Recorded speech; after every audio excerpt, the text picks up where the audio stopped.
Okay, very good.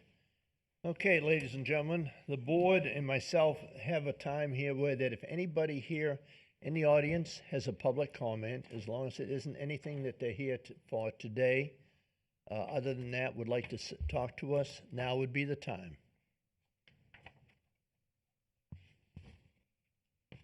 Board members? Nobody? Okay, very good. Then we'll go ahead and go forward with this. And at this time, we're going to be looking at the consent agenda board. Does anybody have any questions on the consent agenda as presented by the staff? Make a motion to approve. Second. Okay, there's a motion and a second by Mr. Taylor. All in favor to accept? Aye. Aye. Opposed, like sign? Okay, very good. So we're going to go into the violation hearings. We'll start right now. Okay, case number 10840, 6051 North US Highway 1, Fort Pierce, Florida, Atlantic Auto Pawn LLC.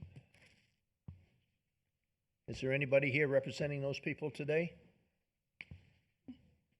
Okay, number 2, 99926, 2704 Juanita Avenue, Fort Pierce, Florida, Edward G. McLean. Edith McLean. I mean, excuse me, Edith G. McLean. Number 3, case number 104069, 107 Hilton Drive, Fort Pierce, Florida, Edith G. McLean. Same person, not here on that one either, companion cases. Number 4, case number 103432, 3351 South US 1, Fort Pierce, Florida, ATR Investments, LLC. The second section on this has been abated. Good morning. Good morning, sir. Welcome. Wasn't expecting to be called so fast. See, you never know. You never know. We're glad you got here early. Well, I tried to. Is it okay to take the mask off? Yes. All right, thank you. Please state your name and address, sir. My name is Alex Allen. My address is 3351 South US Highway 1, Fort Pierce, Florida, 34982. Would you be sworn in? Please raise your right hand. Do you affirm to tell the truth, the whole truth, and nothing but the truth? I do. Thank you. Okay, we're going to talk to staff, and then we'll be back with you in just a moment, sir. Thank you. Mr. Josh, good morning, sir. Good morning, Mr. Chairman, board members. For the record, I am submitting 4 photos, 2 dated May 21st, 2021, and 2 dated June 1st, 2021, of the business on site at 3351 South US 1. 3351 South US 1 was found in violation of section 11.05.01, no zoning compliance permit for the business on site. A notice of violation letter was issued on June 21st, 2020, with a compliance date of July 4th, 2020. A notice to appear letter was issued on December 2nd of 2020 for the Code Board hearing of February 3rd, 2021. This case was brought before the Code Board hearing on February 3rd, 2021, and continued to today's hearing. As of today's date, June 2nd, 2021, the property remains in violation, and there is staff here from the Planning Department who will testify to the facts. Okay, sir, are you in violation or are you not? We don't believe we are, sir. You don't believe you are? No, sir. Okay, all right. This has been going on since last year. Let me see here. Okay, would you like to explain to the board? Certainly, sir. So in the beginning, when we bought the property from Mr. Ted Close, he had a auto dealership. He also repossessed his own cars and other cars, and he'd been operating there for 10 plus years. We filed a permit with the county to start clearing the land, the other half of the land behind the active business area, which is another about acre and a quarter.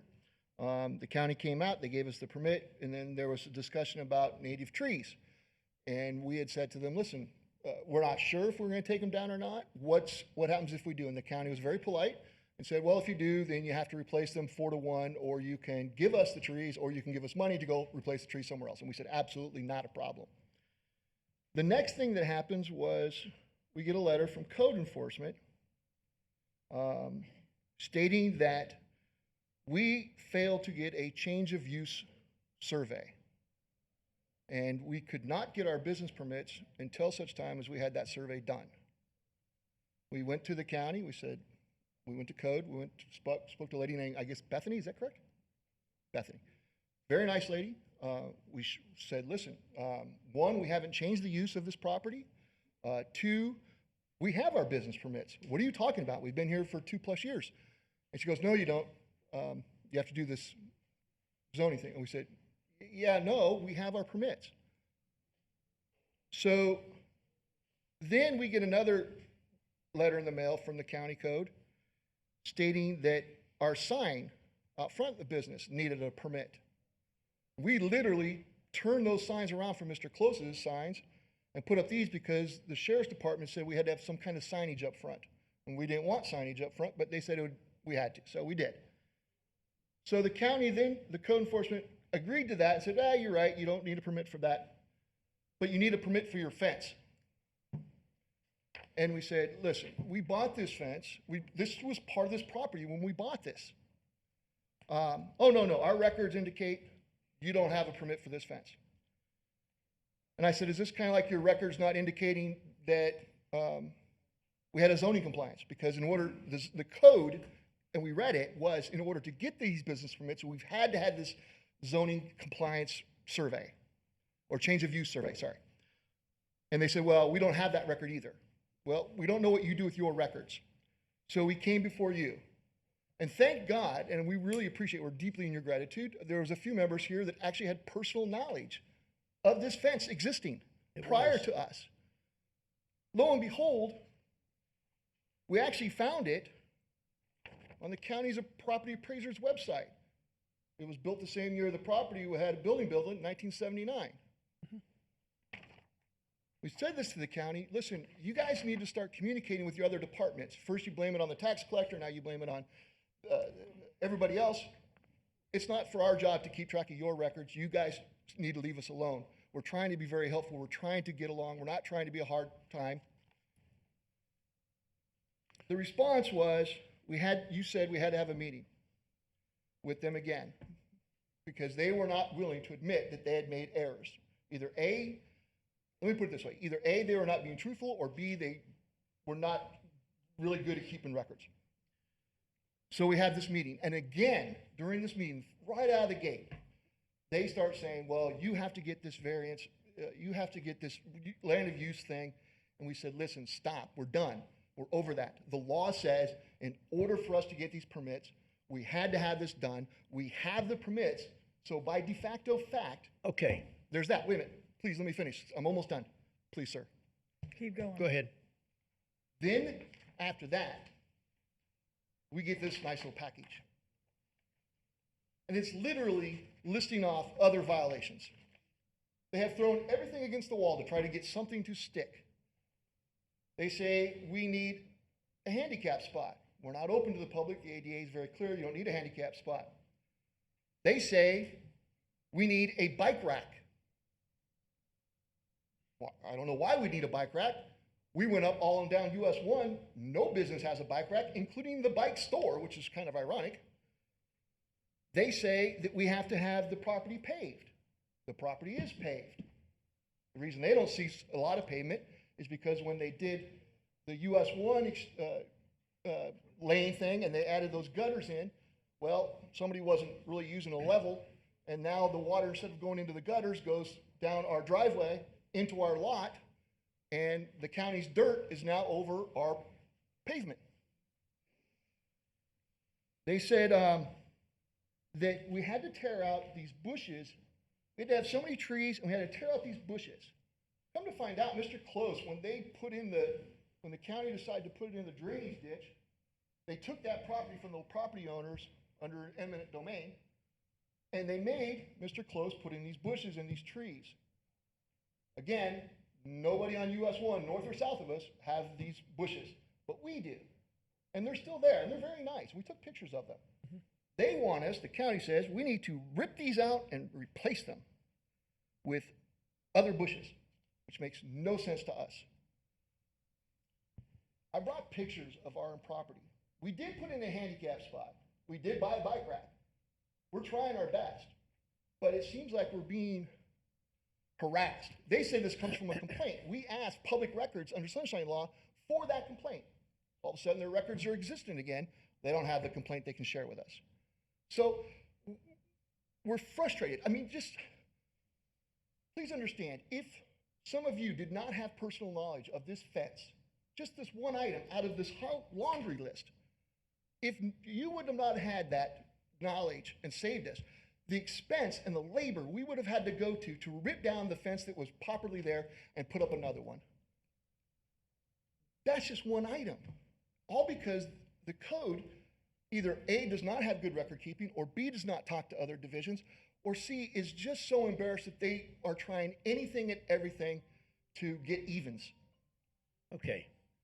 Are you done? Yes, sir. I have pictures if you'd like to see them. Okay, I'm sure that, Danielle, would you like to look at those, or does it matter? And so I think, we must have somebody here, somebody with the county? Yes, Mr. Chairman, we have Ms. Linda Pendarvis, Planning Director, and she'll testify to the facts. Okay, we're gonna need some help up here, please. Let's see what's going on. See if we can work through this, or help you get through this. We thought, I think what the board thought when we asked you to get with them on the last meeting when you were here, that it would be worked out in a decent manner. We thought Might so, be too. one or two little It's things. upside but down. Anyway, good morning, ma'am. Good morning, Chairman Fogg and Commissioners. Anytime Recovery has been operating at this location without a zoning compliance. Any new business or non-residential use that goes on a site is required to get a zoning compliance to be assured that they are in compliance with the Land Development Code. And that includes stormwater, paving, drainage, landscaping requirements. If it's an existing site, we look at existing buildings. Are they conforming buildings? Do they meet the setbacks? Maybe there's information to that we can provide the property owner to be assured that their use on this property can continue under the current Land Development Code. We do not have a record of a zoning compliance issued when the gentleman got his business tax receipt. So they did apply in December of 2020, September of 2020. They submitted a application for zoning compliance. With that, we acknowledged that they had cars parked at the site that are, damaged. They are a towing business. So we want to be sure that they are on a paved surface. They're not just, put in a pervious area that, oil should leak, gas should leak, cause a problem, okay? Which we've seen other sites that has happened. So those are all things that we try to review under a zoning compliance. The gentleman did receive a letter from us asking for certain information. We never received any response in February to that letter. They came before the board. They were asked to meet with us. We provided the gentleman with a detailed list of things. Also, as he stated, the bike rack, the handicap parking space. So those were all things that we were trying to make the site come into compliance. Okay.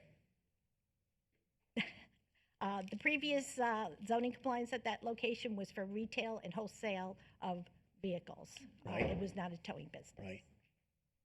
I understand that now. That site before had asphalt on it.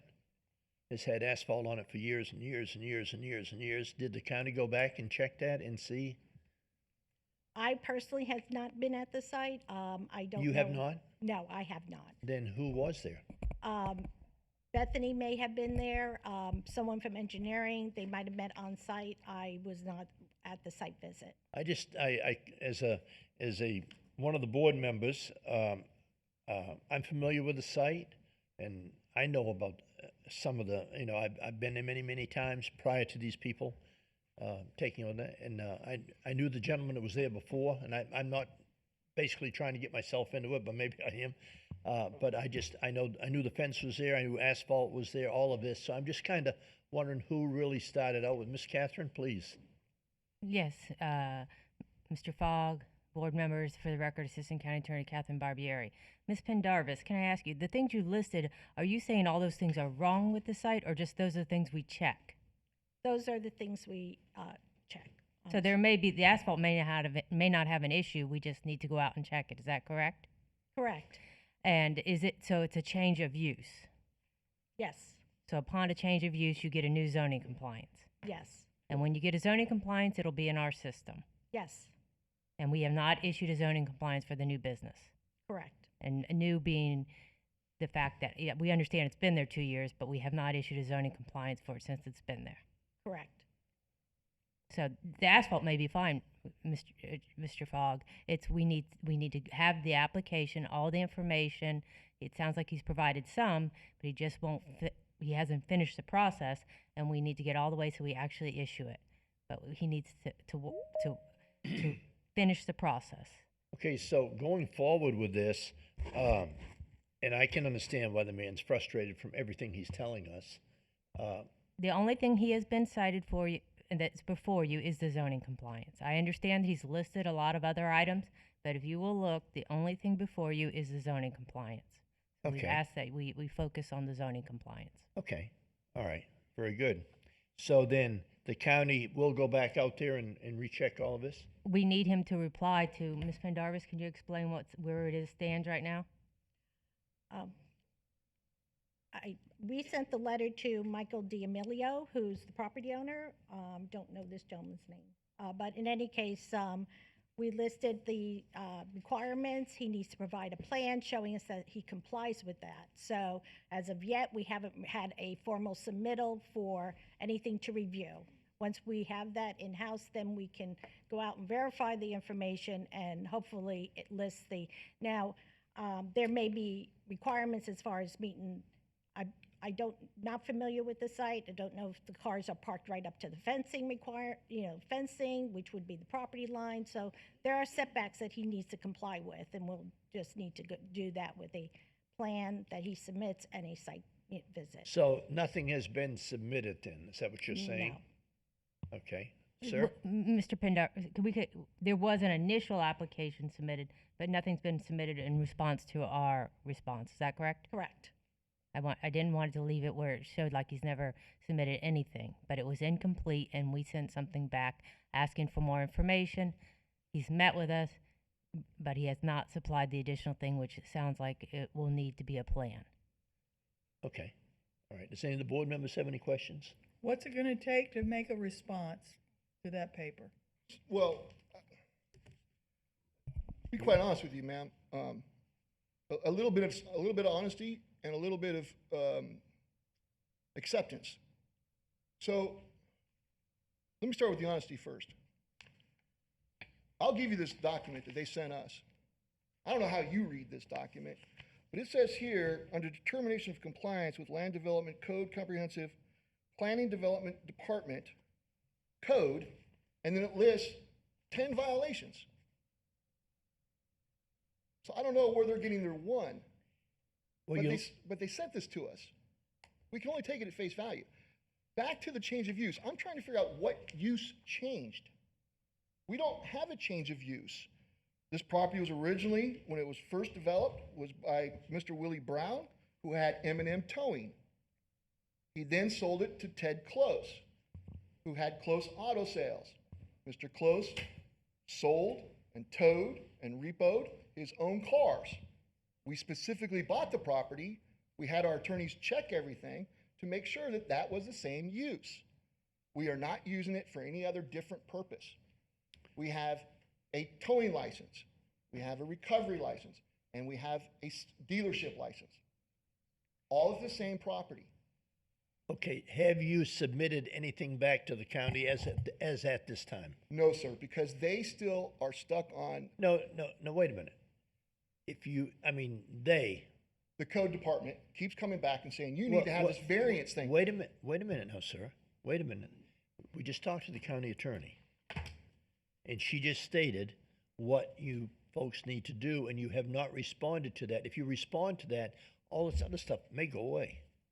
What we said to them was, based on their record of not keeping records, that our attorney read us the law, and it said, in order to get our business permits, then the county had to do certain things prior, which is what they're saying, this variance. Well, we have our business permits. Our contention is the variance inspection already happened. They've been to our property without us there before. Okay. So we were told that you have to do this to get this. Well, we got this. So this must have been done. And they don't have a great record of keeping track of their records. You know, when you start putting out innuendos about, well, we didn't do this and we didn't do that, it is not a really favorable thought I'm sorry, the- sir, we're frustrated. to the board and or to the county or to anybody else anymore, apologize. because we get frustrated as well as you're getting frustrated. I humbly apologize. So as the county attorney just mentioned to you, you know, if they respond, if they finalize and respond, then maybe many of these things will go away. But we can't just stand back and forth and say, when you were here before, we tried to get you folks to go and meet. You did. Obviously, some things occurred and all that. So now there's something else that they're asking for you to do, and you're taking the paper and opening it up and saying, all these things are wrong. This is not right. That's not right. This is, and we're all wrong. So I think what's going to happen, we're probably going to give you a little bit of time to get it straightened out. But as I see it, I understand your frustration, but you have to respond to the county on what she requested. They're requesting, End of story. they're requesting something that has already been done. Then Okay. prove it to them, show them that. Again, we weren't there when they did their inspection. We don't have any paperwork to pick up show the that they phone. did they did the inspection. Well, all you But gotta do why is is the talk burden to on us? We have the proof. Because you're the tenant. Yeah, I mean, you're the people that are there. You're Right. the owner, We're you're the the county. landowner. We're the county, understand, sir. sir. But Okay. our proof is that we have our business permits. Well, you have to work that out with the county. Miss Catherine? Yes, sir. We would be happy to meet with them again, but when you get a zoning compliance, it's actually issued. There's no zoning compliance for the new business issued on the property. Okay, okay. And is that connected to this business license that he has or needs? The business license, I believe, is issued by the tax collector's office, and unfortunately, they don't always check to see if you have a zoning compliance. Oh, jeez. They're a separate constitutional officer, and we have no control over their activities. So, Well, he needs a zoning compliance. We're not saying all those items are wrong or need to be fixed at the business, but until we go through them and make sure there is the asphalt, and all that, we can't. So he may, we don't want him to spend any money he doesn't need to. He needs to meet with us, and go over the issues and give us the plan for us to review. And that is where we've issued the letter, we've asked for it. And, at this point, we don't know what else to do, but we have to have a zoning compliance. What zoning Okay, compliance are we not in compliance with? Mr. Chair, I have Okay. a question. yes, sir. I'm just trying to get a clear understanding of where we are. There is a zoning compliance that is required for every new business. Correct. Is that where we are? So in order for you to go in business, you typically would go down and apply for what I used to call an occupational license. That's the business tax now, The business sir. tax, okay. So you apply for that, and normally they would tell you, you got to go down and make sure you get all of your zoning compliances with the county. Am I correct in that? That's with the tax collector. I don't, sometimes I think they do, but they don't always. Is that correct, Ms. Williams?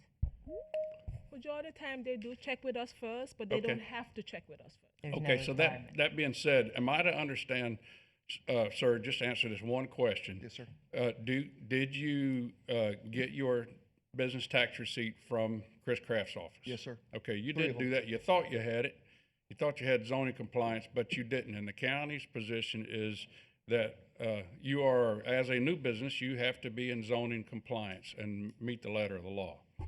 So you've got a tax receipt that normally you would have to have this, but you didn't have this, and so they're requiring that you have zoning compliance. And I don't know how we can get around you meeting any zoning requirement just because you got your tax receipt and you made it for a little while, and then they noticed that you didn't get it, you don't have a zoning compliance. How could we rule in any way in your favor unless you are in compliance with zoning? I'm sorry, sir, but they've changed their tone here today. Up until today, I've not heard zoning compliance. What I've heard was change of use. Every Okay. single time, and that's what they've documented, change of use. We didn't change the zone. It's still light industrial. It's still being used exactly how it was used prior. They were saying that we had to have a change of use inspection. They do not give any documentation. We had to fill out an application. We filled it out. We gave it to them. We got our permits. End of story, we thought. Now they're trying to unring the bell and say, well, we don't have this record. Well, you don't provide us a record, number one. Number two, we did apply for it. We did also get our permits, thus assuming that since this was required to get those permits, it was completed. And now they're trying to run backwards. And it's, Well, we can only deal in facts, and that are the so facts. so if what I'm looking for from you is to say yes, we do meet zoning compliance, and here we're meeting the letter of the law, and you can certainly say the county is wrong and you disagree with the legal definition of that, and we can debate that.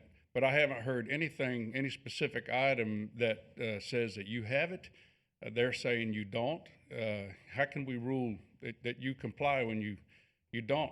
because So- I have the documentation of not one, not two, but 3 business permits for the past 2.5 years. Okay, That have not changed. It's irrelevant.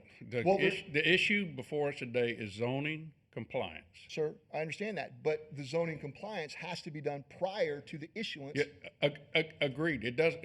So the left hand didn't know what the right hand was doing, but it still doesn't mean that you don't have to meet zoning compliance. It doesn't erase that law. Okay. There's a law that you have to comply with. So up until today, they were talking about change of use. Now they're talking zoning compliance. What zoning compliance are we not in compliance with? We have not changed the use. We have not changed. The only thing we've done with that property is clean it up, to be quite honest with you. We've taken all the junk cars. There are no more junk cars there. We've cleaned up all of the garbage that Mr. Close had accumulated over the decades. So I don't understand the change, not change of use, because they changed that now. Now it's compliance. How is it? We don't set the zone compliance. Okay, all right. Okay. Okay, here we are. All right, sir. So you are gonna have to do the zoning. You're gonna have to answer what staff wants. Up until that time, this will not get settled. And we're not gonna hear it and hear it and hear it and hear it again. We need to get it settled. So it's between you folks doing what the county attorney expects, what we have to have. Now, what you thought you have, you don't have. We're gonna give you some time to get it straightened out. And no matter what you have on your pieces of paper there, it has to be straightened out. We can't do it. We're here to say, is it right or is it wrong? Or should this be done or should that be done? Can they And send I'm us? saying at this time, and I believe from the board, that you have to go ahead and go one more step, evidently, to do the zoning. And then from there, you can go forward. And so hopefully at this time, we're looking for a motion to give these people some time to get this settled. Another 60 days or don't- something like How that. do we do zoning? You talk to staff. Just and talk they- to staff, they'll don't tell talk you to what us. to We do. don't know. It'll We never don't go know. away if you don't. But it's dot got, the Ts. if it doesn't go Dot the away, Is. if it doesn't go away, you're gonna end up starting to be fined. We're not here to fine people. We're here to try to get things straightened out and hashed out between the two parties, between you and the county and the code board.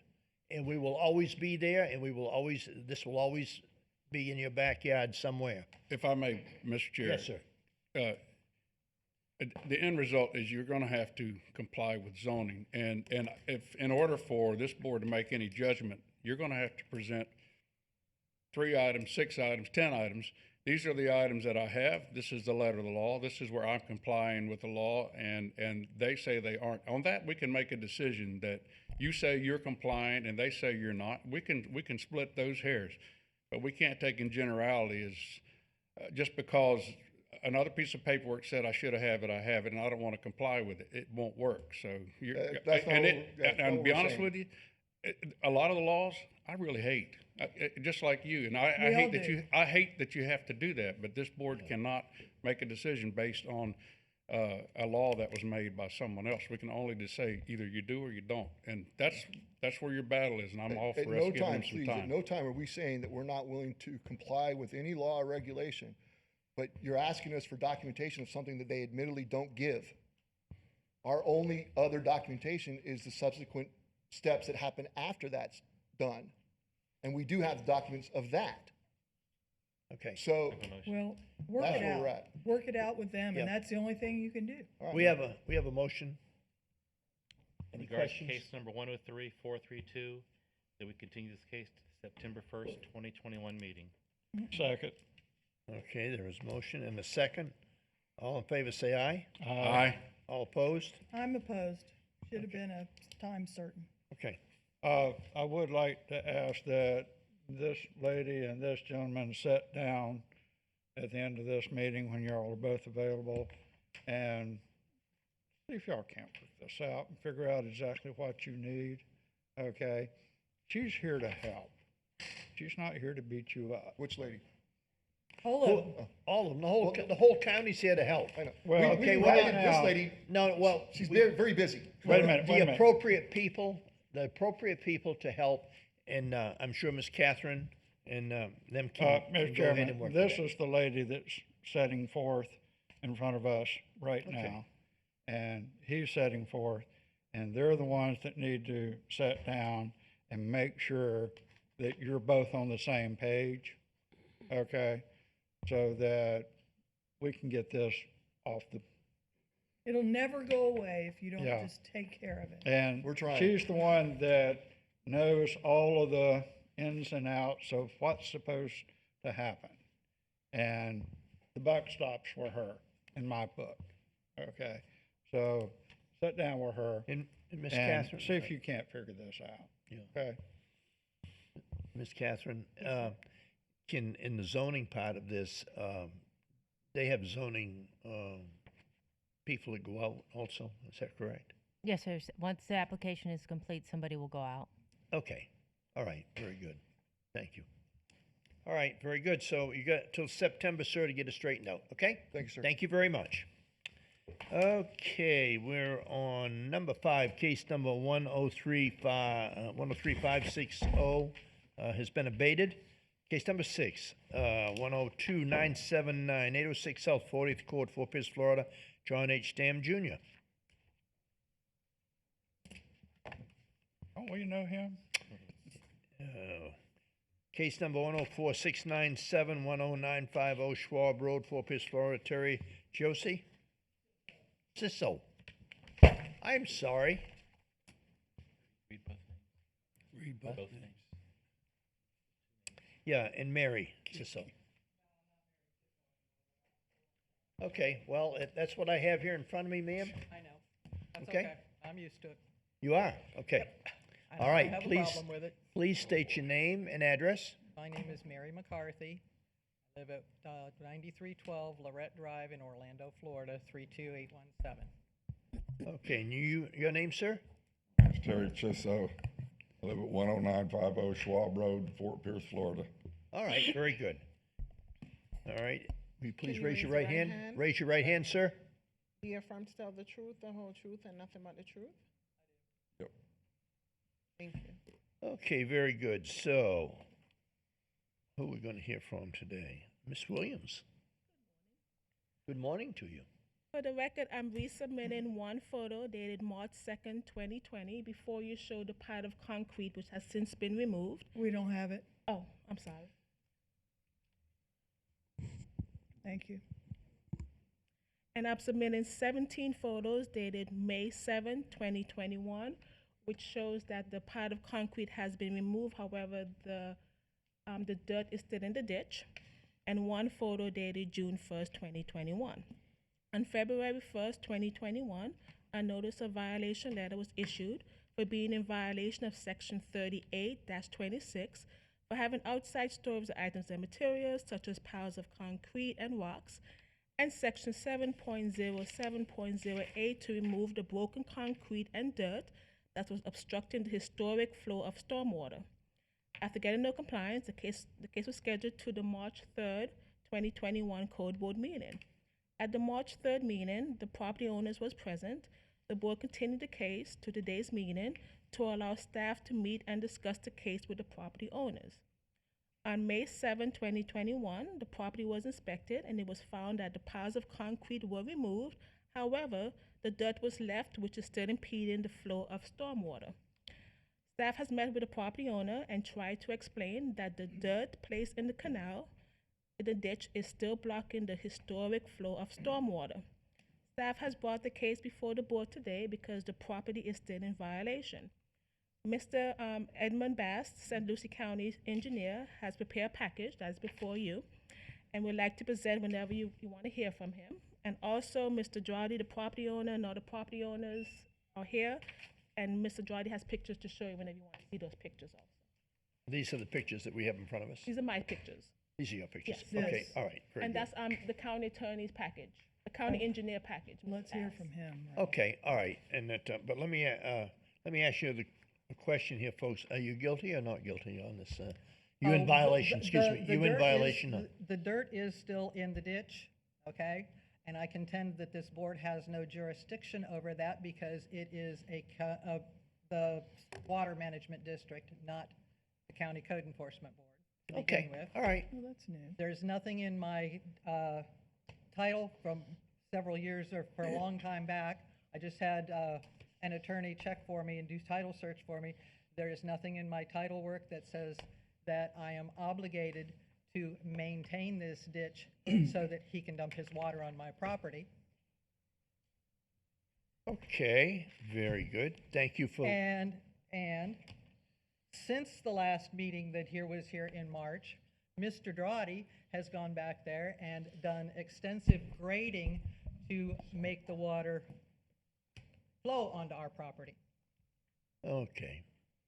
Let's hear from All Mr. right, so, yes, sir. Good morning. We are glad that you're here. Help us out, please. Good morning, Chair, and board members. Edmund Bass, Assistant County Engineer for the record. I believe Ms. Daniels provided you a set of documents. The documents show, our efforts of collecting information. Do we have with them so, regards Mr. to- Bass, so we can put them up as you're going through them?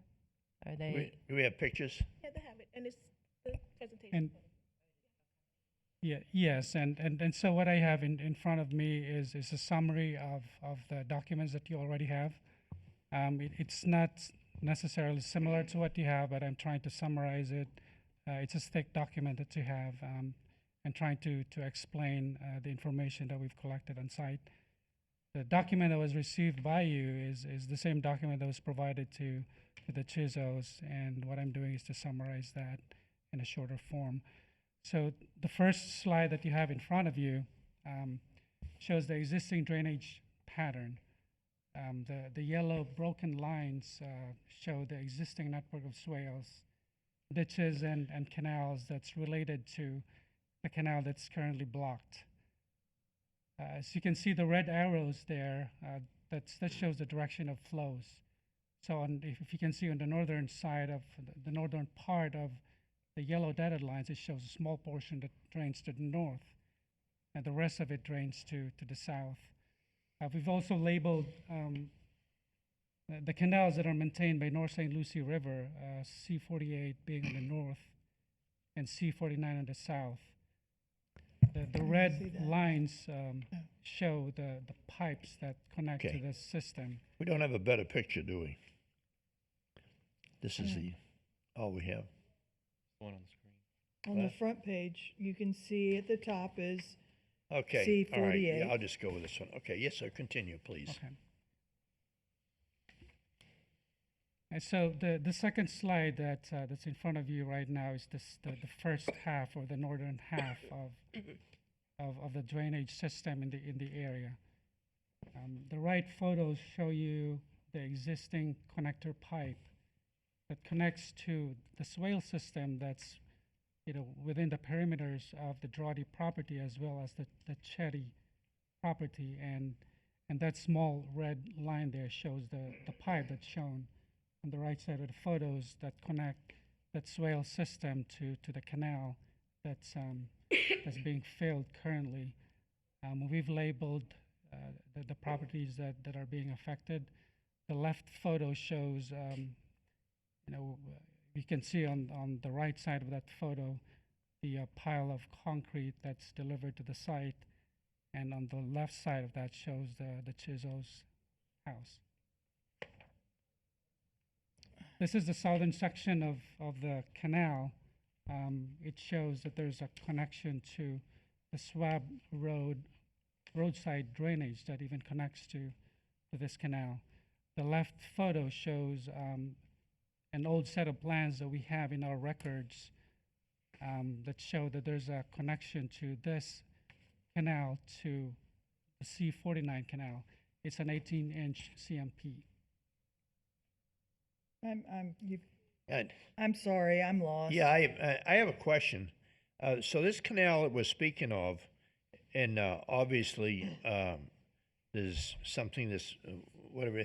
Is this clean? This is not cleaned by South Florida Water Management, by the county? How is that taken care of? It is not. It is a privately maintained canal, so the county does not have jurisdiction over it. The same thing with North St. Lucie. They don't, So nobody has jurisdiction over it, except the property owners. the yes. property owners, and the Yes. property owners, but it has to, because of county right-of-ways and such as that, it has to be kept open.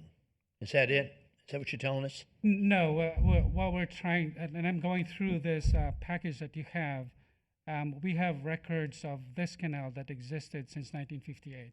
So what we're trying to show here is this canal is historic. Before we proceed further, can we go back to the first map that you had and the little red lines that you're showing us?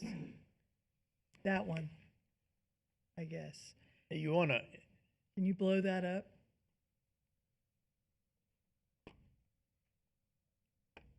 There you go.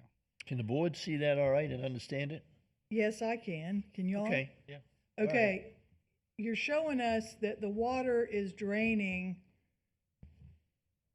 If you look at I think it's Girardi's property, on both sides, the east and the west, the southern part of that property drains to the south, and then it turns and drains to the east, and allegedly comes down and turns and goes into Chizo's property?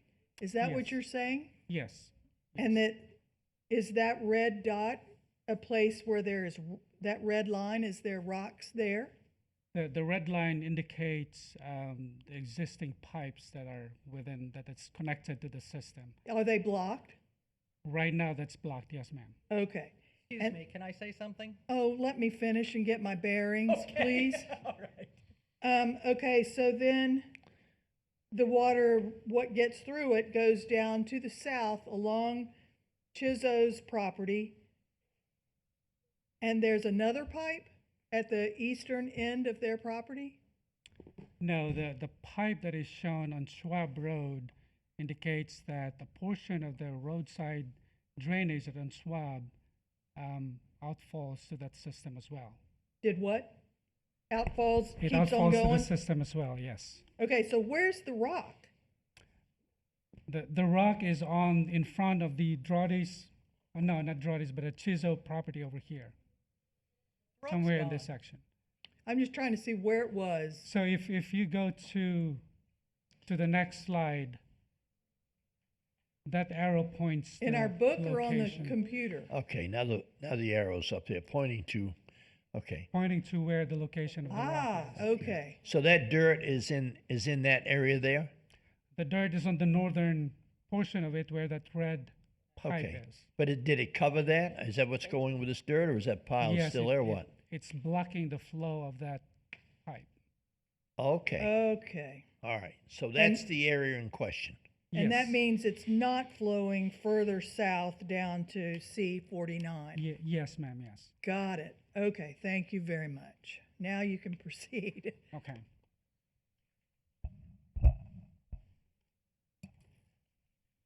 All right, so again, this is just the southern half of the canal. And then this one here, these are aerial photos that we have in our records going back to 1958 that shows the canal already existed at that time. No doubt that this canal may have existed before that to the present. So you can see that there are changes to the alignment of the canal, but it's serving the neighborhood, Okay. as early as 1958. And this little jog here is the same jog that's between Chizo and Girardi? On on 1958? See, where's Chizo and Girardi on this? We did not overlay the property lines. It's really difficult to do that. But if you look at the 1992 plans. There it is, yes. okay. Yeah, so you can see the difference. The alignment of the canal has changed on the northern side of it. and it's because of the use of the properties. But then the point is, this canal is historic and it's been there for a long time. That's being used by the neighborhood. So that has to stay in place, is what you're saying? Yes, sir. Yes. Okay. So let me get this straight. It looks like in 1958, that drainage was, I'm going to say to the left. Then in 72, it kind of got more defined. And then 83, it looks like it went around, I'm going to say that looks like a drainage pond there. And then south of the drainage pond, it came straight down and jogged over. But then in 92, it looks like it was shifted. It's kind of pretty much the same, except at that top. Yeah, it's like over time, it keeps moving to the right, in my opinion. And it's really hard to distinguish.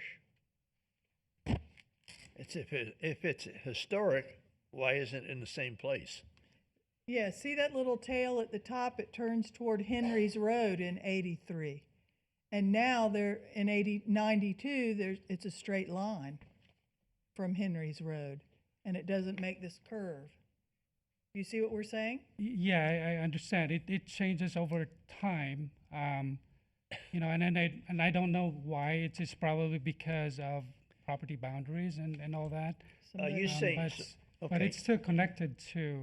It's still the connected canals to 48. the north and the south canals of North St. So the Lucie. property owners So they through all of this, possibly, just asking questions, may have shifted that historical line in a different manner. Is that what you're saying? Yes, yes. Okay. And Just- Mr. Chairman of the board, excuse me 1 second. And as you Please. can see from the picture, this is their property, Right? Yes. and that has never changed historically. Okay. Oh, there's a pond there now that wasn't there Okay. before my house was built. Looks like it went between 83 and 92 was a Yep, pond. the house was built in 91. They dug that pond out to use it for fill Okay, for the house. that's a pad. Okay. big one. All But right. the water still flows between the two properties. Gotcha. So the exhibits that you have, I'm only showing here 4 of the aerials, but the copy that you have, the document you have, shows about 11 aerials, I think. Yes. So there's more to it, and you can see that the changes. Again, I'm just summarizing what you Okay. have to show you. All right. The information. I have a question. I'm looking at the first page of this thing, and I see that we've got a drainage coming from Henry Road downward. Then it jogs over to their property, comes down and jogs back to their adjacent property. Now, my question is where that culvert or pipe is located. Is there a connection from what you've got an arrow to point photo to straight north to the dotted line, which looks like a short distance? Is there a drainage there? Is there a swell or a culvert or any kind of canal, drainage, swell between those 2 points? And I'm referring to, and I'm going to try to point this out. You've got this pipe that jogs over to their property, but how about straight up from there? I don't understand why you would come all the way over here, come down, and then go back. What's there? Is there a swell? Is it filled? Do we have any information? The dotted lines represent the swales and the ditch network in the area. So I understand I that. know what I you're trying understand to what say. the the dotted northern- lines. I'm asking, on the property to the left of this photo, that drainage comes down is there a swell connecting the horizontal and vertical lines where that red line is, where you have a pipe, or drainage pipe, as you've got it labeled here? Is there a swell there? We did not look into that. I would doesn't think know that. out there. I I would think think- it's very, He's never been out there. He doesn't know. okay. He doesn't have any idea what's going Mr. on out Fogg, there. Well, may I- Mr. Okay, Mr. all right, May. hold it. Excuse Mr. me. Bass- Everybody, Yeah, can Mr. Bass answer the question? I assume you will give the Chizos plenty of time to speak. Yes. Thank you. Okay. I'm just So- asking. Yeah, but Okay. And if there is a swell going down to that pipe, and do we have, let's see, I think you got some pictures here of that pipe somewhere, if I'm not mistaken. Photo Is that one. not right? Photo 1 shows the pipe all plugged Look up. at the photo 1 on your Photo one, there's the end of the pipe, and that looks like a swell that goes perpendicular to that pipe. Makes me think that that swell that goes down the page actually probably goes up the page and hits the horizontal line. So that's question number one. I would like that Yes, answered. Mr. Okay, Murdock, question number two, the swell on their property, On whose? Chisholm? Chisholm's property, that swell does not indicate that it's draining anything other than their property. Am I misinterpreting that? Yes, Yes. because it's on the east side of Drawdy's property where the short little line is, the short little dotted line down to the red dash. That's on the property. to That's, the back, excuse not me, Roddy. please, just a minute. That little short dotted line down to the little red dash, that's draining into that pipe that makes a turn. Did I understand your question is that the flow of water from the south end of Drawdy's, does it flow straight down? Right. In other words, So there's no pipe there, it just continues flowing. You're draining two little rivulets, one into a pipe that flows into Chizzo's drainage and comes all the way down through everything to 49. Correct? yes, Yes. yes.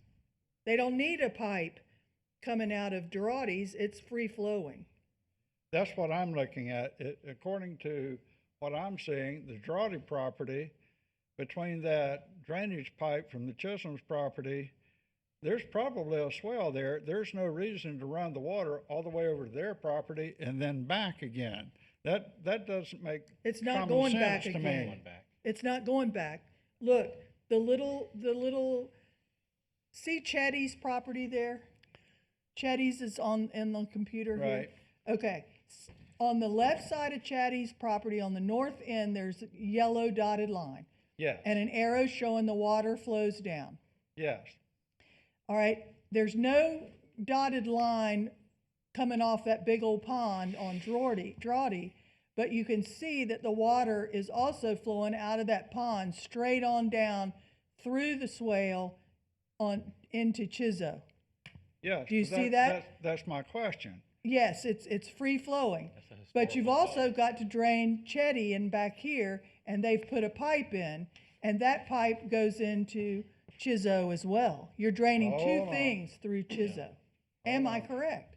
Well, the swale on the east side that's running north-south is not connected Okay. to the pond. Is what, Go to the- not It is not connected to the pond. correct, I see that. It's just draining the Okay. northwest side of Chetty's property. Now, Yes. Peggy, So everything's flowing through Chizzo. go back to the 1992.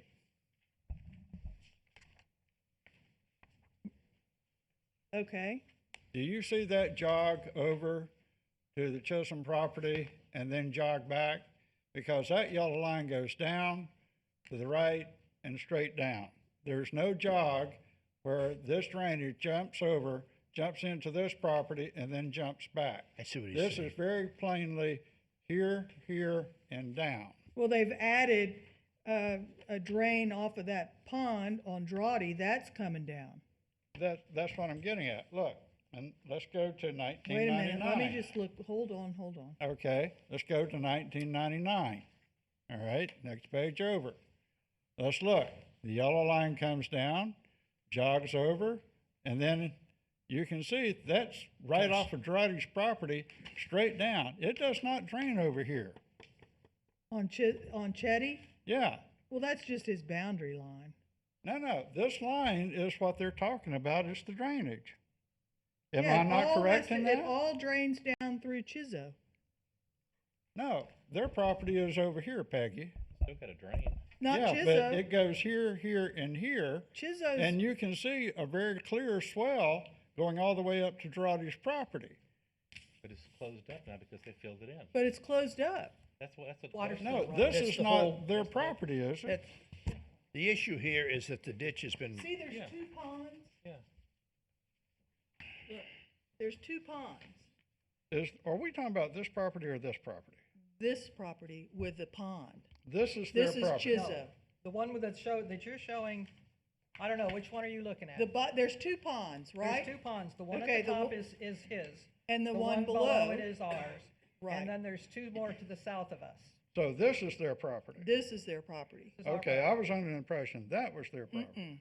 Okay, That's That's Chetty, vacant it land. says. That's vacant land. They live down in Miami somewhere. okay. So it's, So what I'm getting at is right here, they don't need a pipe they don't need a pipe. That because should it's jump. flowing. Because in 1992, that shows that comes down, over, and right down.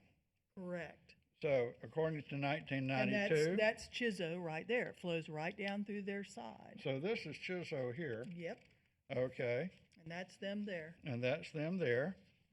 Okay, and if we go back to 86, That's there's, them. that's the swell that's And there, see, there's the pond that's Drawdy, right? and they're right below that. So, and going back to 83, You still see the pond, and they're below it. That's Yeah. right by that canal. And here, there's no pond. When is that? 58? Unknown. unknown. There's no pond, but there's clearly a drain. So that drain looks like it exists all the way back here, 72. 68, there it comes, clear as a bell. Yeah, goes straight north. This is flowing down here to this 49 canal, and that's flowing up there to 48. Okay, And then there it is in 58, still flowing down. so it goes straight down to there. Okay. All right, now I'm a little All right. clearer on this, okay? So, okay, so you're clear on that? yeah. You've got that I figured was- out? I was thinking that this is the property we're talking about, but Okay. this is the property we're Okay, talking about. right, Okay, right. all right. So, So that canal or drainage has been there, according to these photographs, all the way back to 1958. Which is when they started right. digging canals around here. okay, now, So it At clearly least has in our to record, flow. it's in 1958. Huh? At least in our record, that's how far our records can go. 1958? 1958, yes, sir. Okay, Could have been many years before that. Natural it flow. could have been. It's a It's yeah, it could be a natural flow. flow for all we Okay, know. now after having all of this and everybody listening to this, now that, Mr. Bass, is there anything else you need to add that we haven't discussed yet? So, yeah, I'm just going through my presentation here. This slide in front of you shows the Fort Pierce Gardens plat. That's on the left side. The right side is, we kind of overlay the aerial on top of it and shows and kind of gives you an idea where the properties are I don't have that. currently. Okay, we And don't, I the don't last think we last slide shows photos that were already presented earlier. Okay, so that, what we're saying is the pictures here that you're showing is it appears like that the concrete there and the dirt that's pushed was pushed into the ditch, is that what you're saying? What I'm showing here is, on the earlier slides, you saw that there was a mound of concrete Yes. rubble there. Now they've flattened it Okay, to natural ground, but then there's still concrete. okay, have you been out there on the property, sir? No, but I've got Gary, our project manager, has been there, and I rely on him to provide me the information. Okay. all And right. is the f- Is he, okay. So the whole crutches here is that the canal has been filled in, we Yes. believe. Yes. or plugged in some way, Clogged the in some water's way. not And flowing. Yes, that's- and it's blocking the The natural connector flow. pipe that, yes. Okay, all right, very good. Now, getting back to you folks, Okay. would you have something you'd like to say? Yeah, I do. Okay, Okay. please. This, let's see, photo number 1 here that they've got here, can you bring that one up and show it to them? Photo 1, All it right, shows do we this have- do we have it 10-inch PVC pipe. Oh, That, photo one. that is the intake that is on Chetty's property that was covered over, and you can very clearly see that it's been dug up recently. Okay, Okay, I'm not sure whether the engineering department did it, or whether Mr. Drawdy did it, or Mr. Gilmore, or somebody, but somebody dug it up, and it It's wasn't irrelevant. It Chetty's. could it have done doesn't, it. it They doesn't could have done matter, it it naturally. doesn't matter, go ahead. No, it's been dug up, okay? Yeah, you're a Uh, water expert. Okay. And when you, regardless of anything, this ditch on our property goes down to the county right-of-way on Schwab Road, okay? Correct. Okay. Now, that county right-of-way that the county should maintain but does not, because Schwab is an unmaintained county road, Yep, that happens. that ditch is not as deep as the ditch on our property, so the water will not flow out of the ditch on our property to south to Heil Road, Okay, okay? Now, if you had a better aerial than this, you could see that on the property to the south of us, okay, that ditch has been vacated. It's been filled in for years. They drive across there where the ditch was. South of Schwab Road? South of Schwab Road, yes, ma'am, that's been filled in for I don't know how many years, but it's been filled in, okay? And then the 2 ponds that are to the south of us, the north one belongs mostly to the people that live to the south of us. The south one belongs mostly to this person over here. that I lives only next- see one pond south. Now, there's of 2 you. ponds. Look at the picture on the front. on the front. Look at this picture here. See here, the Oh, it's two right points. on Yeah. the dotted Okay, line. it's right on the Okay. dotted line. There's I a see it pond, now. okay? Okay. The woman that owns that pond The- has put a dam in there. The south pond or the north? Yes, ma'am, the south pond. Okay. She put a dam in there because she wants the water level to stay up so that it doesn't kill the fish. Okay. Also, the culvert, whatever, that goes under Heil Road has been damaged, and the water won't flow out of that ditch on the south end either. And how do you know all these things? Because I live there and I've looked at it. Okay. Do you have photo evidence of it? Do I have photo evidence That of it? the pipes are jammed up? Well, I don't know. I don't have the photo evidence of it, but I've been down there, okay? Neither does the county have photo evidence that it's not dug up or jammed up, okay? Now, if you pull up the property appraiser's website and look at this property, and they have a current picture of this that they didn't make up, you can actually see on the south of us, from the south of our property, on the south side of Schwab Road, the property appraiser's website shows there's even a truck sitting there, okay, from their aerial that drives across to this barn back here. They drive down this road, this little area here, across over here, and down to here.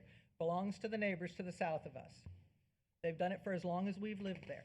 And the ditch is filled in, The ditch is filled in. and It's they been just drive filled in. across it, there is no culvert or They anything? drive across it, and Okay. there's no Has the All right. county, You have know- the county staff, have, Let them okay. come up- Has- let them come up this- Has the county staff? You looked have a at- Okay. culvert, you don't own that property. Okay, No. all right, folks, you go ahead and do you have anything else? Because we have some other folks here that I think want to speak. Yeah, well, and the reason that, so Tell 'em what fee we said. don't Tell 'em- have, tell 'em okay, what fee said.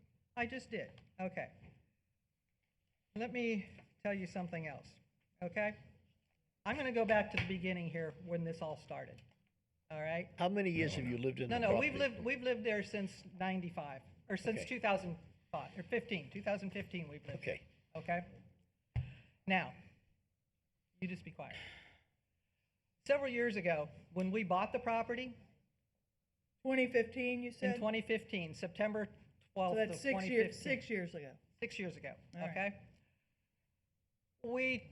My husband here, contacted the county, contacted the North St. Lucie Water Management District. Said, who's supposed to maintain this ditch?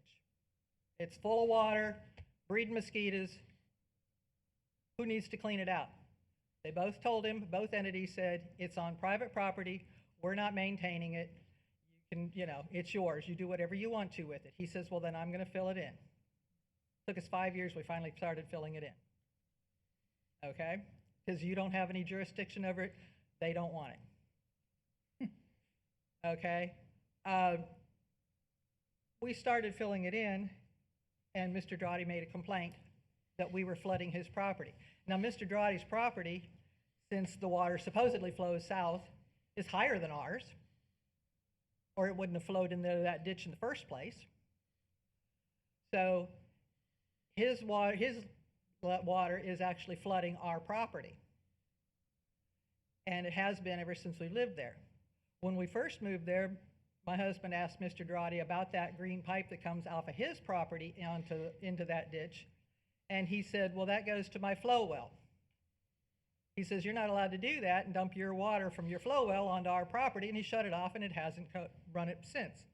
The other pipe that you're showing there comes off of the east side of the property, the property to the east of us, the Chetty's property. It's been covered up and buried for years, ever since we've lived there. And I know it was buried because my dog chased a possum up there, and the possum didn't come out the other end. So I know that it's been buried. So the pipe didn't do anything until they just dug it up. All right. Okay? Now, I cannot get a Mr. Bass here, the engineer, to understand that where our ditch meets the county's ditch is deeper. Our ditch is deeper than the county's ditch. The water won't go anywhere. How the hell does water flow uphill? Somebody want to tell me that? No, we understand that. We got You know, that. common sense. I Okay. mean, we Well, don't. apparently your Okay. engineer doesn't have that common So sense. the county we have a right-of-way in there also. The county has a right-of-way in this line of events. Is that correct? County right-of-way is on Schwab Road and the rest of the roadways that Okay. are in the Is that neighborhood. maintained by the county? No. Yes, No. Schwab Road, so the county right-of-way runs east and west. yes, ma'am. And you County guys does not maintain main- that? Of course, yes. No. County does not And maintain Schwab Road. all the other drainage to the south of Schwab does. Road, They'll even tell you. down to County does. Heel Road and C-49, that's all private drainage as well, Yes, it is. just like yes. theirs is. Yeah. Okay. All right. Is there any, Catherine? What was Ms. that? Barbieri, Okay. I have a quick question. Yes, sir. Does code enforcement have authority over private drainage? Yes, sir. That's why we've cited him for failure to maintain the stormwater management system. This is a historical stormwater management system that was open and obvious. It's a canal that when they bought it, and they have blocked it.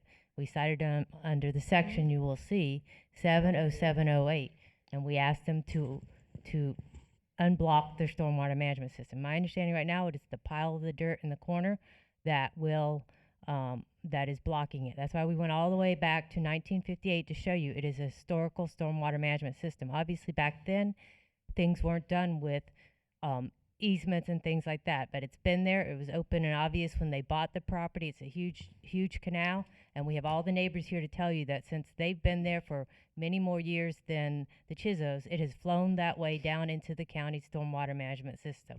Okay. What about all right. this, what about this contention that the landowner south of Schwab Road has filled that in? Are you prepared to? Yeah, I have Look into that. Gary Franklin here who has been out there. He's a county employee and the neighbors. He will tell you that He has seen it flow. It is flowing south. So, All right, can we and- hear from them then? and the Yeah. neighbors are here, and they will tell you that it flows south. Can I have we a hear question. from all of that? Yeah, we're gonna hear from I have a these question, folks. Ms. Barberry, while you're here. Yes, sir. What dictates within the code that we have the ability to enforce here? What dictates the level of quality of drainage? How it's to be maintained? Who says how That- deep the ditch should be and how quick the water should run away? What reference are we going by for this? We did not cite that about how deep or how quick. They've completely blocked it, so it's not flowing at all. So That made it simple for us because the stormwater management system has completely failed because they blocked it. And I believe that's that pile of dirt. That's what Mr. Bass has testified that's blocking the pipe, and the neighbors are here and will tell you that. Let's So hear the from the dirt that's we're discussing right now, they've removed the concrete. The concrete was, Yes. excuse me, And the your, concrete was- let me finish, please. They removed the concrete, so now the contention is there's dirt there, and is the contention now that the dirt has been added, or Yes, sir. okay, it's been added even though the concrete has been moved? Well, I think it might have been added around. It was added.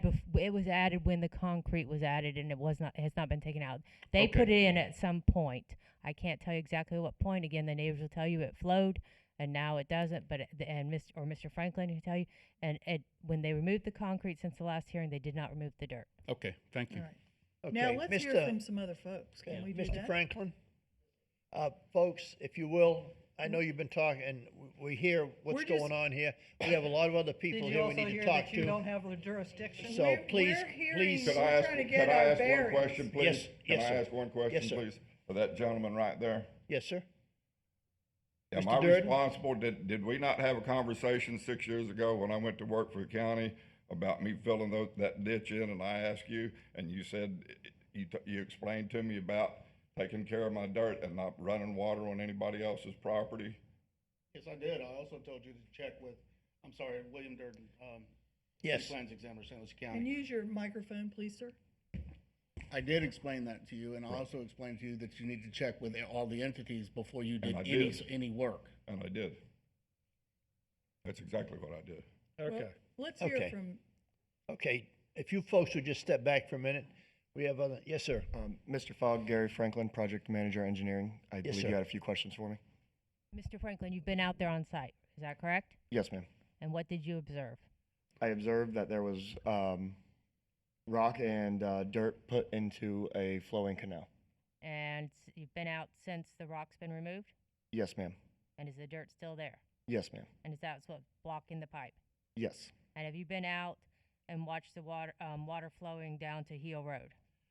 I have. None of the other neighbors or anyone along that line has had a complaint, so we have not ventured into private property without permission, of course, but we have not ventured down into any of the private property because none of the other neighbors have a complaint. But the water does flow all the way down to Hill Road from Yes. and you've observed that. Yes, ma'am. Okay, I have a question. Yes, sir. The dirt that we're talking about, on what property is that? It's on the Chisos property. On the Chisholm's property. Okay, all right. Is anybody? I have a question. Yes, sir. Is there any rule as to how deep that swell has to be to properly drain? Has there been any surveys saying that the swell has to be this deep, this wide, or any information regarding that? No, we wouldn't have any of that, being that it's a private drainage system. So all that would be, we wouldn't have. Mr. Murdoch, Edmund Bass, Assistant County Engineer, for the record. There are criteria that you have to follow when you design a canal system, and obviously it's dependent to the amount of storm water that this canal serves. In this case, though, it's on private property, so our access there is so limited. We are only looking at visual. We cannot even send any surveyors to go out there to do some survey. Again, this is on private property, so. Okay, well, And here's Mr. fine. Bass, I Here's- apologize. This Yes. is a historical drainage, so those criteria, I'm assuming, as far as you know, were probably not in place in 1950, 8 or whenever it was first dug. Is that correct? 58, yeah. 58? There must be some form of design criteria to be able to determine the size of Well, the that's cross what And section. that's I'm getting per, at, but- because, as testimony has been presented, that the Doughty property is substantially higher than their property, and that their property floods, from drainage of the Doughty property. If they had a swell that was 6 inches deep, as long as it flowed in the right direction, that would be acceptable, correct? It's hard to speak for this kind of situation, knowing that it's on private property. If it is maintained by the county, then the county knows where the swale is going to be Mr. Murdoch, flowing. But Yes. I apologize, and I really apologize for interrupting. We've cited them for blocking the stormwater management system, and it's really hard to speculate, and we would not want to. Yeah, if they took their this is a deep ditch canal. If they took it up to 6 inches, so it started blocking it again, they might be cited again. So I don't know right now. But yeah, Well, it's completely that's blocked. what I'm getting at. There's Okay. no criteria telling these people how deep, how wide. It's a natural flow. It's a Okay. Natural natural flow, and Natural it's flow. but they've completely water blocked will it. find its own Right. way. That's right. Yeah, Yeah. so, Okay. But when it's blocked and they with blocked rock it. and Right now, dirt, what I'm Yeah. getting it at, doesn't flow. All right, everybody. Neighbors, Okay, please. we've heard this, and I appreciate everybody's input here. We're gonna ask the neighbors now, if you would. I don't know how many of you there are that would like to speak. Mr. Franklin, thank you very much. Is there somebody out there that would like to come up here and help us out? That is-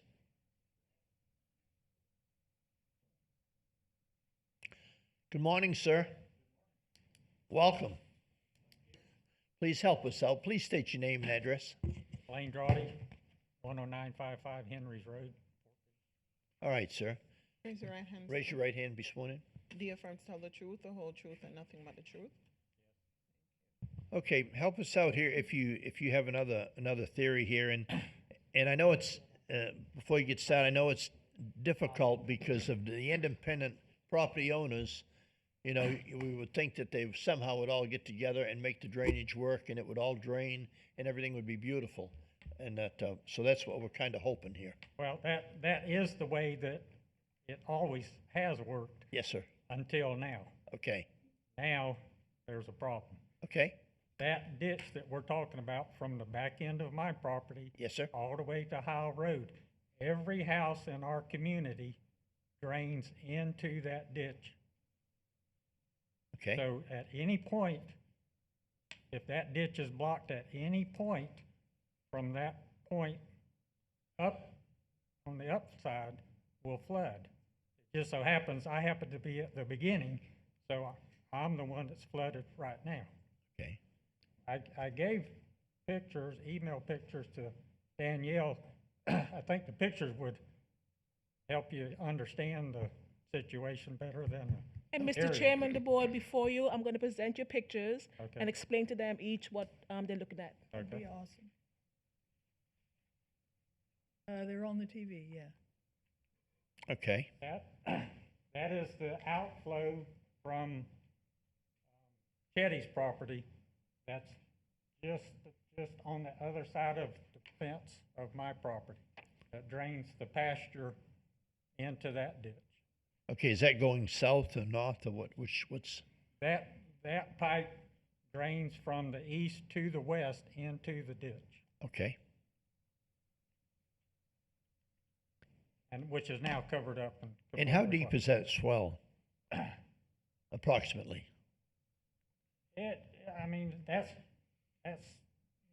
right at the beginning, I would say maybe 3 feet right in that Okay. area. Is this photograph taken looking north onto Chetty's property? No, that photo, I believe, was probably taken from my property looking south. That would be on the east side, which would be my left if I was looking south. Okay. It's east. All right. So that's the end of the culvert there? That is the intake of the culvert on Chetty's property. It's the other end of the pipe that we just looked at. that the water flows into and then into the canal. Okay. What's that? So this Is pipe, that on Chetty? Yeah, I think that's that pipe that I clean out so the water can get through it. On Chetty's end? Yes. Okay. but the ground is high above the pipe. Well, Yeah, not that's- really. It's not? Apparently so, just looking at it. Okay. It's a wooded area. Okay. There's leaves and all. The right. pipe, the swell drains into that pipe. Okay. And there is probably another picture of the property that Can you that go pipe back, drains. please, ma'am? Keep going back. Okay, this is the See the pipe at This the is bottom? the north end of the pipe that's headed into Chizo's property. This is on Chetty, headed toward Chizo. Right, which would basically be running east to west. Right, no, that would be running to the west from this view. That's the intake that would flow west into Okay. the ditch. Keep going back. And that's the other side that is on the west that's gonna flow to the east, and that's on Chetty's property. No, that is the other end of the pipe that we just looked at. One of these ends has to be on Chetty's property. On the other end is Chetty's, the intake. Go back The forward, prior- the go prior forward. picture. That is That's on Chetty's. Chetty. That's Chetty. Okay, that's what I'm trying to get. Okay. Okay, so now the water, it's coming toward me, toward us. When we look at this photograph on Chizo's property, that's, the water's coming on down Chizo's eastern side there. The other end of that pipe goes into the ditch that's on Chizo's property. That's what I'm asking. The other end of the pipe. There's two ends. This is the intake, the outtake is the one that Well, goes in. one, they're not both on Chizo's property. The intake is Chetty's, Okay, which photograph is that intake? that one. Okay, then now go back. So then that's on Chizo. Yes. That's what I want to see. So the water now is flowing that way, down Chizo, or is it to go Yes. to the, No, the water that would come out of that pipe Goes will n- go into Chizo's ditch and flow south to Hile Road. Okay. which Alton. direction is south on this photograph? The top of the photo would be That's south. what I'm asking. Okay, so that is supposed to be Chizo's swale right there at the That's top of the be- that's- photograph. That's the part of the beginning of that. And that's where the plug, that's That starting has the been- plug. That has been completely covered for a long ways, not Okay. just one spot. Now we can keep going. All right, now what is that? I believe that's that intake on Chetty's that we just looked at. All right, keep going. All right, so now what's this? That is the dirt that has been built, that's now been pushed into that ditch, beginning where that pipe came out that we just looked at. And this property here is whose? That is Chizo. Okay. All of that dirt there now is in that ditch. Okay. And it's been smoothed out, Yes. and the concrete has been removed? Or has The it been one- pushed in one- too? One pile of concrete on the southern end of their property was removed. Is this still That there? concrete right there was pushed into the ditch and Okay. covered up, and it's Okay. still there. Okay. Very good. That's a picture of them pushing the concrete into the ditch. Okay. That's that same, All right. those are same pictures. That's the dirt that was brought in that has now been pushed into the ditch and covered those pipes that we just looked at. Okay. And that is what you're saying has stopped the flow, what you're thinking has stopped the flow of, Well, it definitely has stopped. of the drainage. Well, that will definitely do it. No, no, What's I understand that. I'm just trying to get a clarification That- here. Just so you understand it, it's not it's not like a pile of dirt here and then the canal's open. Right. It's a big pile of dirt that's been pushed in for, Okay. say, 40 feet. All right. And then various points down the ditch, other piles have been pushed into it Okay, on that on property. Chizzo's property. Okay, what's this? That is after this past summer when we have rain. That is that same area where the dirt has been smoothed out that we just looked at, those piles of dirt. That's where the water finally got so high, flooded us out, their surrounding properties, and finally breached that and is flowing south to Howell Road. Okay. So what is this, what is at the top of this? Whose property is that? Who are we looking at? That is that ditch. That's now On Chizzo? Chizzo's. Okay. That is clogged. Okay. 90%. I think honestly, sir, is there anything, we need to go any further on this? I think we've probably seen what we have here in front of us. I think we can make a decision. Keep going. I mean, I do have good Okay. pictures of, you know. Does the board have any other questions? I do. What is this flooding Yeah, here? see Is what- this your let's look at the place? picture. That's used to be my dog pen that I had to move because it floods now. All right. And this? That is now in that ditch. Has never been removed. It's in the ditch Okay. now. Okay. All right. I want to clarify how the flow is, Please. okay? From the, that's water flowing from the Chetty property. It finally breached the field that was there and made its own, as you say, waterway. But in order for that to breach that, it backs the water up to my property and the other properties on the north side of the beginning of that ditch. I understand. That's more of the water flowing south into that ditch. All right. Okay. That's my property, part of my property flooded now, All right. same thing. You can clearly see the water has breached that fill that was put in and made channels so that it's trying to get down that ditch to Howell Road. Okay. But because that is so much higher now than the surrounding properties, it has to back up 200 or 300 yards into our property to get high enough to go over that now. How long have you had this property, sir? 14, I've been there 14 years. 14 years. Okay. What's that? Pardon A me? culvert. What, is that your pond? That is I believe they were talking about that where the neighbor's pond has been, they put they filled it in and blocked it so the water can't flow, another neighbor. Okay. That's a bulkhead. That is not blocked. That's the bulkhead that they've put in, and another picture should show the outflow. You can drive, that's the outflow, so Okay. that is part of that drainage system. It's not blocked. Has, And it has Yeah. worked in the past.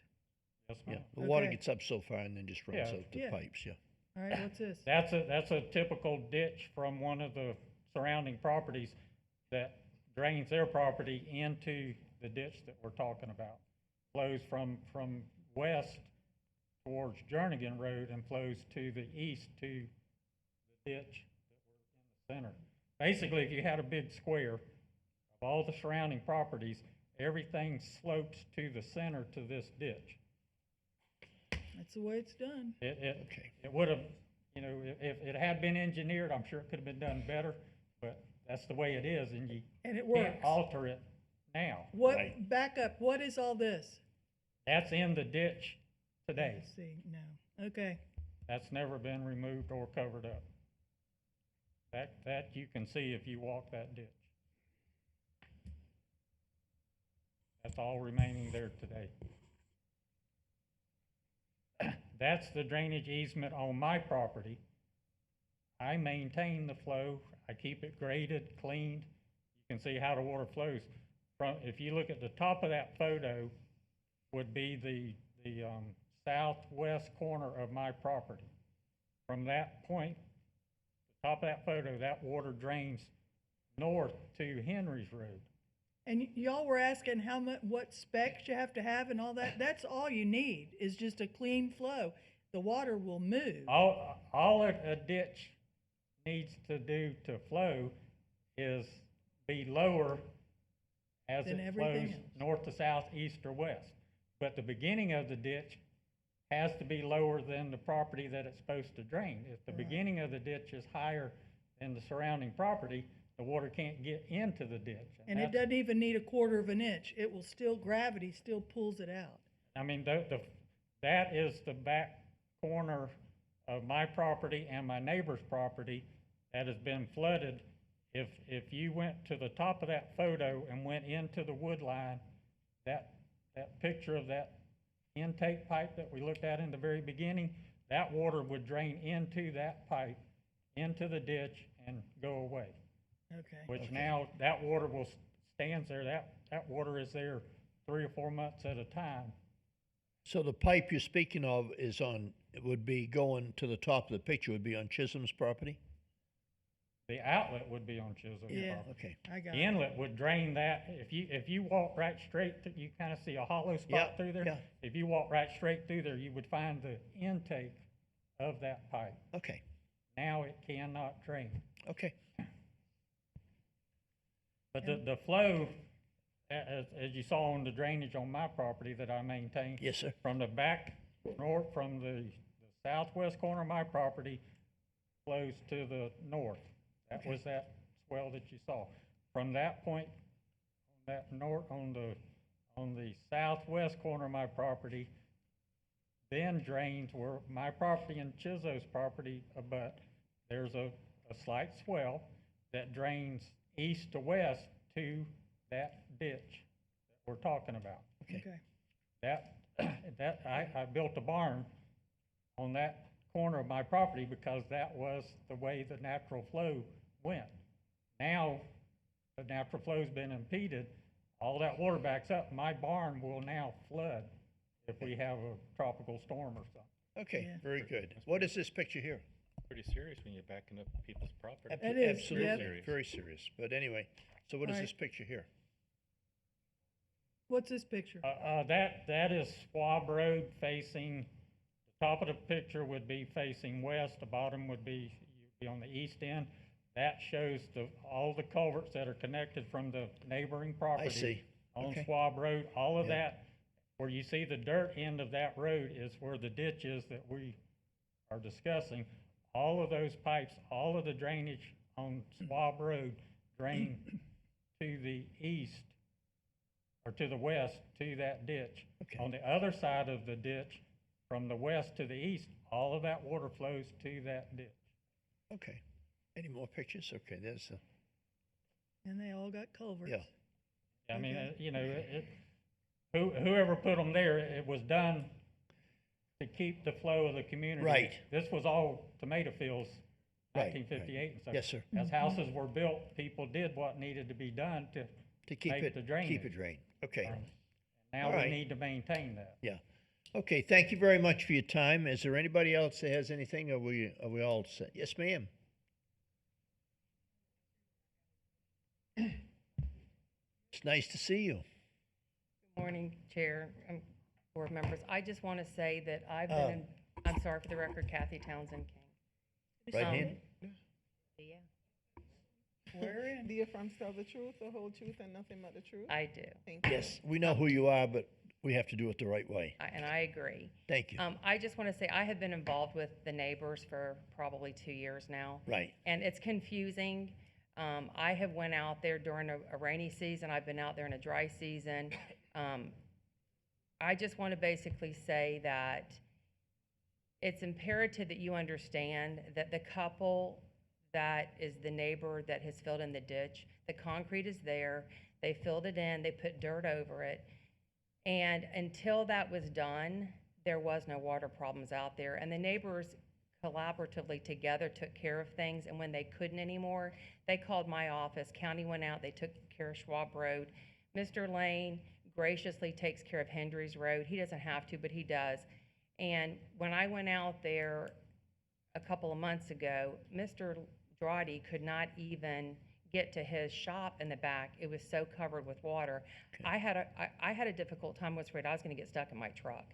The water is being backed up because the flow has been stopped up, and so, Mrs. Monahan, as you've stated, a little drip of water is going to find the natural flow to get there. And so for years, it's been proven that this is a historical drainage. I know it's confusing to you, Mr. Murdoch, of how stuff goes, and it is confusing, but the moral of the story is this: the dirt needs to come out, the rocks need to come out, so that everybody can enjoy their life that they've had out there, and anybody moving forward. It's Mother Nature. Let Mother Nature do its duty of what it's designed to do. And I just have a hard time understanding that two people, both county employees, know the code, know the law. He worked in planning. She was a code enforcement officer that cited people for these very things. So I'm just here to say that it's a difficult thing to do, but we have to go back to the historical drainage part of the property, and that's where it all began. And for that to be maintained and moving forward, it needs to be opened back up. Okay, thank you very much. We really appreciate your input. Yes, sir.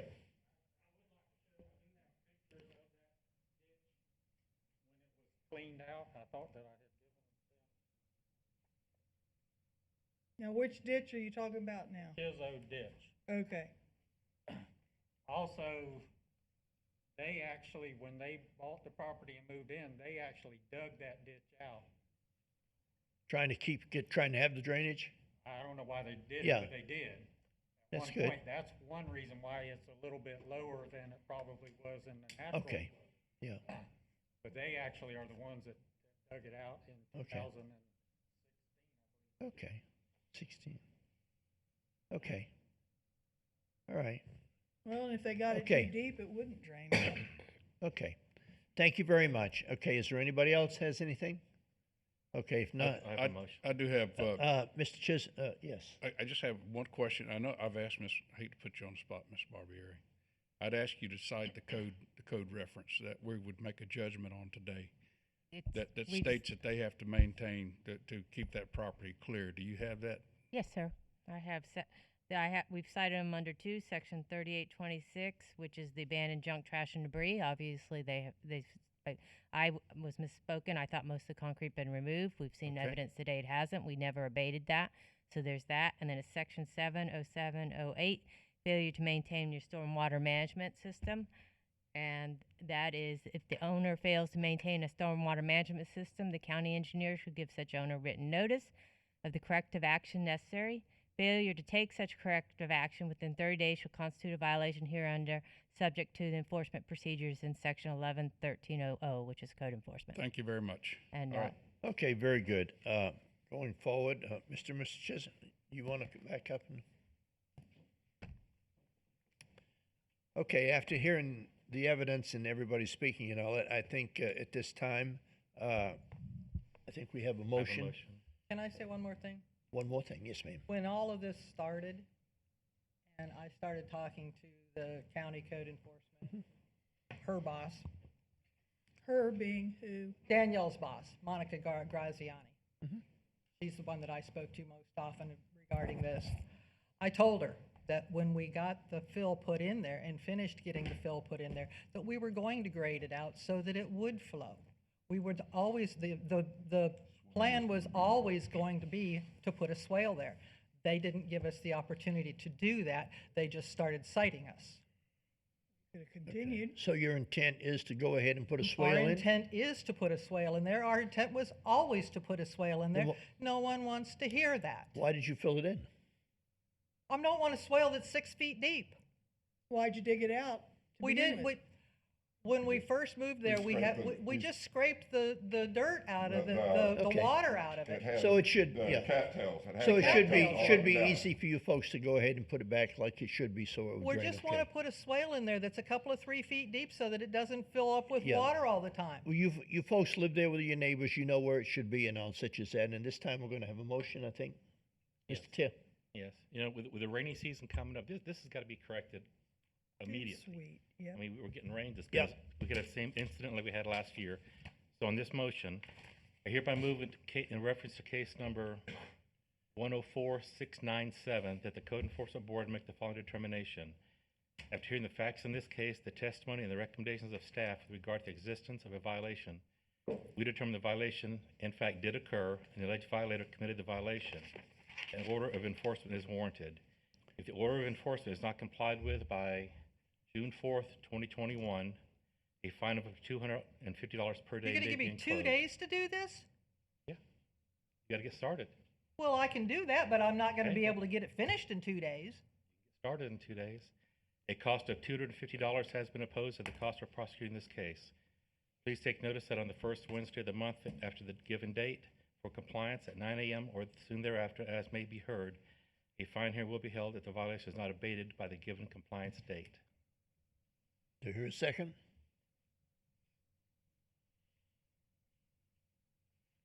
Motion dies for lack of second. Will you consider changing the date a little bit? 10 Would days. be the pleasure, 10 days? Yeah. Well, they're gonna have to hire somebody Yeah, to do it. the way that.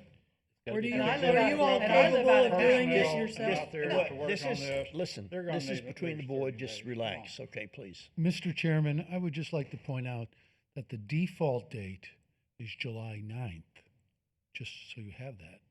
So if they Let's- didn't, so let's to be make it- honest with you, if they didn't show up, it would have defaulted to July 9th. So just, you have that Yeah. information. Let's make it that date. Can you make Okay. it that date? Which is it? July the 9th. July 9th, 2021. Okay. I'll second. You're changing your motion to Yes. that? Okay. And the second? I second. Okay, by Mr. Waters. Roll call, please. Mrs. Monahan? Yes, ma'am? Mr. Fogg? Yes, ma'am. Mr. Taylor? Yes, ma'am. Mr. Murdoch? No, ma'am. Mr. Waters? Yes, ma'am. 4-1, yes. It passed. Mhm. Okay. Okay. All right, Okay, folks. now, let me, just Very so good. I'm clear. Do we have to remove all of it, or can I put a swale in there? Oh, it has to have a swale. You have to Yeah, put that's it what I back. was gonna do in the That's- first place. I- That's I what we think- were ever gonna do. I'm not sure the board can answer that question. I think you get with staff and they will tell you. He won't you talk know to me. what. He doesn't Okay, have but any- listen, you can't make it too deep. If you make it too deep, Well, it's that gonna was hold why we your- were filling it in, so that it wasn't so deep. That's all. Handle it with staff. That's what we Figure it were out. trying to do in the first place, Then was work fill it with in them so all that it and wasn't figure it so out. deep. Mr. Chairman, I have a question. What would be necessary for them to get this completed? All they gotta do is put a swell in? Well, they have to maintain the existing historical drainage over there. So But it's there's not no really. rules as to how deep or anything like that. As long if as they put a there's- swell in that allows the water to drain, they've met the criteria for this case, yes? As long as they do not flood the neighbors. Here's a novel idea. Put it back the way it was and the way it has been. And that's a simple thing. And keep it clear of the cattails. You know, all you need is a weed whacker to clean it up. No, not when it's 15 or 20 feet wide and 6 feet deep. You can't get in there full of water. Yes, sir. Mr. Chair, can I I'm just? trying to make the place pretty. I'm trying to fill it in. Well, Danielle, go back to some of these photographs and show all I want. Okay. And it's making me feel the like pretty right now, swale. when you all make the ruling, that I'm gonna have to ask this guy every time I wanna mow my lawn. No, Oh, for you heaven's know sakes. better than that, sir. I mean, Go that's, back to that's some it. of those But photos the whole on the idea is we're side. trying to have you To conform. draw these photos? You don't conform now for Some- whatever reason. We're trying to have you conform with these Not as people flood, here. but Swell there's or a not. pretty drainage You swale. do it the way it's supposed to It's be done. grassed over. Put it back Yeah, like it was, that's all. a Just drainage that easy. swale Keep that's going. grassed over, There was a like pretty the one one that that he Mr. showed Drotti us. has on the west side of his Just- property. What We're you looking. people All I know wanted what to to do. do. We don't live there. You people know what to do. Mr. Chairman, Clearly they what I was don't. doing. we voted on this. Yeah, This so is over. it's over. Let's Yeah. move I on. want to Done. show them, I want to It's- show, look, It's done. that is a swale ditch. These people know. Just Look, let- is that not a proper swale? you go.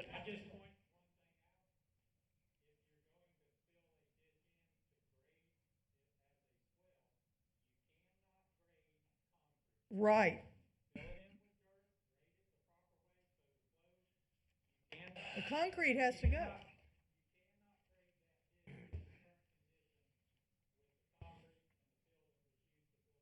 Correct. Okay, very good.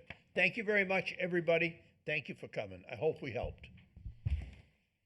Okay, going right along, number eight, case number 103408, 1920 North 44th Street, Fort Pierce, Florida, Anthony L. Gordon Sr. Is Mr. Gordon here? Yes. Please step up. Y'all need to be quiet for us, please. The meeting's still going on. Yes, sir. Please state your name and address. Anthony L. Gordon, Sr., 1920 North 44th Street.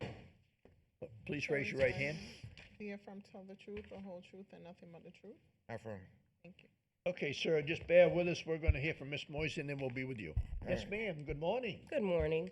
For the record, I am resubmitting one photo dated August 19, 2020, one photo dated September 4, 2020, two photos dated November 30th, 2020, and I am submitting two photos dated May 28, 2021. During my first inspection, I found a property located at 1920 North 44th Street in violation for Section 11.05.01 Building and Sign Permits to obtain a permit for the roof being replaced and work being done to the small structure. Section 11.05.01 Building and Sign Permits to obtain a permit for the work being done to the exterior of the house by the front doors. I issued a notice and gave a compliance date of September 2nd, 2020. After getting no compliance, a notice to appear was issued for the December 2nd, 2020 Code Board meeting on September 4th, 2020.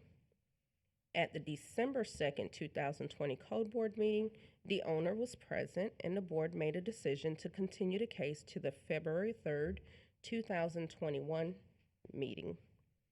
At the February 3rd, 2021 Code Board meeting, the owner was present and the board made a decision to continue the case to the April 7th, 2021 Code Board meeting.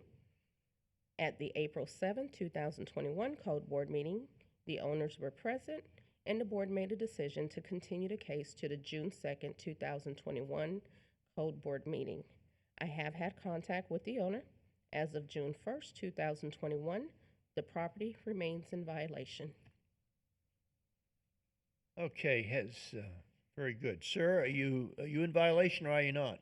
I didn't think I was. I thought I was here to Okay, all the times that you've been before us before, we've given time and we've extended it, and you know that you were here before, and you might have maybe said the same thing before when you talked to us that you didn't think you were.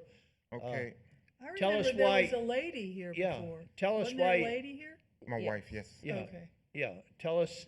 You know. Okay, I think she's saying that the outside exterior was in violation. I've had the inspector over. I think he's from the county that came over and closed the case, signed off on it, in his words, that I was in code. Okay. Did she not get that information from? Evidently not. I mean, but Mr. Durden, do you have anything such on that?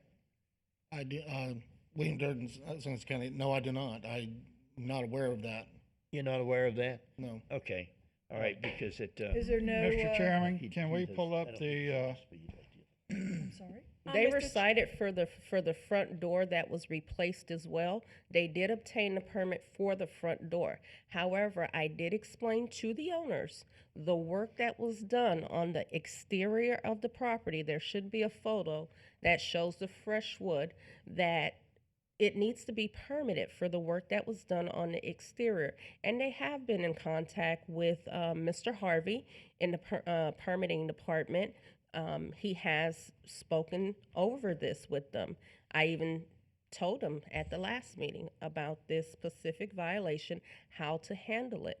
They were supposed to be in touch with the permitting supervisor to get this permit obtained. Sir, Yes. it's all been obtained. The guy came out and inspected everything, gave me instructions on everything that needed to be done, and it was all done. If No. you see there, it had the lights up, the lights been removed. Did you get the permits? Yes. Do you have a copy He of the permit? has. I didn't bring any copies He got a again. I permit thought I for was the here front just to be door. told that I was in compliance. Now apparently, I don't know I'm totally lost Mr. right now. Chairman, Danielle, can you pull up the permit that he's obtained and see what's going on here? This is one of those where we just, you know, you would put it off and put it off, put it off, date certain Yeah, would be better. well, I think he's Well, confused, I'm but, thinking we need to make a date certain on this. well, and- wait a minute, I'm waiting on Okay, I'm just Danielle saying, to- I'm not doing it, I'm just Yeah, saying, yeah, let's- we need let's a see what date, and we then they got on can the work it out permit, what permits themselves. have been pulled and so forth here. They need to work that out with Ms. The Boyes. gentleman came out in a little Okay. red car. He did the whole thing and told me where I was in violation at, and he come back after telling me everything need to be done. The structure that she's mentioning now, the lights, my hurricane shutters, and how they're supposed to be put in. He went over everything with me, and all of that was Okay. done. He come back and he passed everything. He Okay, said let it me was- ask you a question. Did you go down to the county and get permits? Yes. You Okay. did that? My Yeah, wife they're did. right here in They're front right of in us. front Final, of you. right All right. May 7th. Except this last one hasn't been finalized. It looks like the yellow one there. The shed permit, that was a separate case. That's a whole separate, that's not That this was a separate case. case, yes. Okay, so the permit we're referring to is the window and door? Yes. That's final. Okay, The window. so the window and door is fine. Okay. You're good on that. What, That's what this case is. what Ms. Moses is referring to is that piece of plywood beside the door? That's the same piece of wood. I had to pull that out to put the door in. We turned the door around and we put that same piece of wood back in and just screwed it in. The guy with the permit who came over told us how we had to, he saw nails in there that wasn't supposed to be there. And he told us the right type of nails that need to be there. Put all that in, repaint it. And he said it was all done Okay, right. the way looked I like look it at was this, if final. that piece of wood is part of the window and door installation, That's what I thought. I don't see any issue here. I don't I don't either. It looks like understand it's why final. a piece of wood beside the door that affects the door installation has to be permitted separately. Yeah, Can it you- says right here, can somebody permit give me status some final. insight?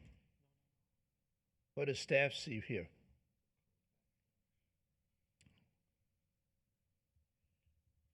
Do you see it, Ms. Barbieri? The bottom right, it says, permit type, window, door installation, residential, permit status finalized. Yeah, and if that piece of wood had to be removed or reinstalled for installation of the door, that should be included in the door permit.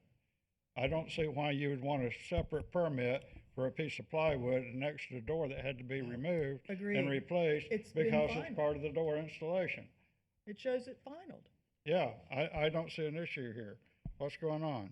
Yeah. According to, I know, I'm William Dundon, I don't know if you have the information in front of you, but according to this permit, it's only for replacing a damaged front door, not for the siding.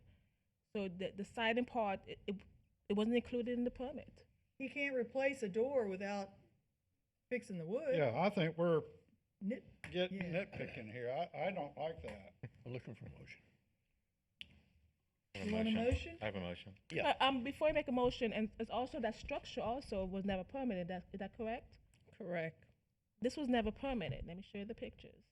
Wait a minute, but look at, This side, this, Okay, there's You're this, talking about that piece of plywood, well, that No, piece of that's- plywood had and to also deal with this. the This door was never installation. okay, we permitted. also have this one here too. Okay. Oh, is okay, that- the shed, Isn't that the open permit? No, it's a different shed.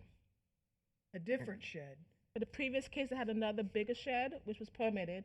This is something totally different. Do you have the other picture that shows all of the Permits? all of the joists removed where there's just a bare building? Okay, There. Is they that the took it state of the apart. building now? Yes.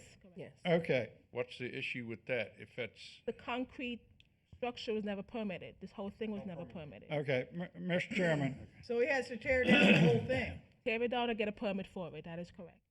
Mr. Mur- Okay. Okay, Mr. I've Murdoch. I've been in touch with Mr. Doug, I believe his name is, Okay. and he explained to me that that is considered a shed. That's been there since when I bought that property. And all I Okay. did is cleaned up around that area, and when they saw that I was putting a roof on it, they told me that I couldn't because I didn't have a permit. I pulled it back down, and that's the state it is in now. And Mr. Doug told me that when I'm ready to put a roof and finish closing it in, and he is considering it a shed, that I have to get permit for it. Well, wasn't there a permit right here in the list of permits? It's for No, different it's shed. for another shed that's in the backyard. Okay, first of all, Mr. Chairman. Yes, sir. In regards to please obtain a permit for the work being done on the exterior of the house, that's that piece of plywood next to the window and door. Am I not Okay. correct in that? All right. I believe Mr. Durden has a little Mr. insight. Durden? According to the permit, it does, when you apply for a window and door replacement, the siding is not part of that permit. So from what I understand, Mr. Harvey directed you to pull another permit for the siding on the exterior of the structure. So if that's the same piece of wood, That's the No, same piece. if the wood is removed and replaced and it wasn't part of the original permit, he has to pull a separate permit for that. But his contention is it's the same piece of wood. Yeah, it's not been replaced. This is original? The original wood, that's the same wood, pull it off. Yeah, that's what I'm Turn around getting and at paint here. it. We got a piece of wood that he had to remove to get the door in there, and then he put the piece of wood back. as Why I'm does he concerned, need a that's permit civil for that? And then, sir, why That isn't doesn't it painted sense. the same color as the house? It is, look. And it is now. This is after it's done. If you go back to where you see the wood, it's pure wood, and the house looks like I it's had to pink. turn it, Turn- we turn it turned it around. around. We turned the wood around to, that's a 4x8 sheet, more or less. yeah. Yeah. Is that what we're I- saying? I'm sorry, but I have a problem with that. I don't either. Okay. All right, so that's on that part of it.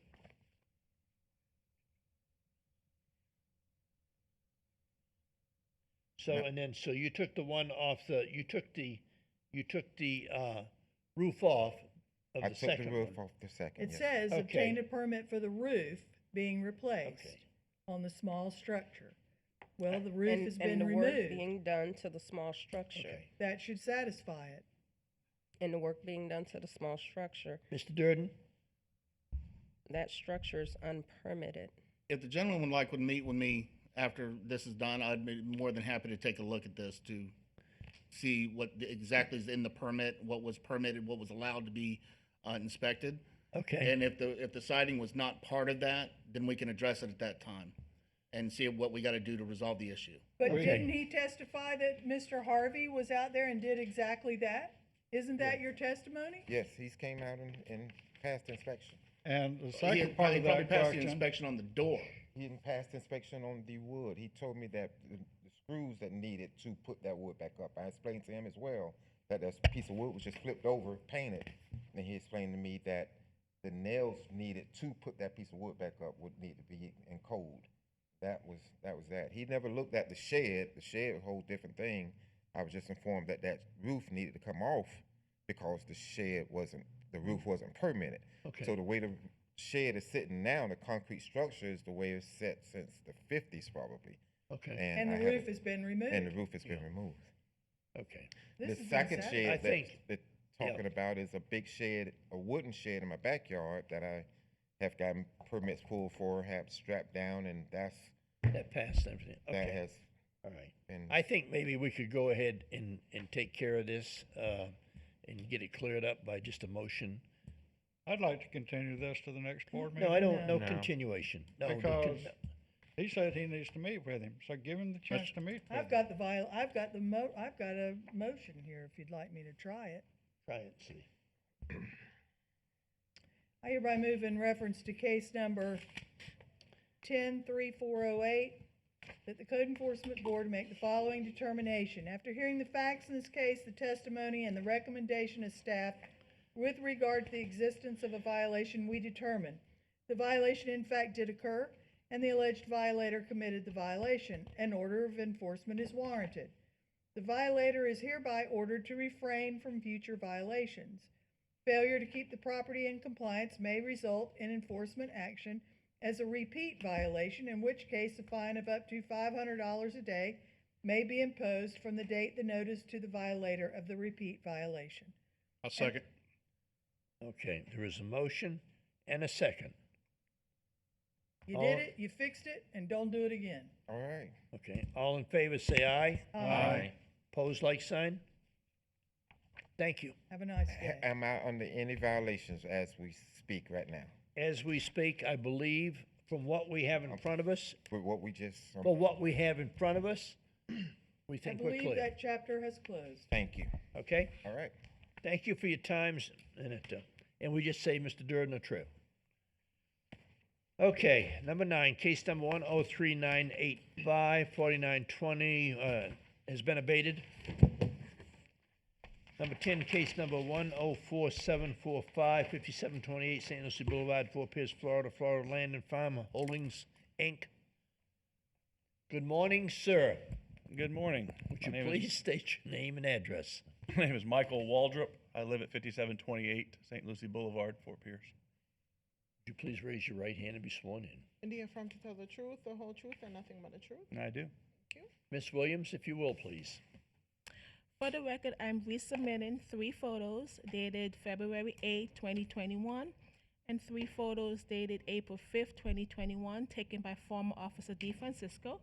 And I'm submitting 2 photos dated June 1st, 2021, taken by myself.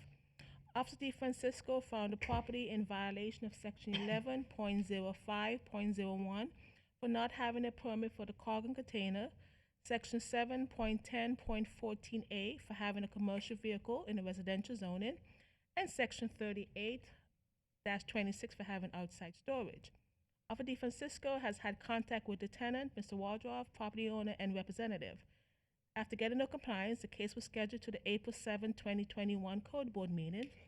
A representative was present to present the property owner. The board continued the case to today's meeting, June 2nd. The tenant has been trying to correct the violations. However, as of yesterday, June 1st, 2021, the property is still in violation. Has any of it been cleared up? Okay, It sir, was, are it you was in? hard to see from the roadway, but the commercial vehicle is still there. A little bit of outside storage is still there. I'm not sure about the car container. Which one are you considering the commercial? Yeah, that's not. Is it the black? Yes, the black. Okay. Yes, the Okay. commercial trailer. I just wanted to make sure they weren't talking about the truck. I've gotten all the. Are we or are we not in violation, sir? Yes. Okay. Yes, we are in violation. So a lot of the outside storage is the fencing materials that I'm pulling a fence permit on the property. I have a fence permit and a container permit ready to go. Unfortunately, we have recently, in the past month, the neighbors had the property surveyed. So we have all of our paperwork ready to go. I haven't been in this with you, but with Dana. And so what's happened, and I don't know if I should approach or if I should give this to you, or how do you want Miss to try to do Danielle. this? I don't know how well this is. Permitting, but it shows my issue. We have a conflict of. Property lines? Mm-hmm. Okay. Right where the container's sitting. Okay. All right. My surveyor says one thing, their surveyor says another, and literally the last 20 feet of this property now is in question, which is they've put a survey marker under the back corner of what is a shed on the property as of now. So we don't know. See, this was all way back, one big property, and somewhere along they did a split. I haven't had a chance to get research. We're trying to do that now. Okay. I can try to relocate the container that we're going to strap down. I would kind of like a little bit of a ruling, though, because the black trailer they're calling a commercial vehicle, it is a storage unit as well. So I don't really know the definitions exactly of storage.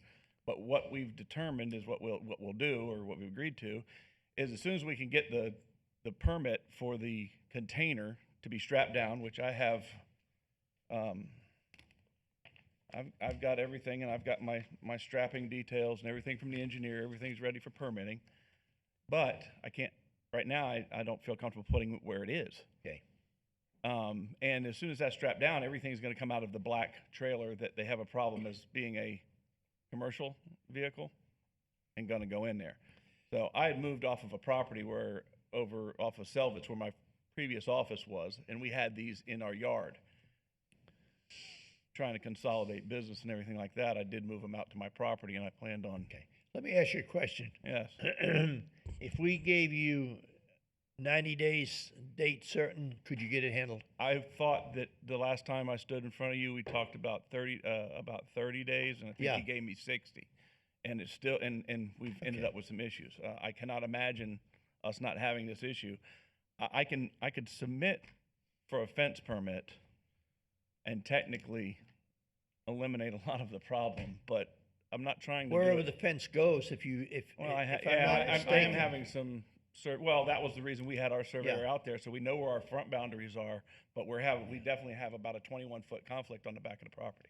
But if you go for a fence permit, at least you got the fence permit wherever you put it, within your. And that would probably eliminate my issues with the code board, honestly. Right. But I'm not trying to do it on No, technicality. I I'm trying to get it done understand that, right. I understand. I'm just asking a question, sir. Uh-huh.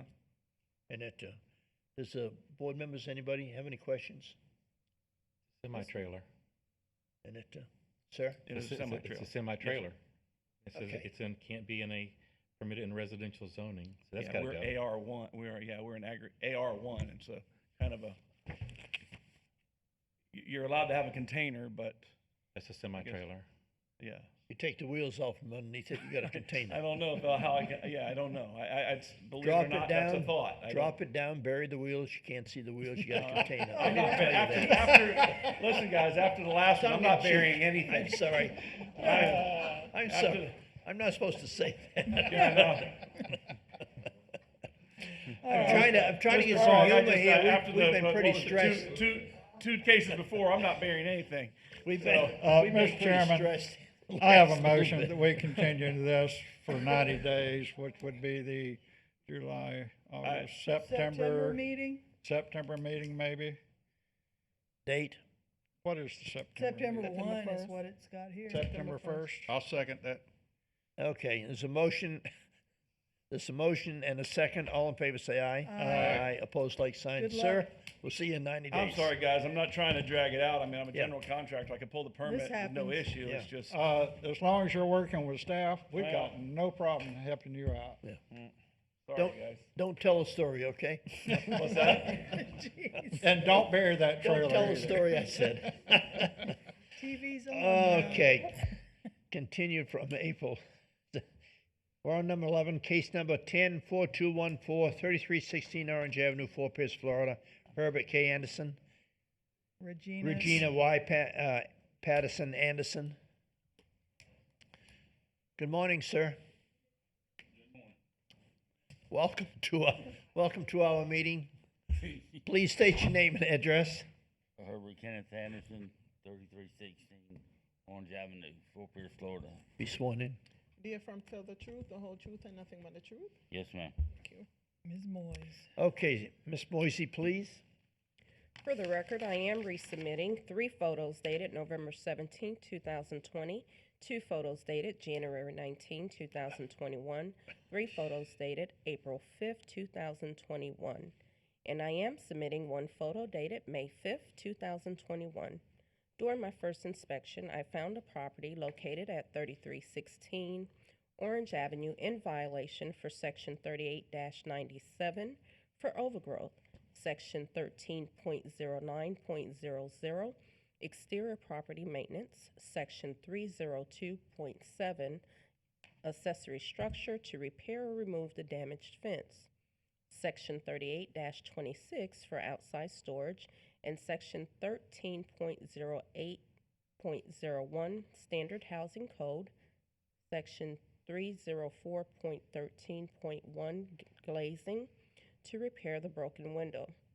I issued a notice and gave a compliance date of December 1st, 2020. After getting no compliance, a notice to appear was issued for the April 7, 2021 Code Board meeting on January 21st, 2021. At the April 7, 2021 Code Board meeting, the owner was present, and the board made a decision to continue the case to the June 2nd, 2021 Code Board meeting. I have had contact with the property owner. As of May 28, 2021, the property does remain in violation.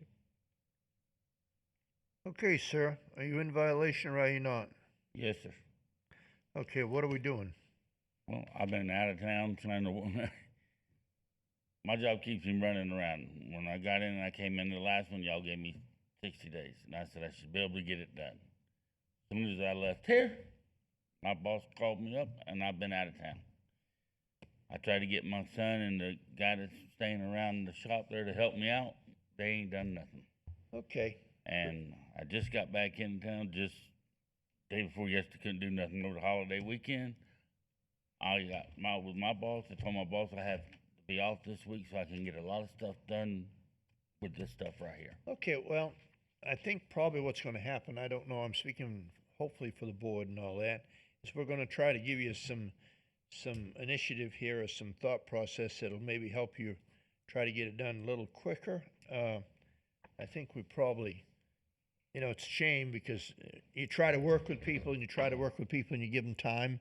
And you have situations and all when that. I leave here, I'm going down there And across the street to try to get my permits for the it's just appearing and looking at it. And I know it's all your personal stuff and all such as that, but you have been turned in. You're in front of the code board here today, and after 2 or 3 times of trying to give you time to do it, we're probably going to have to make a decision to. Well, this is only my second time being here. Second time. Hopefully you won't have to. Well, Hopefully some you of won't the have to stuff get a third. I'm trying to get everything where I can get it picked up and started because I haven't been here. I'm taking off work now. I done called my boss and told him not to call me. All right, well, some so of I this can get stuff stuff is done this easy. week. Some of this stuff is easy, mowing and cleaning the weeds. Absolutely, but I haven't been Picking here. up the debris, moving away the broken cars, that's all easy stuff. I guarantee you most of that stuff will be done this week because I'm taking all week off. I have a motion. Yes, ma'am. I hereby move in reference to case number 104214 that the Code Enforcement Board make the following determination. After hearing the facts in this case, the testimony, and the recommendation of staff with regard to the existence of a violation, we determine the violation in fact did occur, and the alleged violator committed the violation. An order of enforcement is warranted. If the order of enforcement is not complied with by July 15th, 2021, a fine of up to $250 may be imposed. A cost of $200 has been imposed as a cost for prosecuting this case. Please take notice that on the first Wednesday of the month after the date given for compliance at 9 a.m. or as soon thereafter as may be heard, a fine hearing will be held if the violation is not abated by the given compliance date. Second. Second by Mr. Taylor. All in favor, say aye. Aye. Opposed, like sign. Get to work, sir. July 15th. Thank Thank you very much. $200. Yes, and then 200. You have $200 for the case. Yeah. Yes, Prosecution. where do I have to pay it at and when? You pay Staff, that. ask Ms. Boyd, she'll tell you all about it. Thank you. And call her when you're done so she can clear it out and get it out of the computer. I will try to keep it. Okay, number 12, case number 104809 has been removed. We're on 13, case number 104179, 2023 St. Lucie Boulevard, lot 113, Fort Pierce, Florida. Majard Muscove. Bodajar Moscow. Muscove. Okay, 14, case number 104726 has been abated. We are on 15. Hang on just a minute, Mr. Chair, I think we've got. Are you Mr. Moscow? No. No, okay. All right. Case number What are you? 15, case number. Who's talking? Wait a minute. Who's talking? The one that. They are. Sir, Update. Abated. Wait. That one's abated. Wait for the first one. Say one thing about this. just no. What are you no. doing? He's actually number 1, and he came late. So after we finish all the other cases, You got to can finish. present. Yeah, we start at 9 o'clock, sir. Yes, I wasn't gonna. Okay. I was gonna talk about. Whatever. It's abated. He's It's not case abated. 14. Pardon me?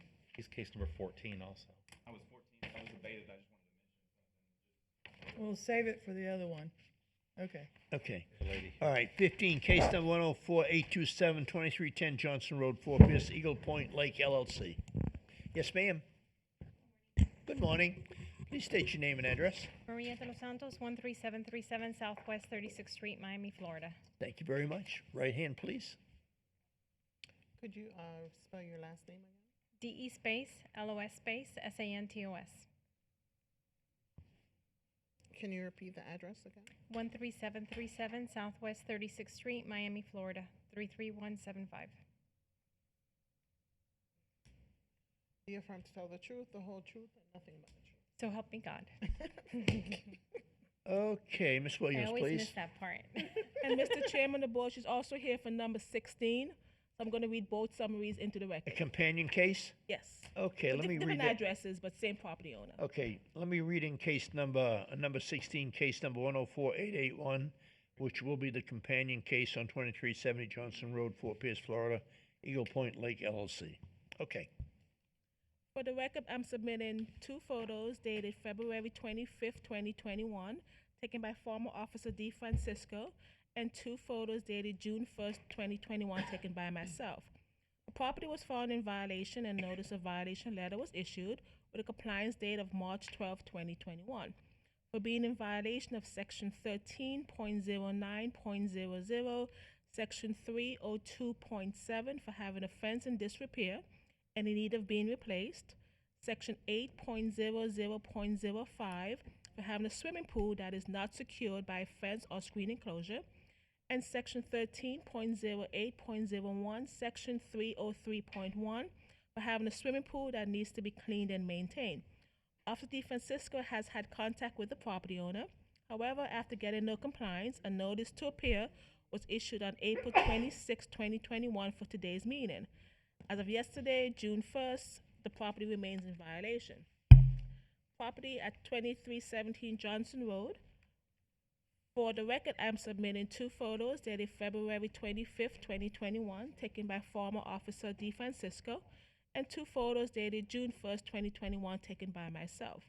The property was found in violation and a notice of violation letter was issued with a compliance date of March 15, 2021, for being in violation of Section 13.08.01, Section 303.1, for not having a swimming pool, for having a swimming pool without a barrier or covering, and for having an unclean and unsanitized swimming pool, Section 8.00.05 for having a swimming pool without a fence or screen enclosure, and Section 13.09.00, Section 302.7 to repair the screen enclosure.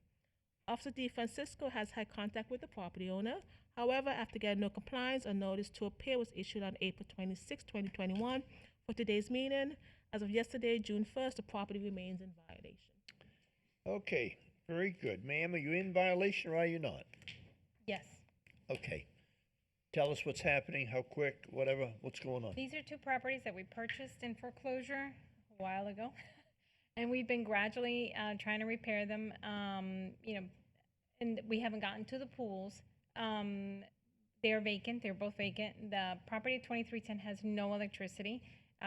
We have done nothing with that property, so there's no way for us to put pool equipment in there. I have been in contact with the officer. Hold on. D. Francesco. Yes, and by email several times, and I have sent her an email with due diligence. I mean, we have contacted, I have lists of companies that have contacted for pool equipment.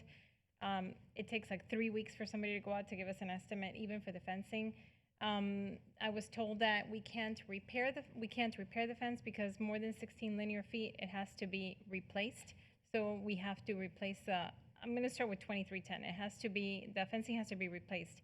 The biggest problem we have right now is that it's in an LLC, and I've tried to contact contractors, so they can pull the permits because it's an LLC, and what they want to charge is outrageous. So we're in the process right now working with an attorney to transfer the LLC back to our names, so then we can pull the permit for the fencing, and we're going to install the permit ourselves. I've already paid for a 4-foot aluminum fence in Miami, but there is a 2 to 3 week lead time for the fence to be created.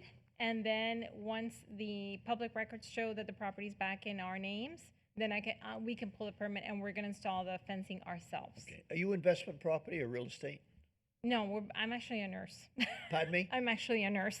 Oh, and you are? Yeah, and I just Is this do a private home for you folks?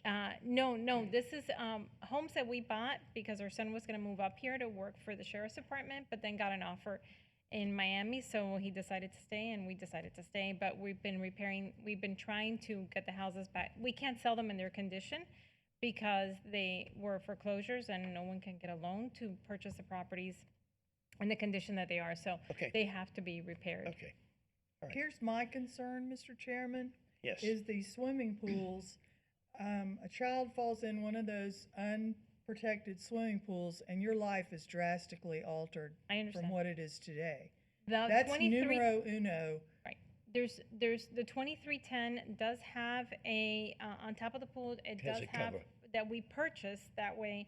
It's a wire mesh. The one that you use for foundations.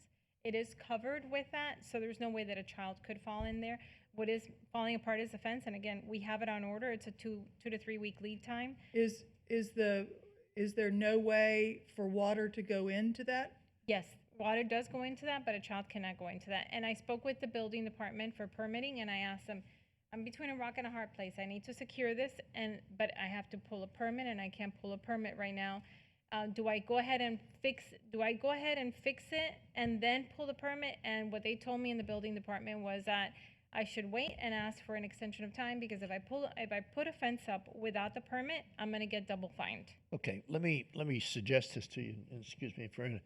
When you look at the wire in this picture here, this wire is not, it's laying there, but it's not secure, Yeah, so. it is secure. It has, Well, 2 look at by the 4. picture, look at the picture.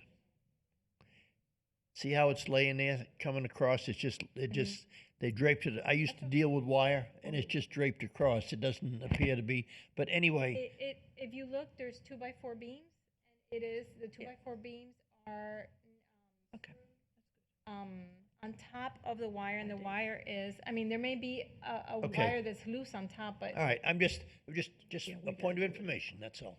Well, I'll go, you're the one will be responsible, so that's it. Okay. I mean, I understand the safety hazard. Yeah. It's either I try to put up a fence now and then get a violation for putting up a fence without a permit, or Well, you know what happens. Okay, very good. So, Chairman? So what is your time frame? You're Ms. looking. Graziani. Good morning. Good morning, Chairman. I'm sorry, ma'am. Excuse me. This is my leader, so I have to stop for a minute and speak to her. Yes, ma'am. What's your name? Monica Graziani. Do you affirm to tell the truth, the whole truth, and nothing but the truth? Yes. Thank you. Good morning. I just want the board to understand that we take unsecured abandoned properties with swimming pools very seriously. We have initiated the process. The property owner does not know this yet, and that's why I want to put this on the record. We have initiated the process to go in there and cover these pools ourselves.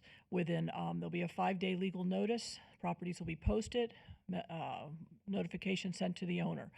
And then on that 6th day, the county will go in there and cover these pools.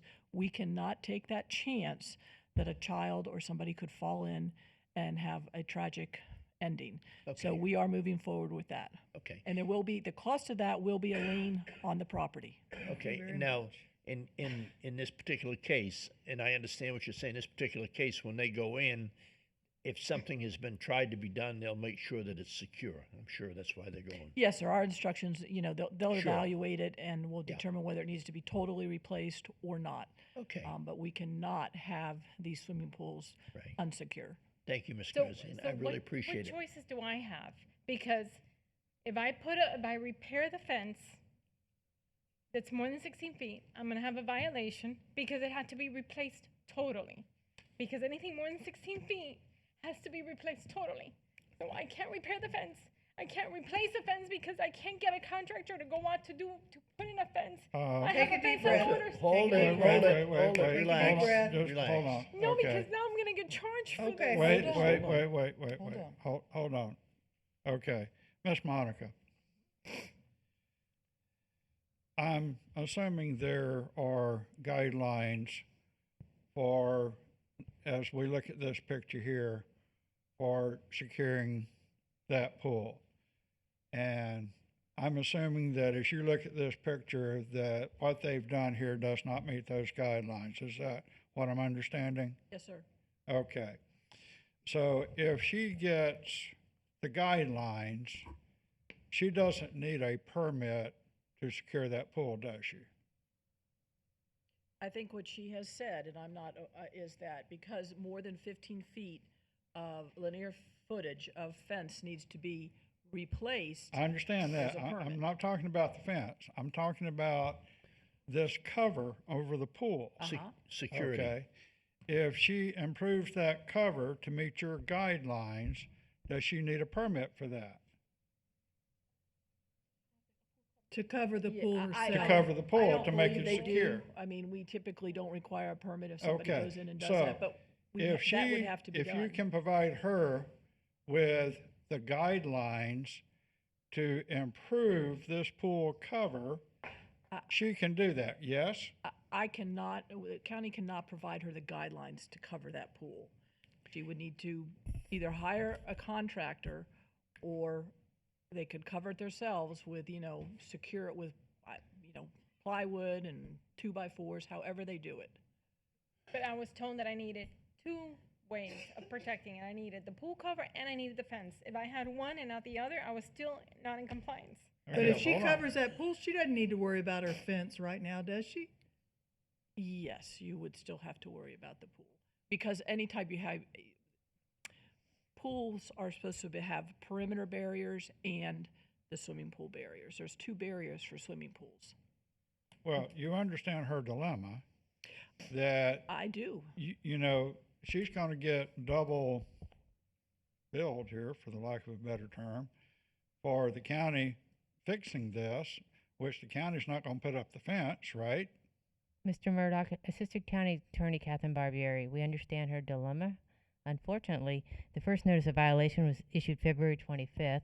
We are now June 1st. It's been this way for 3.5 months, which is what has caused us to do it. It is a 5 to 6 day process before we can be in there either. So she's got 5 to 6 days to make her decision. She could hire a contractor right now. She chose not to pay the extra money to fix the fence and that way. And, so she I has have chosen to go another estimates. route that is going to save her money. But unfortunately, the county, this has been unsecured now for too long a time. I have estimates from contractors that can't even get out there. I have called multiple contractors, and I have estimates from fencing contractors that I had to wait a month for estimates, and I have their emails and I have their estimates a month out from when I called them. And then they told me that they're behind on materials, and that it's still going to be another 4 weeks before they can get out there. So it's not for lack of effort. I have all the documentation right here. Mr. I Chair. have a question. We're talking about time frame wise, and true, what, Ms. Catherine Rivers said this just a few minutes ago, and what staff is saying. And we look at this and we think in our minds, well, it's okay for the moment and all that. One child in 30 minutes to an hour walk there and fall in, everything else is all gone apart. So you can see where we're coming from, I'm sure, and you can understand that. And even though you have all those estimates and all these things, it has been a long time since February. So unfortunately, if you are hampered by fees and all such as that, to get it done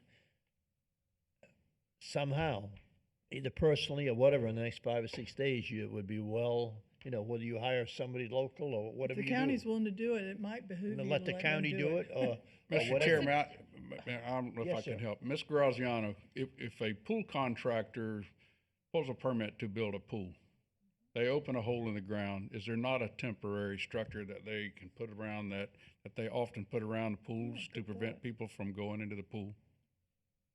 The yellow mesh, the That's- orange mesh. Let me finish, because I'm that's where sorry. that's where I'm driving. We have I believe, we don't have that situation. We have a pool that is existing and it's not secure. So once again, When a pool is finalized, this Right. pool is finalized at some point, it's supposed to have barriers. okay, so we have an immediate problem, and we're talking about our county going out and paying and leaning the property. We do not have a mechanism to allow this owner to put up a safety fence this afternoon, such as a pool contractor would do. We have no mechanism to allow the same the same privilege we put forward to a pool contractor? I would not say authorize that a mesh fence would be a secure No, mechanism. I'm talking about the same manner in which a commercial pool contractor Absolutely, would they make can, the she pool could go safe. do that. She has her husband can come and they can work together, and we don't care who does it. It's just as long as it gets done. I mean, they can cover it with plywood and secure it to where it is, can't be penetrated. Well, that's And what if, I and was, if she does that, if she fixes it to where it cannot be penetrated, why does she have to worry with the fence then? It needs to be put up, but I mean, at that. I don't in a short understand why period the of time. fence has to be there if the pool is completely covered over. Because you're required to have two barriers. By the code. By the code. And the two barriers, what are the two barriers on this There's photograph? the perimeter fence, and then there's also, if the current code today, I believe, is alarm. What is the current code for swimming pools? William, the Florida Building Code would require you to have either a child safety barrier around the perimeter of the pool or enclosed by a screened room. Or an alarm in the pool would suffice as well as a secondary barrier. Okay.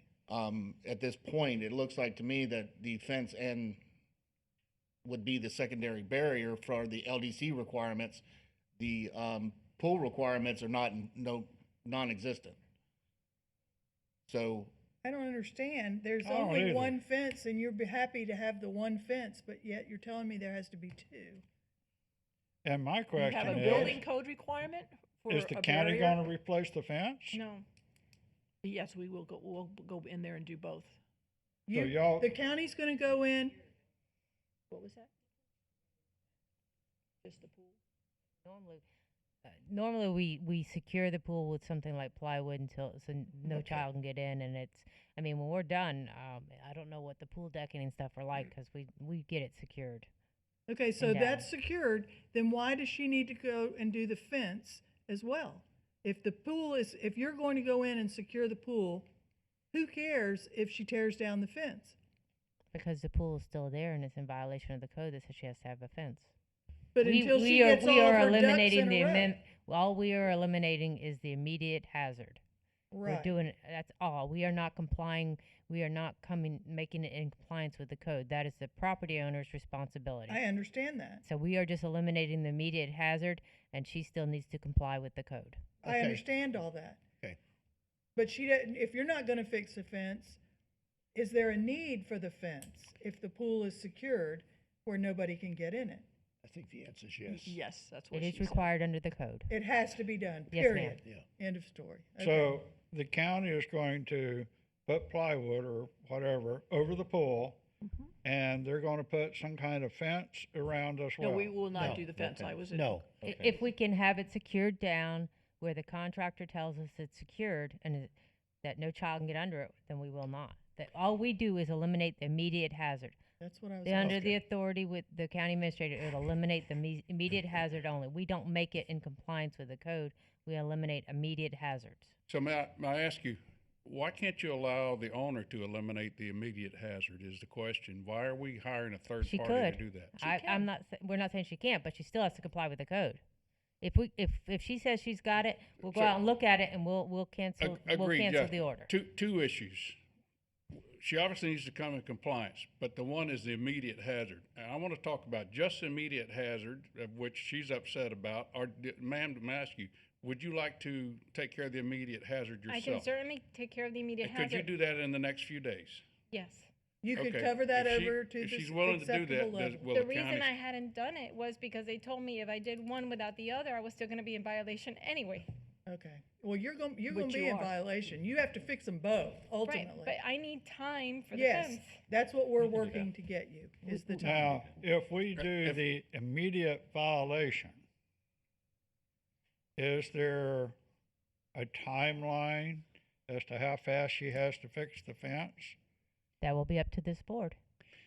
Well, we then, brought I it to think the we've board, solved our and we problem. feel that it needs to be, to be fixed. But obviously, timelines on violations are at the board's discretion. If we are going to proceed with the immediate hazard ordered, But that does take us, it'll be next week before we could get out there based on our procedures. If she calls and tells us it's gone, then we will halt right there and there will be no lien or assessment put down. Then that's your point. My point is, if you fix this immediate hazard, code or no code, and you come back in front of this board and you show that you made that go away, I wouldn't fine anybody for doing that. I don't know about the rest of the board. That's issue number one. Issue number two, we can debate about the fence and repairing the property. That's another issue, so. The immediate issue is to secure those pools. And if you show that if you want to do it ahead of the county, you have to do it in the next 5 days. And go out there and cover those pools to where nobody can get in them. No water, nothing. And then come back and we'll work out the fencing issue. I mean, is there a way I could just get an extension on the fence now? I missed a day of work to come up here. Yes, that's what we're saying to you. Yeah, what we're trying to do is work with you here. Now, we have two issues. One of them is the immediate hazard of the pool. If you can fix that in a day or two, when the county shows up, if they look at what has been done, they're out of the picture at that point. We will give you time, the board will, to get your permits and to get your fence up, okay? We can give you 60, 90 days, okay? Could be a year. do We need to, excuse me, Mr. Murdoch, before we get into that, I know what you're trying to say and trying to make it easy on her and all that, but at the time of when it comes before us is when we can make that. Well, we'll make that determination when we decision. make I just a don't motion. I don't want her to think that she can just go on and just do and Yeah, do and do. So, but but if we're we- here today, about this and we're going through this, but we could belabor it and go on and on and on and everybody talking, but we just got a long schedule to go. We got a lot to do. Want to take care of everybody, but we have other people out there waiting, so you understand from what we've talked about where we're at. Okay, now, as far as I understand, there's no guidelines as to what qualifies for securing the pool. What does the county do? I'm just asking, what does the county do to secure that pool and how do they do it? We hire a contractor who will go out and assume the responsibility, a licensed contractor. Usually it's some form of wood or something that is somehow fastened down to the deck that can't be, lifted up on the edge or anything like that. But we hire a licensed contractor who assumes the responsibility under their license. Okay, so she can confer with the contractor and say, I need to secure this pool, what do I need to do it? And he says, well, this is how we do it. She follows those guidelines, she should be golden. Yeah, we don't tell Okay, them all how right, to do it. so here is next day or two, fix the pool, okay? Now, as far as somebody wanting to make a motion about the fence, No, we're looking for a motion on this. You understand, unfortunately, you bought the property. It is what it is. We were there in February. It is here, and you're coming to us and saying, well, it's going to be this, this, and this. 2 months have gone by, and we take that seriously. The 2 months went by. Obviously, you're thinking, well, we'll just go ahead and go. We don't do that. We're not going to do that. I would have covered it had I been informed that would have put me in compliance, but because I was told you need to do both or you're not in compliance and you're going to go before the board anyway. Well, obviously, when they told you that you needed to do both, it's just laying down and not doing either one. you showing up Here here, you are. now you have, Now you're here and you're in trouble. Not in trouble, really, but you're here and you're upset over it and all that. But I wish you'd had the same being upset about it 2 months ago. And maybe we would have had it done. I spoke with the officer twice. I have 2 emails. I spoke to the building department. Okay. okay. Let us now do you what know we have you to can do, and you're gonna have to fall into line, okay?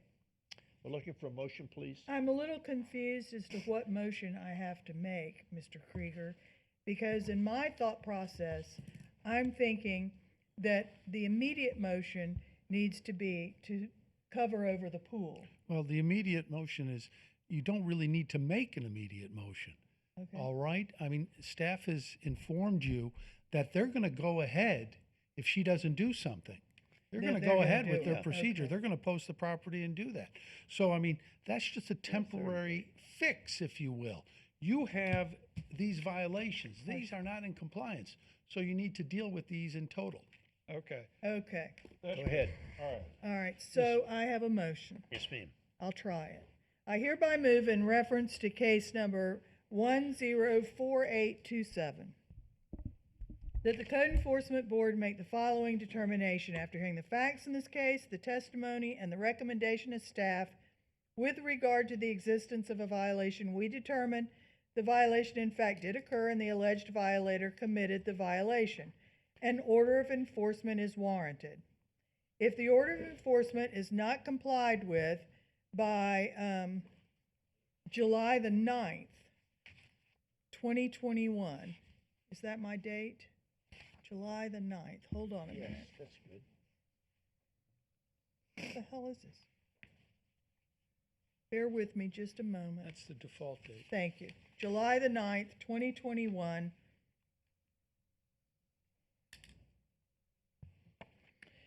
A fine of up to $250 per day may be imposed. The cost of $200 has been imposed as a cost for prosecuting this case. Please take notice that on the first Wednesday of the month, after the date given for compliance at 9 a.m. or as soon thereafter as may be heard, a fine hearing will be held if the violation is not abated by the given compliance date. Do I hear a second? Is this for both defense Second. and? Just this a is moment, also- just a moment. There's a second by Mr.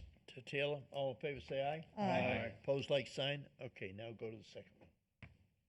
All right, so the next one is, I hereby move in reference to case number 104881 that the Code Enforcement Board make the following determination after hearing the facts in this case, the testimony, and the recommendation of staff with regard to the existence of a violation. We determine the violation in fact did occur and the alleged violator committed the violation. An order of enforcement is warranted.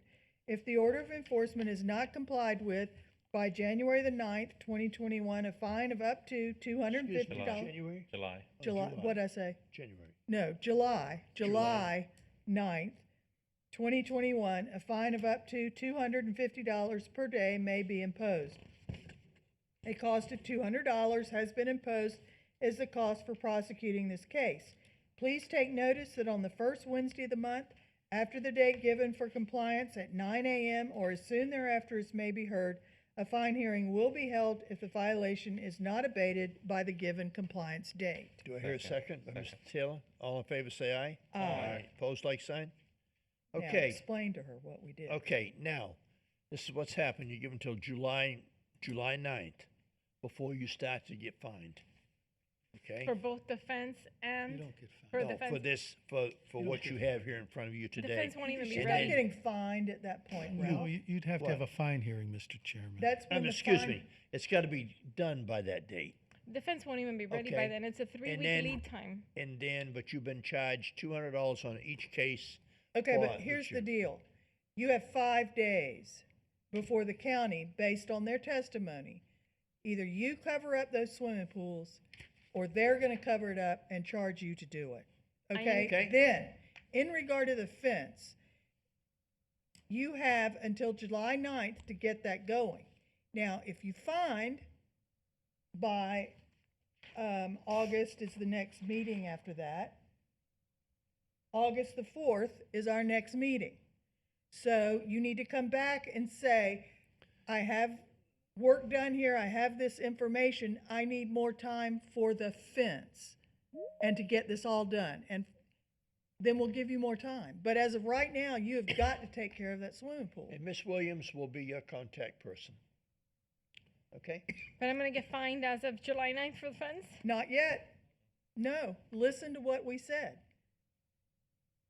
When you get to that point, talk to us again on the August meeting. It's on August the 4th. Send a letter, talk to us, do something. And let us know you're in the process, you need more time. Probably you'll get it, as long as that swimming pool is secured. I think a permit being pulled at that time would go a long way. Yeah. Yeah, that's Right, the other. except I have to miss another day of work to come up here. A permit being pulled is important. Welcome to the joys of owning property where you don't live. That we can't help. Anyway, so thank you very much for your time. I'm sorry you had to go through this, but it is, It is what it is. is what it is, so. All right, and you're trying to talk about, we don't really have a lot of information. We're just private individuals trying to help talk to the county people.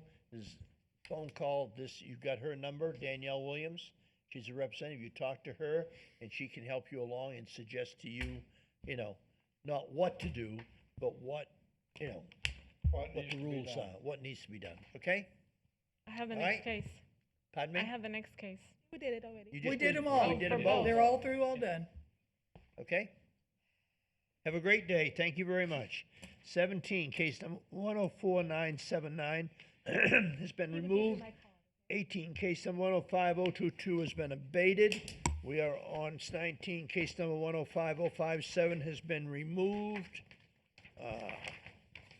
We're on 20, case number 105310 has been removed. We're on 21, case number 104969. Top section of that has been abated. 4527 South US 1, Fort Pierce, Florida, 45 Fort Pierce LLC. 4527 LLC. Is there somebody here representing them? Okay, we're going over to 22, Mr. case Chair. number, Is that the one? Yes, there's somebody. sir? And then the property owner is also available virtually for number 21. Okay, we're on 21. 21, the property owner is a companion case. 21 is the property 22. owner, and he's the tenant. Okay, 21 and 22 are George? companion. Okay, so Okay, so I will read in, He's case not number, yeah, absent. 104969 is 4527 Fort Pierce LLC, and companion cases 22, case number 104998, 4527 US Highway 1, State Farm, George Rains Insurance Agency, Inc. We have somebody in front of us today. He looks good in the picture. Hey, this is Jonathan. are you driving? Wait. Nope, I pulled over. Thank you. Okay, very good. Pulling Uh, over right now. All right, And they both need to be sworn in, please. okay, you both are gonna need to be sworn Let's in. wait till he gets pulled over, because, Yeah. I am pulled over. Okay, you are? Okay, would you please state your name and address? My name is Johnson Lee. Fort Pierce address is 4527 South US Highway 1. Okay, very good. You just hold, would you raise your right hand? Where we can see it, okay? Do you affirm to tell the truth, the whole truth, and nothing but the truth? So help me God. All right, you can put your hand down now. what's his last name? I missed it. What's your last name? Levy, Levy. L? Levy. Levy. Levy. Oh, L.E. Levy, Okay. okay. Levy. Now you Thank hold you. on, we have a gentleman here in the, What's your name, sir? My name is Glenn Rains, and I'm at 4527 South Federal Highway, Fort Pierce. Do you affirm to tell the truth, the whole truth, and nothing but the truth? I do. Okay, so, put that out. All right, Josh, would you please give us some information? Yes, Mr. Chair. For the record, I'm submitting 9 photos. 1 photo from the property appraiser's website, 1 dated March 15th, 2021, 3 dated, I'm sorry, if we go back to the first photo, the one for the property appraiser's website, it shows how the building used to look, and you see on the left-hand side and the right-hand side, the door and the window. The next photo dated March 15th, 2021 shows the areas have been enclosed. And 3 photos dated May 21, 2021, also showing the enclosures on both sides, and 4 photos dated June 1st, 2021. 4527 South US 1 was found in violation of Section 110501. I'm sorry. Enclosure without permits, and Section 110500, no zoning compliance for the insurance business on site. A notice of violation letter was issued on March 15, 2021, with a compliance date of March 29th, 2021, and a notice to appear letter was issued on April 12, 2021, for the Code Board hearing of June 2nd, 2021. And as of today, June 2nd, 2021, the property remains in violation. I've had contact both with the tenant, Mr. Rain, and the owner, Mr. Levy. A zoning compliance application was submitted to the planning department and it's pending. And per the property owner, he is in the process of submitting permits for the enclosure. Okay, are those also been, they've been submitted also? Not yet. The enclosure permits have not been submitted. I spoke to Mr. Levy yesterday. He told me he was waiting to today's hearing to speak, and then he was going to go start the process. Okay. So he just needs more time. Correct. The zoning compliance, as I stated, was submitted, and it's in the. They had return notes from the planning department of what they need to do, in order to come into compliance for the business. So they're working on that to reply to those notes and have that zoning compliance issued.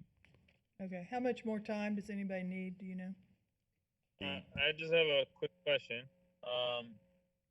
We didn't build any new egresses. We just we just deleted a window and a door and two doors. Adding block to continue.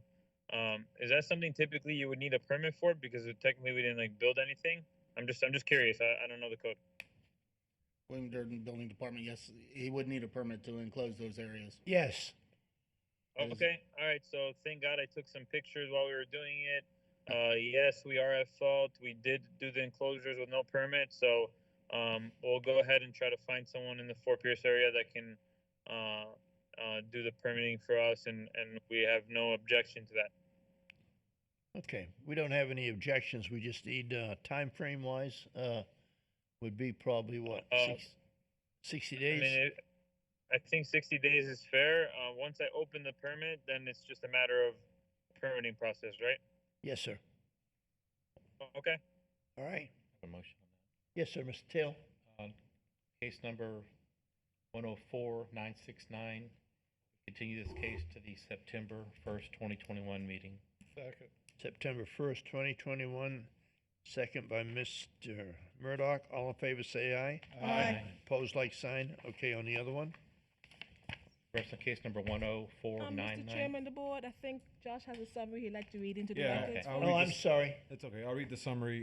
Companion please. case 104998. For the record, I'm submitting 8 photos, one dated March 15, 2021, 3 dated May 21st, 2021, and 4 dated June 1st, 2021 of the same property. 4527 South US 1 was found in violation of section 110500, no zoning compliance for the insurance business on site.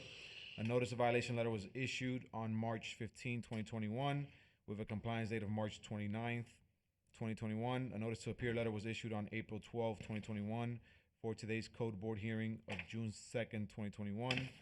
A zoning compliance application has been submitted and it's going through the review process. And I've had contact with Mr. Glenn, the tenant, and he's working with the planning department.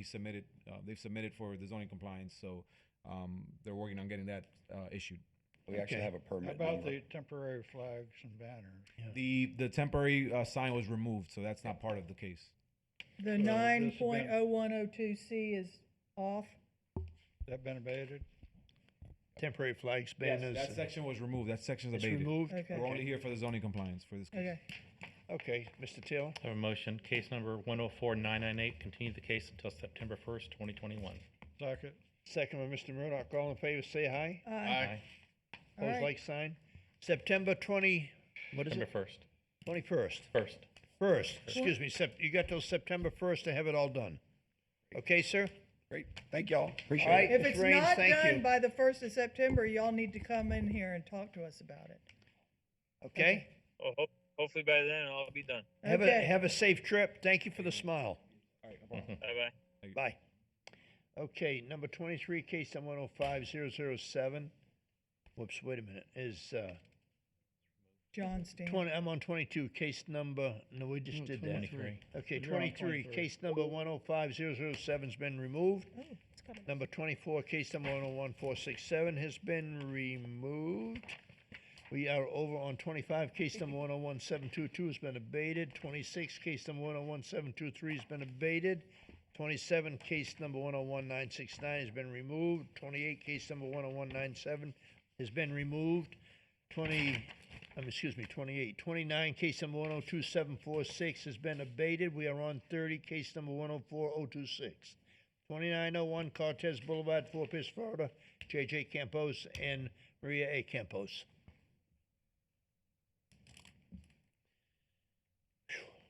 31, 104, 494, 13605 Indian River Drive, Jensen Beach, Florida, Water Tower Homeowners Association.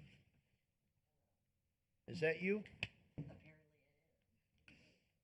And Mr. Chairman, 32 is a companion case. 31 and 32. And the companion, which one?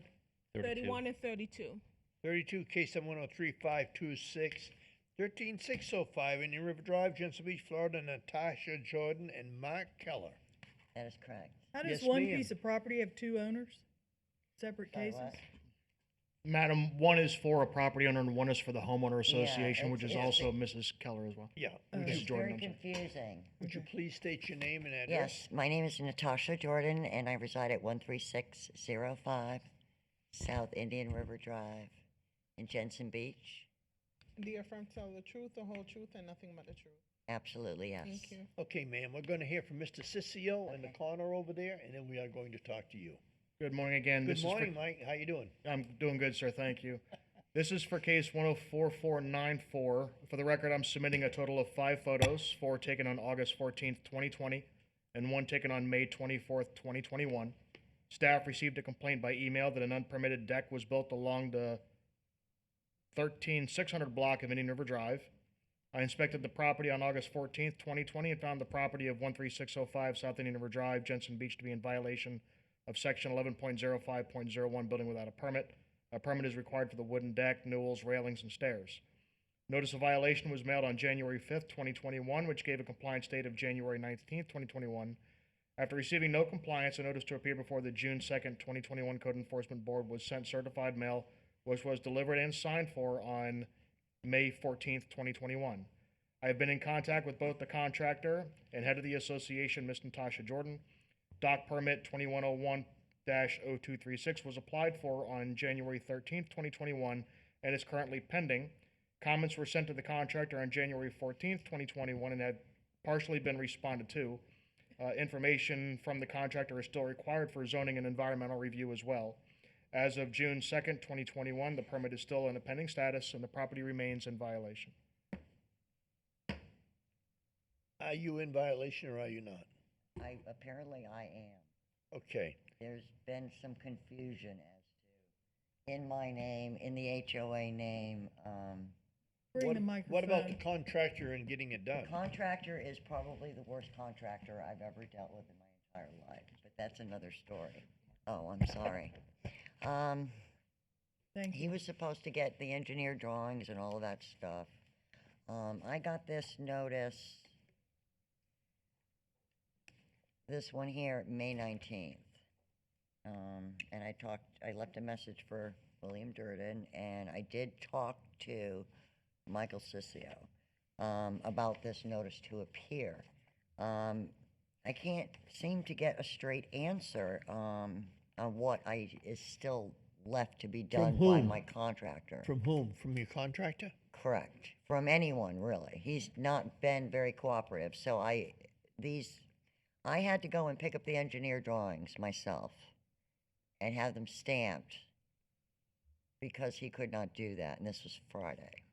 Well, that's not his job That to I- go. no. It is. He was hired to do this, so I went Mr. and... Sissio was? No, No, no, the no, contractor. my contractor. Oh, the contractor. Yes, I'm sorry. I'm I'm sorry. sorry. You were talking about Mr. Sissio, and I was like, I'm sorry, no, he's not that good. He's a good guy, but... You got a second job we don't know about? No, he's been up my I'm not driveway getting a paid lot. for it. I'm just- You're talking about your contractor. I am Okay. talking about my contractor. So I did talk to William, I don't even know what day it is. He said just yesterday, and he said, bring these in, show them that, and then I have to take them to the building department when I'm done here. But I still need to find out what else I need to do. I can't seem to get any clarification. When you go down to stairs and turn those in, believe me, you will get lots of clarification. Okay, that's good. Okay? Well, just there any- FYI, I need clarification too, because I still don't understand why we have the same address, and yet part of it is Natasha Jordan, and part of it is Water Tower Homeowners Association. Ms. I Monahan, can't get that. I can clarify that with you. Please. The deck itself, there's a chain on the deck, and it says it was owned by 13605 and 13607. They're the Correct, ones that that's on. bought. They went in on partnership to buy and install that deck. Okay. The deck itself is on a homeowner association property on the water. The confusion lied because the homeowner association that was originally on the tax collector's office or the property appraiser went back to Montauk, New York.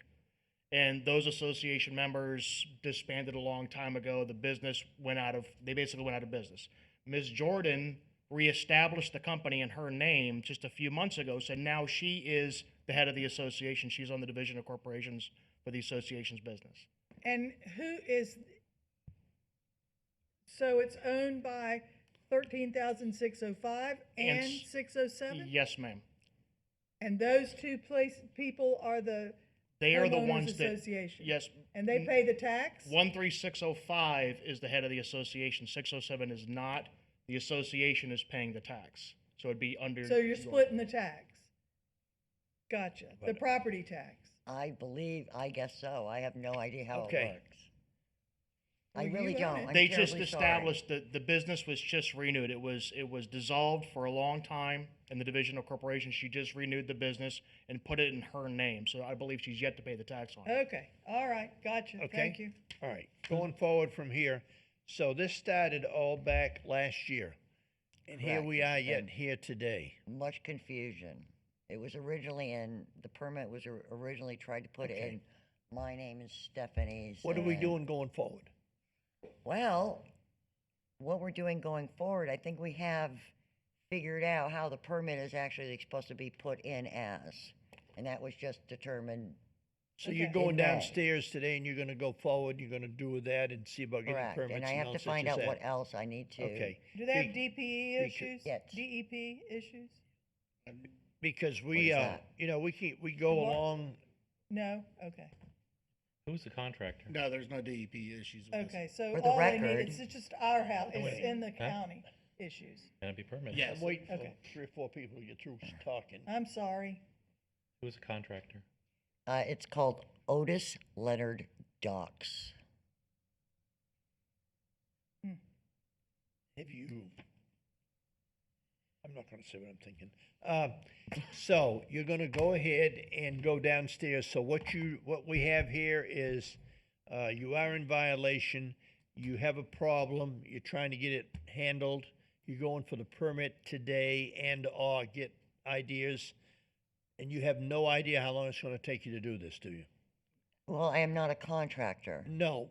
Okay, so you But- don't know. I do not know what else is required, which I will find out. Did I the did get contractor that you acquired, did he not give you any information as to what, where, when, why, and so forth? No, and to be perfectly honest with you, I kind of think he's illiterate. Oh, I'm not well, kidding. this is not. We're not I'm here about seriously, personalities, but possibly serious. Possibly, I'm not saying this, but possibly in generalities, some people go ahead and let one contractor go and try to find another one. I have instead. already tried that route, and no one Okay. wants to do it. All right. So anyway, so you need time to get this done. That's basically where we're at. I have the engineer Okay. submittals. Board, what are we And I thinking? need to know what else, that's all. 90 And days. get that done. Mr. Waters? I like the 90 days. Yeah. You do? Would you like me to read it? Yeah, do that, would you? Yeah, would you please? Make this happen. I hereby move in reference to case number 104494 that the Code Enforcement Board make the following determination. After hearing the facts in this case, the testimony, and the recommendation of staff with regard to the existence of a violation, we determine the violation in fact did occur, and the alleged violator committed the violation, and order of enforcement is warranted. If the order of enforcement is not complied with by August 31st, 2021, a fine of up to $250 may be imposed. A cost of $200 has been imposed as a cost for prosecuting this case. Please take notice that on the first Wednesday of the month, after the date given for compliance at 9 a.m., or as soon thereafter as may be heard, a fine hearing will be held if the violation is not abated by the given compliance date. Second. Second by Mr. Taylor. All in favor, say aye. Aye. Opposed, like sign. Mr. Okay. Chairman, and I hereby move in reference to case number 103526 that the Code Enforcement Board make the following determination. After hearing the facts in this case, the testimony, and the recommendation of staff with regard to the existence of a violation, we determine the violation in fact did occur and the alleged violator committed the violation. An order of enforcement is warranted. If the order of enforcement is not complied with by August 31st, 2021, a fine of up to $250 per day may be imposed. A cost of $200 has been imposed as a cost for prosecuting this case. Please take notice that on the first Wednesday of the month, after the date given for compliance at 8 a.m. or as soon thereafter as may be heard, a fine hearing will be held if the violation is not abated by the given compliance date. Second. Second by Mr. Taylor. All in favor, say aye. Aye. Opposed, like sign. Okay, dear, you got till August 31st, 90 days. Go down, do what you need to do. And please stay on top of it because we don't want to have to find somebody down the road. Yeah, Okay. definitely stay on. Okay. I just have a comment for Danielle. Okay. Can you check who our contractor is and see if he's licensed in our county, or he did to her, he might have done it. Sir, he is a licensed contractor, and I did provide Ms. Jordan a complaint affidavit if she's willing to fill that out. That's what for- I'm alluding to, yeah. Yes. I still have that complaint affidavit. I'm trying to give him the ample chance to do the right thing. and Okay. he's- All right. Thank you very much, dear. Appreciate it. It's nice to see you. Okay, thank you. Okay, 33, case number 104002, 11927 South Indian River Drive, Jensen Beach, Florida. Stanley V. Campbell Jr. and Cheryl R. Campbell.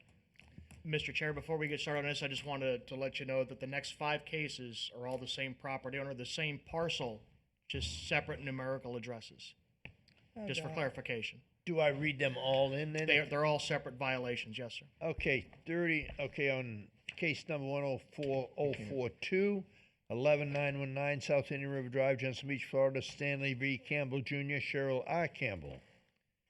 Okay, on 35, case number 104044, 11921 South Indian River Drive, Stanley Campbell Jr. and Cheryl R. Campbell.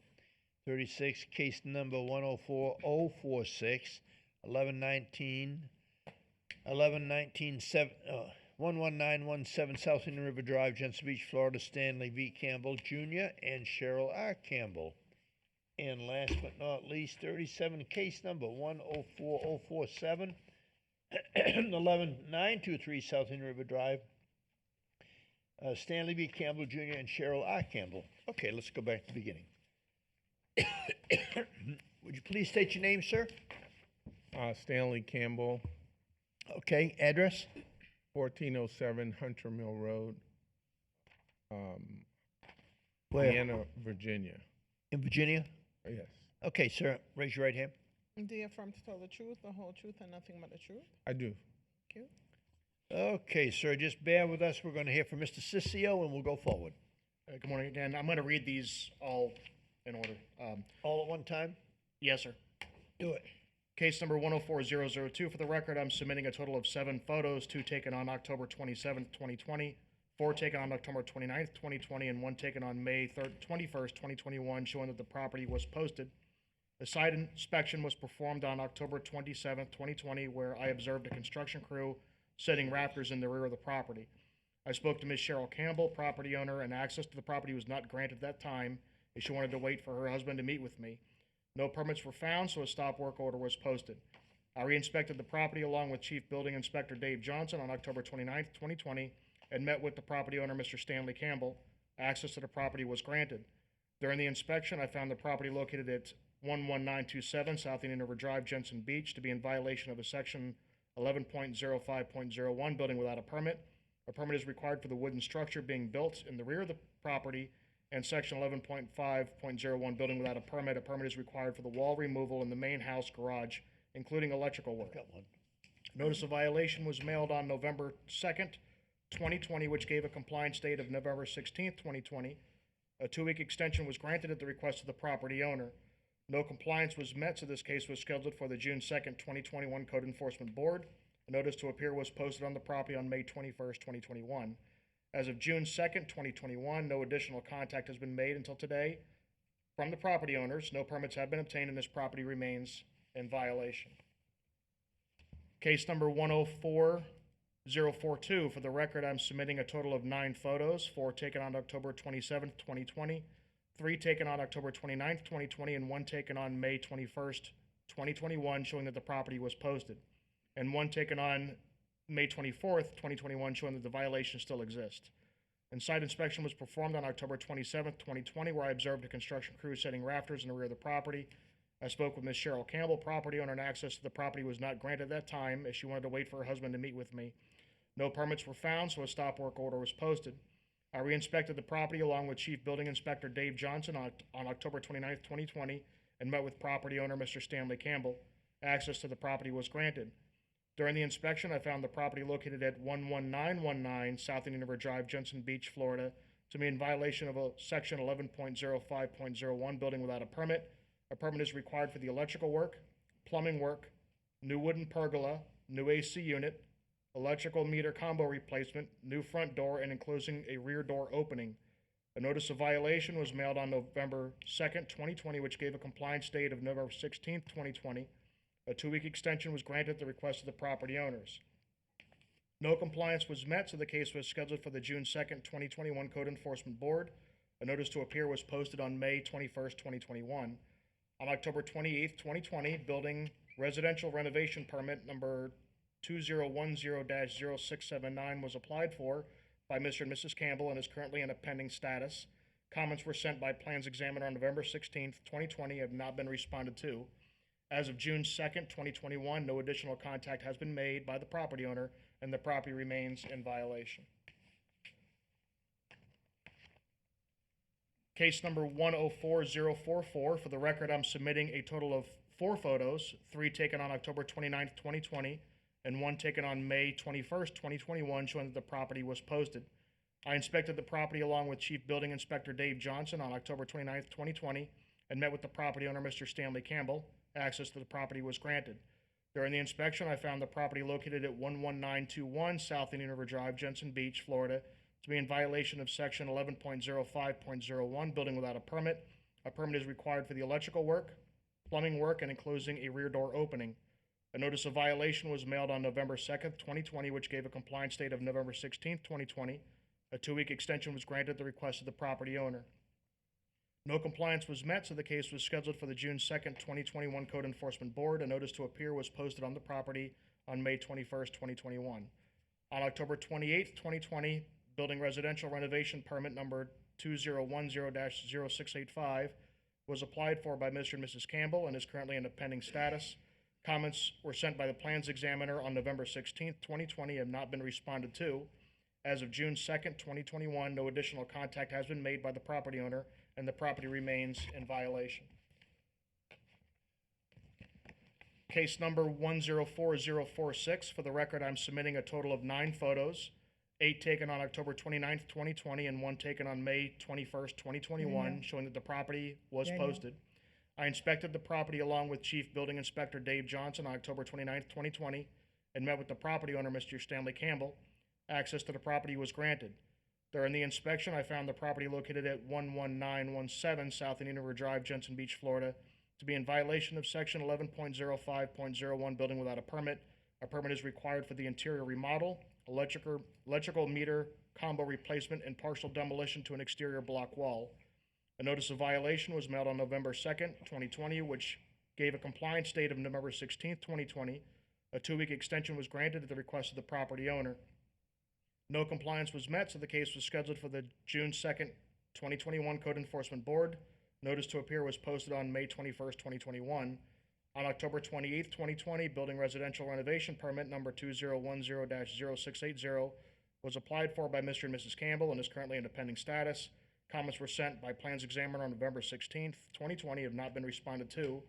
As of June 2nd, 2021, no additional contact has been made, and the property remains in violation. Case number 104047. For the record, I'm submitting a total of 8 photos, 7 taken on October 29th, 2020, and 1 taken on May 21st, 2021, showing that the property was posted. I inspected the property along with Chief Building Inspector Dave Johnson on October 29th, 2020, and met with the property owner, Mr. Stanley Campbell. Access to the property was granted. During the inspection, I found the property located at 11923 South Indian River Drive, Jensen Beach, to be in violation of Section 11.05.01, building without a permit. A permit is required for the roof rafters, sheathing, roof assembly, and electrical meter combo. A notice of violation was mailed on November 2nd, 2020, which gave a compliance date of November 16th, 2020. A 2-week extension was granted to the property owners upon request. No compliance was met, so the case was scheduled for the June 2nd, 2021 Code Enforcement Board. Notice to appear was posted on May 21st, 2021. On October 28th, 2020, building residential renovation permit number 2010-0687 was applied for by Mr. and Mrs. Campbell and is currently in a pending status. Comments were sent by a plans examiner on November 16th, 2020, have not been responded to. Roof permit number 2011-0292 was applied for on November 13th, 2020, and is also currently pending. As of June 2nd, 2021, no additional contact has been made, and the property remains in violation. Okay, Mr. Sissio, I have a question for you. Yes, sir. From the beginning here on these, every time you went back there, how many times have you visited that facility? I've been to that property probably 3 or 4 times since the Okay. original case. All right, so from the beginning, when you was back in 2020, from the beginning, you put a stop work order on it at that time? That is correct, yes, sir. Okay, and then they've been working on it ever since, is that correct? They applied for, Mr. Campbell did come in and meet with our permitting staff, and he did apply for permits for 4 of the 5 property addresses. However, there was a lot of missing information, and that's where it kind of fell apart, more or less. Okay, so at that time, that's when it was a stop work order, more or less? Yes, stop work order was placed on my second site visit there. I went there originally, and I met with Mrs. Campbell. Mr. Campbell was not available. She would not allow me on the property with her husband there. I went back 2 days later with Mr. Johnson, and the stop work order was posted then. Okay, and then they've been allowed to do work ever since? No construction work. I think he's cleaned up the property. He's planted some sod. He's painted most of the buildings that are there. None of that stuff requires permits. But no contracting work has been No done construction since you work were has been there? done that I'm aware of, yes. That you're aware of? Correct. Okay, very good. So, sir, are you in violation or are you not? Yes, I'm in violation based on what was read. A few things that also work to the timeline. We purchased the property in that October timeframe. The purchase had one address. So when we then tried to get power, and this actually also leads to permitting, the properties were not in the county registry. So it took us time to get the registration. Even on the one on the picture was not even in the acquisition. That was covered up. How many buildings were there originally? So when we bought it, we thought it was 4, and then when we cleared out the debris and the overgrowth, we found this building. Oh, you So got a it's free not even. So you got a free one? We got a free building. Okay. Of course, freedom ain't free. So we actually started the process, I having sat through this morning, I could feel the pain on everybody here. COVID has got us in a very difficult position. We've gone through 27 engineers. Not one would take architects and engineers. One did actually take the contract, and then when we paid him, he never showed up. Oh, come We wound up hiring our own architect. I mean, like full-time, because we knew we had enough work for at least the next few months, who was not licensed in the state of Florida, but 10 years experience, so that we could actually do the work, hand it to, and that what I've submitted up to you guys is hand it in. We actually turned this into the county, and most of our communications have not been documented because I just drive down there and talk to them. And they said, this is great, However, it requires a stamp. So even I, as the person kind of applying, I have to get a stamp. I have not been able to get an engineer. The guy that actually took my money works all the way down to Fort Lauderdale. That's how backed up the construction process is here. And because they look at this as a small small project, a pergola that is already built, all they need to do is draw it. We draw it for them. The other work. So I'm in a similar dilemma as the lady before. Yep. I can't finish the work, permit it properly without getting the permit, and I can't get the permit without getting the engineer, and so I'm So kind of stuck. you've been dealing since November 2020 then? Well, More or I less. also in that process, I set up COVID vaccination We across the understand. country, and I can't sit here. In fact, I'm licensed in the entire state of Florida, and we're doing COVID vaccinations at Martin Downs this weekend. If you guys Are haven't you been living in these houses? Or what is the status? So I started. That was our intent. We started in that first bungalow when we got it to where we could live, and then with the stop work orders and all, we wound up buying a place over on Hutchinson because this has just been a fairly arduous It's process. a nice location, but it's still, you're gonna be, It is. We consider that South Indian River is your Monte Carlo, really. yeah. So going forward, time frame wise, what are you looking at here? I think we can get the work done in about 30 to 60 days. But it's really, the dilemma is really getting the engineer architect to draw it. And the fact we've drawn it. All they need to do is kind of show up and check the work and put the stamp on it. That's really the dilemma. Well, you're dealing with a good person from staff here. Mr. Sissio is very good at what he does. So And I he's guess, a good Navy guy, so. yeah, I guess the board here just needs to go ahead and if they have any thoughts on this, just put I us to suggest time 180 certain and 90 days and because of what he has to go through. do we I want to think just we ought go to continue it and all. just continue That's it what- for that's 90 what I'm- days? More than that. 180. Yeah. I think Really? so. I do. Yeah.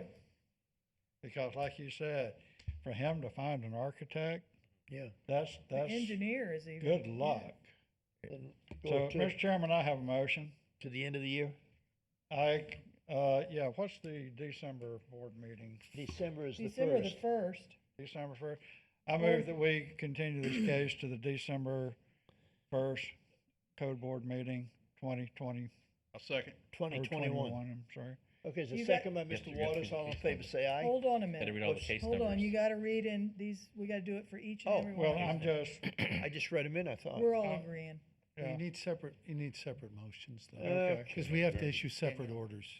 All right, you wanna do it, Peggy, you want me to do No, it? go No, ahead. you go ahead, you started Started this, it. you go ahead. All right, let's see, we're starting with Page case 26, number 002, I believe. page 26. Yeah, that's right. Yeah, 26. Okay, in regards to, wait a minute, full of it today. what case number? Yeah, 26. 104002. Yes. In regards to case number 104002, I move that we continue this case to the December 1st, 2021 Code Board meeting. Do I hear a second? Second. Second, Mr. Taylor, all in favor, say aye. Aye. Opposed, like sign? Yes, sir. In reference to case number 104042, I move that we continue this case to the December 1st, 2021 Code Board meeting. Second by Mr. Taylor, all in favor, say aye. Aye. Yes, sir. In regards to case number 104044, I move that we continue this case to the December 1st Code Board meeting, 2021. Second by Second. Mr. Waters, all in favor, say aye. Aye. Opposed, like sign? Okay, go ahead. Case number 104046, I move that we continue this case to the December 1st Code Board meeting, 2021. Second by Ms. Monahan, all in favor, say aye. Aye. Opposed, like sign? In Okay. reference to case 104047, I move that we continue this case to the December 1st, 2021 Code Board meeting. Okay, second by Mr. Taylor. All in favor, say aye. Aye. Opposed, like sign. Okay, Okay, sir. good luck. You got I got December. Christmas in Florida. Christmas in Florida. We expect to see you. You know, you don't have to bring us any presents or anything, okay? Well, We're trying to help you out, honestly. Just find that engineer. There's gotta be somebody. oh, And wait. hold the money until you're sure. Oh, boy. That's for sure. Thank you. Okay, all. very good. Then we're going, thank you, sir. Thank you. 38, case number 105076 has been abated. We are on 40, case number No, 1029. 39, back up. Whoops.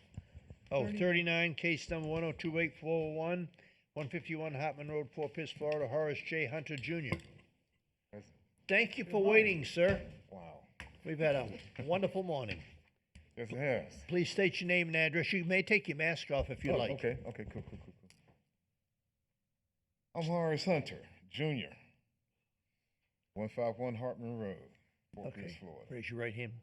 And do you affirm to tell the truth, the whole truth, and nothing but the truth? I do. Okay, sir, we're going to hear from Ms. Moisey, and then we'll be with you, sir. Yes, ma'am. For the record, I am submitting 3 photos dated March 4th, 2021, 2 photos dated March 31st, 2021, 2 photos dated May 20th, 2021, 3 photos dated May 28, 2021. During my first inspection, I found a property located at 151 Hartman Road in violation for Section 13.09.00, Exterior Property Maintenance Code, Section 303.2, Protective Treatment, to please repair the rotted wood and chip wood on the structure. I issued a notice and gave a compliance date of March 19th, 2021. After getting no compliance, a notice to appear was issued for the June 2nd, 2021 Code Board meeting on May 20th, 2021. I have had contact with the owner. As of May 28, 2021, the property remains in violation. Okay, thank you very much. Are you in violation, sir, or are you not? I am in violation. I am. Sure, and Williams would love you. Someone's pushing me a little bit to get this done, too. Okay. Basically, after I divorced in 2009, I assumed responsibilities for everything and paid my alimony and child support for kids. Since that time, things went a little awry. The money we were saving before the marriage to fix the house up, about $36,000, disappeared. Okay, and I could only assume at that time, it was 2012, that the then divorced ex-wife is the culprit, and that money's gone. So, okay. That since was that time, 8 years ago. 8 years ago, we've had some major things happening in the family. I have all 4 kids. I had to sue to get custody of them. They did not want to stay with their mother anymore. Cost me $8,000. I had to get them a Gardasil lawyer to represent the kids, and then one for myself. That's too bad. It kind of put us back a little bit. Again, time does fly. Another 2 years after all that was over, I did get a letter from the ex-wife that she will now leave the state of Florida. I could do whatever I want with the kids since she lost the case, lost the custody. And I am pursuing taking their Florida prepaid college fund. Then next year, Otis graduates, goes to the University of Missouri, Things didn't work out. I brought him back. It cost a little bit too much being an out-of-state student. 2017, second kid goes off to school, FAU. Luckily, they both remained in state. Things were kind of tough on a single guy, but it was rough. I was trying to do the work myself, but I realized I needed permitting and I needed a little help. We had to refocus inside of the home because the plumbing went out. The plumbing took us into 2019. The plumber, Meeks, decided it was going to be a little bit too much to remove cast iron. House was built in '67, and replace it with whatever coated at that time. So at that really gut wrenching moment, I made a decision, 2019, to help the third kid get in school. Keep him going. Don't forget, 1 and 2 are still in, and keep the house as livable as possible. At that time, I did know. Well, I've been noticing. We had the owner at that time, Chet Griffith. He was a lawyer here in town. He tried to get his, I guess, his handyman to come through occasionally and replace some of the siding. He did a little bit in the back, a little bit in the front, a little bit on the side, but he didn't do the kind of the water east side exposed to the ocean side, I should say. Okay. And things just really started exploding then. The next year, COVID. I am a hospital pharmacist. We thought it was going to be work for days. People was coming in droves. Every ER HCA has in the state of Florida, 46 hospitals. I work from home. It never materialized that way.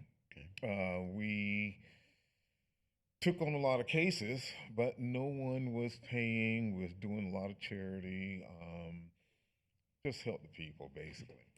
Never got the extra work, and we started having work cessation. Some of the hospitals were filled with COVID patients. Well, they had a certain area, and some of their workers, I should say, some nurses, some technicians, some radiologists, they decided to stay away. So we were subsequently asked to take some furlough, a little time off. March, April, last year, May. May's Memorial Day COVID surge brought us all back. Not only were people having COVID, some of the people who had gotten COVID in March and April were starting to have COVID-like symptoms after being recovered and sent home. They were coming back to the hospital with other things, emphysema. Do you mind if I interrupt, sir? And Go ahead. I know you're telling your story and all such as that, and that and you need time to go ahead, and we understand that, and we are aware of all of the things that have happened. How long have you lived in the home? I've been in the home since November 2000. In November 2000. Yes. So we're in 2021. 21 years, November. Okay. Okay. All right, When the so it's taken you that long? No, Have you no, done no. any? The first real exposure after Chet tried to do a little bit of fixing himself of the exterior was a little bit after Katrina. Okay. It got exposed during 2004, during the 3 hurricanes that hit us. But 2005, we noticed more damage, if you want to call it that. Did you paint? Have you ever painted the house? No. You We had haven't? interior, but we haven't done exterior. Is because this of your the- first home that you ever owned? No, this is the 4th. The fourth? Okay. Did you ever paint any of the other houses? Yes. Okay. All right. Just checking. Stucco and brick. This Okay. is cedar, Yeah. cedar wood. But this accepts paint. Yes. This will accept paint, No, over this is over a 10-year past- time frame. it- It's it- yeah, it's past paint now. It looks like, but Yes, it's that fast helps. paint now. Paint helps keep the. It would have helped at the time, but So now you gotta take it all off? I had to take off probably a good 75% of it. Wow. Everything 5 feet up from the ground up. Mr. Chair, And if this there's gentleman- walls It- on. If this gentleman would like a little more time, I'd be glad to make a motion to continue this a little bit for get you some more time. Maybe a few months to get this painted and get it done. Would that be acceptable Well, to you? maybe a few months to at least find a contractor who can find the wood. It's kind of So I kinda understand hard all right the now to get obstacles. it. Notwithstanding that, I'm willing to make a motion to now, as a board member, to continue this for you. Would you be interested in? I'll be very continuing? interested in that and coming back and giving you an update. Okay. We'd like to have you come back and give us some performance, not an update. Okay, some performance. That's even better. I I'm a Okay. purist at heart. I am thinking about aluminum. Let me, Right let me now. make a motion for you that might help you. Okay. I hereby move in reference to case number 105076. No, no, Excuse me. no, no, back Excuse up. me. 102841. Yep. Yes. That the code enforcement board continue this case to the code board, next code, board, enforcement board hearing on, December 2nd. One. Oh, December excuse 1. me, I got the wrong calendar. Thank you, Ms. Monahan, December 1, different year, Rip 2021. that one off. Here you go, there you go, it's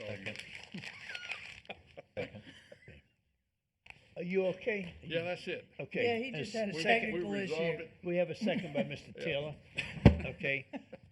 Is there any question on this? Asking question from the board members? Does anybody have any thoughts on this? Mm-mm. Okay. Let's vote on it. All in favor, say aye. Aye. Opposed, like sign? Mr. Hunter, you know what your next project's gonna be. My next You know, project is to have a completed home. That at the And, time. we are expecting you not to come back and not have good results. All right. All right? Yeah. We've been lenient this time, and this is very unusual to get some amount of time.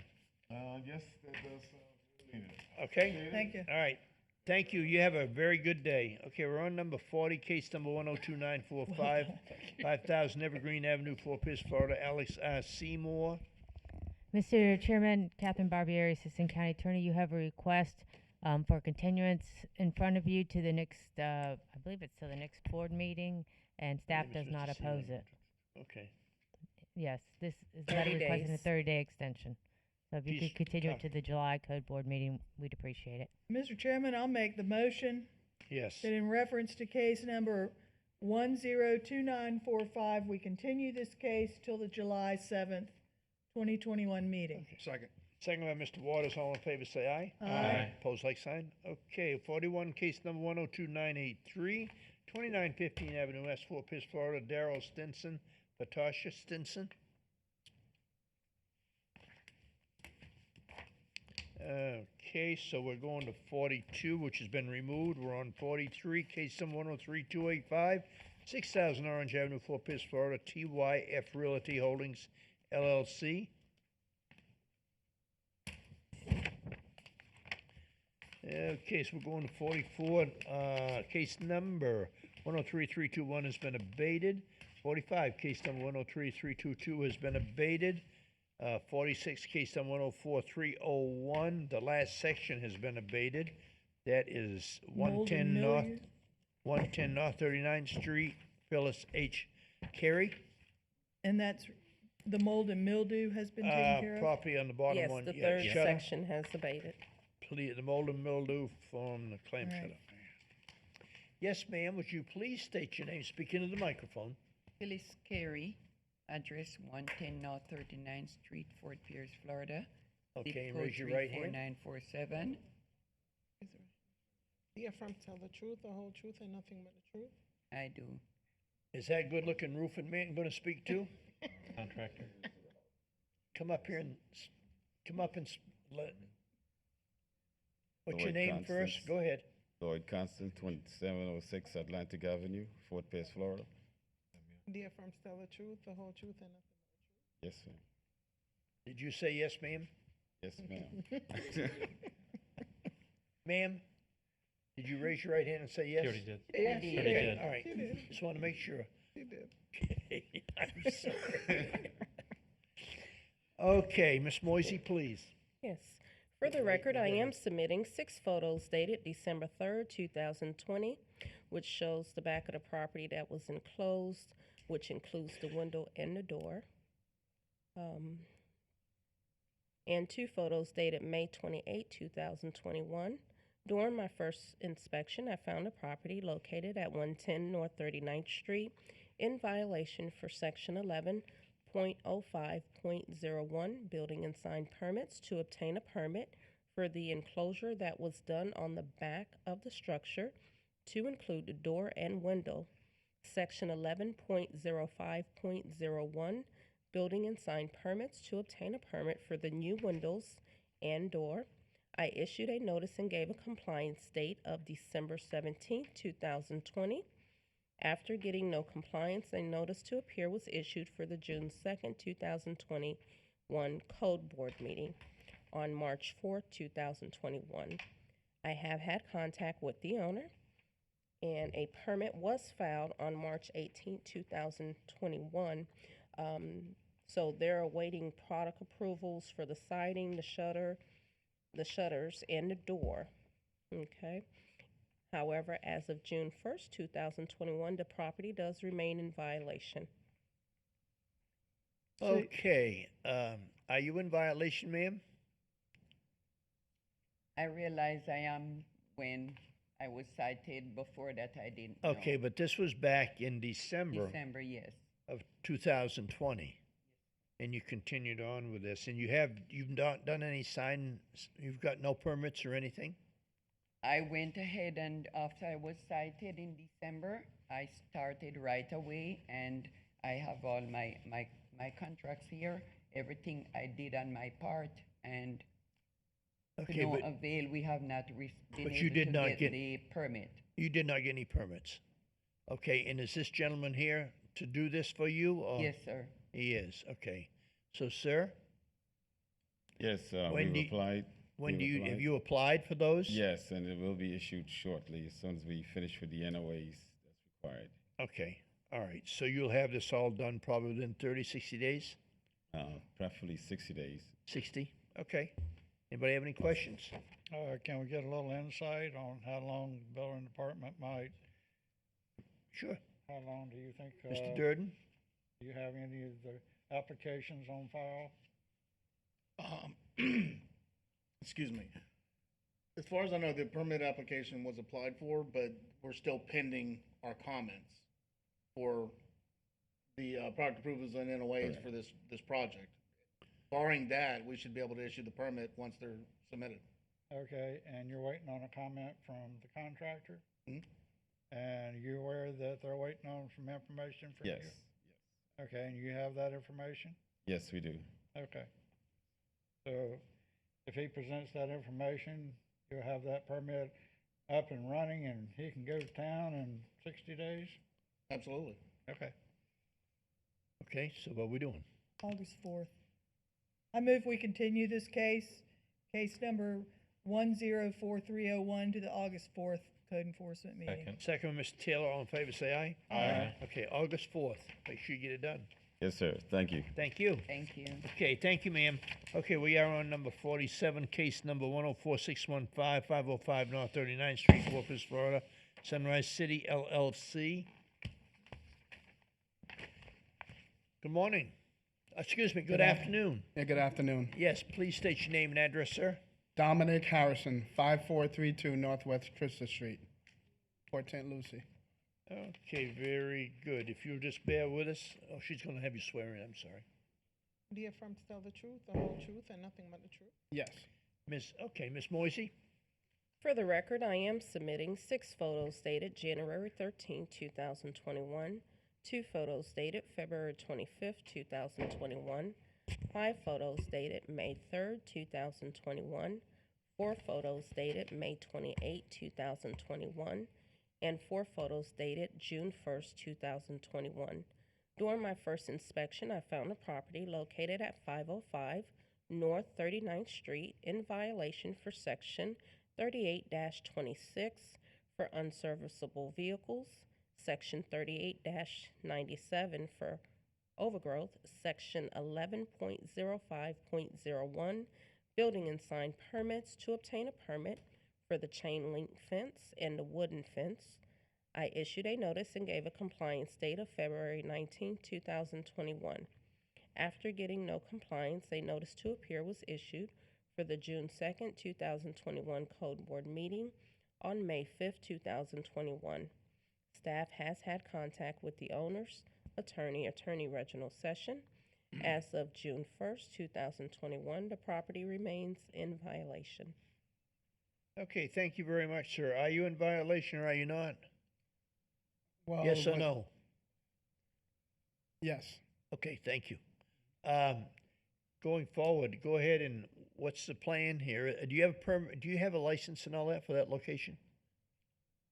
We're working on it. We're in the process of getting everything done. Like as even yesterday, we just got, we finished the infrastructure because, you know, it's a process. We have to put in drainage, driveways, and all of this stuff. And we just got Road and Bridges to approve it yesterday. And, you How know, long have how long have you been on the property? well, Mr. Chin's been on the property, I think, like about a year and a half. So a year and a half, and you're still trying to get all this stuff together? Have we seen this property Yes, before? yes, we have. Yes. Okay. This is just a different issue on a different thing, and I don't know that, that's why I asked the question about that, and it, looks like you're doing a junkyard here. No, no. Look sir. at the picture. Yeah, no, I understand. I do have some new pictures that we did take this morning because I think that picture was from yesterday, but we These did were move some of these the were stuff. taken yesterday, you know, and what happens is that when you come before us like this, is people try to run out and do this, but we try to be there the day before and take a picture, then people try to change the pictures so that it all looks good. But this, we know that we've seen this before, maybe not this complete issue on this case, but, you know, to be in a place for a year and a half and not have licenses and all stuff like that doesn't really go well with the county here. Well, Anyway. I mean, it's, sir, I mean, with COVID going on and trying to find people to do work, and also as far as I've been working, I had to get the place surveyed out more than once, and each time it needs to be surveyed, ending up, it takes him about, we're using Arnold Surveying, and it takes him about 3 weeks to come out, and then like another 3 weeks to update. That's all update well and everything. good, but that's not what this case is all about. Okay, This well- case is all about mowing and maintaining the property. Well, So I why, mean, I'm why trying to- haven't you mowed? The property, it has been mowed. We When did you were mow in it? Last night? No, I mean, we mowed from before, but even we did, I have pictures, as I said, from this morning. Mr. Ciccio, would you take, Danielle, would you like the pictures, and we'll have them for, Well, you need to mow, buying a chain link fence and a wooden fence. I have the permit right here for the chain link fence that has been approved and finalized. Have you talked to Ms. Moisey about these things? Say again? Have you talked to Ms. Moyes about these things? We had a previous court hearing with Judge Hendricks on the 21st, and we went through all of this already. And we were fined, and That was Wait a for minute. separate, We that did was let for them a know that we did. citation. When we went to St. Lucie Assistant- County Clerk of Courts, that was for citation. That was for the outside storage, the zoning compliance, and the BTR, the business tax receipt. This case here is a total separate case. This is all, yeah. And it's for overgrowth, not the even related. unserviceable vehicles, and the unpermitted fences. I don't see that that grass is mowed. It is mowed in certain sections, however, the entire property needs to be maintained. Right. We did plant hedging, so the person that, because we have to put in, we have to do a landscaping plan, and that's a part of the whole infrastructure, because. You've also got to mow it all the time, landscaping or yes, not. we do mow it. That's not mowed. That's not mowed. And that's Not mowed. outside the property. That's part of Road and Bridges. no, it Oh, isn't. no. You mow the and- whole place. That's just called being a good neighbor. Is No, you- but we did mow it, but I You mean, mow it as you all the can see, time. But if you look closely, that we did plant hedging and stuff like that. and we're Well, that's trying to just get them to peachy. You're not taking grow up. care of them. Yeah, we're trying to get them to grow. Well, you got to mow and keep the weeds off of them and tend to them. Mow the property, sir. It's simple. Okay. That's a no-brainer. Mow the property. Okay. And also, then I you've have- got I your have the permits thing- for the 2 fences. Yes. You must speak to Ms. Moyes about those and get them off the computer. Now, I mean, what about the it's on unserviceable? It's on the website, and I have the. There's no permit in the system for the fences. Okay, you They gotta did turn it apply in. for a fence permit, in the past. That permit was voided. Okay, well, If you you've look got on to the take last care part of on the 2 second fence Okay, permits. sir, It's okay. simple. Did you hear what Miss Moisey just said? Yes.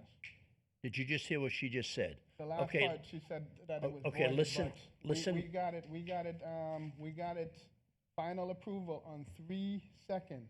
We went through all of that with the fencing, and this is the permit number 1907-0228. Mr. Durden, can you find that? Actually, this is not really up. It's not up? Okay, well, now what about the unserviceable vehicles? That's easy. Yeah, we're working on it. What's hard to work on it? Drive it to the junkyard and sell them. They can't, they are. Well, okay, you gotta get rid of those cars that don't run, Well, for we're in the heaven's sakes. process of trying to get, we're trying to get our compliance for even the zoning. We're trying to get our zoning in so we can, pull, a business license. I don't care. Because as of right now, basically, This is all cosmetic stuff, my friend. This is the easy part of your life, is to take care of this and make it go away. The zoning is work. This is easy. but it's all a process, and trying to find Process people to help. schmosses. You need to maintain the property would go Okay. a long way. Okay, anyway, moving right along, sir. We've tried to be, mention these things to you, and we know that the place has been there for a long time, hasn't been licensed. I know you keep saying, well, we're doing, not you necessarily, but those that have been before us before. Yeah, we're gonna do this, we're gonna do that, and it goes on for a year and a half, and we just keep going and going. I think it's gonna, I think today is gonna be maybe a situation here where we're gonna maybe not be as lenient as we've been in the past. I don't know. But we're looking for a They're checking motion. the permits now on the fence. But Correct. Just a moment, let's see what we've. He needs to work out these fence permits That's with what staff, not on our time. I know that. This is something you should have been on the phone talking to her about. Mr. Sessions I believe, did email it to the attorney. We were trying to close it out to see if we did Okay, have well, to, here, I'm gonna make your life even easier. We're gonna go ahead and make a motion here, and you can figure it out after today, and work it out. I apologize. It's ridiculous. We did find a permit that was final for the fence. However, it was submitted under the wrong address. So the fence permit and the wooden permit, the chain link has abated. It's been abated. Okay, so now it makes it even easier. All he has to do is mow the grass and keep it mowed, and get rid of all the unserviceable cars. Is that correct? The unserviceable vehicles and You the can do overflow. that by this evening if you were to go home and get to work. Okay, here. It's a project that we're trying to, It's work not on a trying to get project to everything. mow. It's called broom, broom, Yeah, I broom, mean, broom, and you get on there and we mow. did. I mean, we're not professionals or anything I like that. hereby move in reference to case number 104615 that the Code Enforcement Board make the following determination after hearing the facts in this case, the testimony and the recommendation of staff with regard to the existence of a violation. We determine the violation in fact did occur and the alleged violator committed the violation. An order of enforcement is warranted. If the order of enforcement is not complied with by July the 9th, 2021, a fine of up to $250 may be imposed. A cost of $200 has been imposed as a cost for prosecuting this case. Please take notice that on the first Wednesday of the month, after the date given for compliance at 9 a.m. or as soon thereafter as may be heard, a fine hearing will be held if the violation is not abated by the given compliance date. Second by Mr. Murdock. All in favor, say aye. Aye. Opposed, like sign. Okay, sir, July 9th. Go mow before then. And get it cleaned up. You earn brownie points for that, okay? Okay. 48. Case number 104820. Location of violation next to 3709 Avenue O, Fort Pierce, Florida. Torrin Walker, Sharanda Briggs. 49. Case number 105099. 3901 Metzger Road, Fort Pierce, Florida. Southeast Diesel Truck and Trailer Repair, LLC. Oh, thank God. It's an all-time record. here. Okay. Mr. That's- Chairman and the board, we do have a few latecomers. Dadgummit. Number 1, page 2. Number 2 and 3, page 3 and 4, and number 15. Okay, you'll have to read them off again, probably. Let's do the number The one. first one, number 1, page 2. Number 1, page 2. Daniel. No, that's not Daniel. That's Case number. okay. One- Case number 100-840, 6051 North US Highway 14 Pierce Atlantic Auto Pawn, LLC. Sorry, sir, to put you off, but we just have an agenda we try to go by. Being a hypocrite, the thing starts at 9 o'clock. I was on time today, and so I can say that. I'm usually late. That's right. That's really true. Take that to heart. That's really true. Okay. Maybe that's the lighter side of this. I don't know, sir. Anyway, please state your name and address. My name is Cody Danks, 4924 Slash Pine Trail, Fort Pierce, Florida, 34946. Right hand. Do you affirm to tell the truth, the whole truth, and nothing but the truth? Yes, ma'am. Okay, we are going to hear from Miss Danielle. For the record, I am resubmitting one photo dated March 6, 2020, two photos dated August 31st, 2020, and two photos dated February 2nd, 2021, taken by former Officer D. Francisco. And I'm submitting two photos dated June 1st, 2021, taken by myself. On March 10, 2020, the property was cited for being in violation of Section 11.05.01 for the two mobile homes that were installed without permits. A compliance date of March 25th, 2020 was given. Officer D. Francisco has been in contact with the property owner and have granted numerous extensions. After getting no compliance, the case was scheduled to September 2nd, 2020 Code Board meeting. At the meeting, Mr. Danks was present, and the board continued the case to February 3rd, 2021. At the February 3rd, 2021 meeting, property owner was again present, and the board continued the case to today's meeting, June 2nd. On February 3rd, 2021, two permits were applied for, but as of today's date, have not been issued due to pending comments. As of today's date, the property is still in You want me to start? Go ahead. Okay, so. Are you in violation first? Yes, sir. Okay, go forward. Many of the violations that she was speaking about there have been taken care of. I don't know if you recall, but there was 5 or 6 different ones from 40-some years back that I purchased the property and Yeah. had to deal with the problems. We And we know- got through we those. heard, you Yeah. told us about all that and everything. And we got so- through those, and then, I bought the company, put it in an LLC. So unfortunately, I can't do any of the main stuff myself. I have to use contractors. I did get a contractor, paid him half, moved all the trailers there. They were never fully set up, so they were just set on property to get it done. I was cited for storage on there. I went and got third-party permits, and you're probably aware of that, for the AC and for the electrical, and gave them to my mobile home installers, which we have none in Fort Pierce. It's a guy from Okeechobee, and I think there's only one standing in Okeechobee now. I personally went and met with Miss Galbraith about a month ago, took care of the first comments, which were true boundary survey, got it surveyed, brought it to her, answered the questions on the first comment sections, went through all that. Had to get that back to our contractor. We got set up with Mr. Steve Woods, because we had to do inspections on the property. We had those inspections done, which was on the second round of comments for the site plan. I mean, not for the site plan, excuse me, for the county. I've given those to Ronnie from Anchor Down Mobile Homes. I can't do it myself because Has I'm, he turned again, them in, LLC. do you know? Has he turned the permits in? The permits were turned in February. Oh, they were, okay. But all of there's- them. So but Ronnie and the other people are just, okay. These are the other steps. I but- misunderstood, I'm sorry. And so these are the steps, and I can't push him any harder other than going against his bond. And all these things I did. So these are, I'm just handing them the stuff. And that's where we're at on this one. Okay. And you might aware, last time, I'm trying to work with the guys, and I'm trying to work too, because honestly, these things have been there for almost a year, and it's, they rent for, $900 a month, and I've been sitting there, and they're getting damaged because they're not leveled. They're just sitting there. I would love to have this done. Is the to have it person, done. didn't you have a person living on the property that was using the I site? paid for him a spot. No, he wasn't in one of those. He was in an RV spot, and he moved Yeah, back that's what I in. meant, And I paid for him to get a spot in Roadrunner just to be in compliance.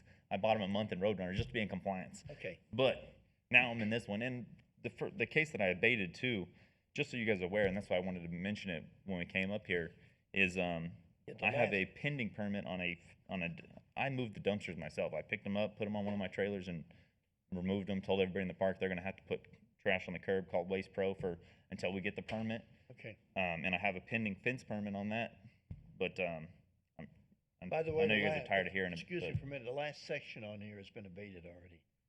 Okay, but go Yeah, ahead. sir.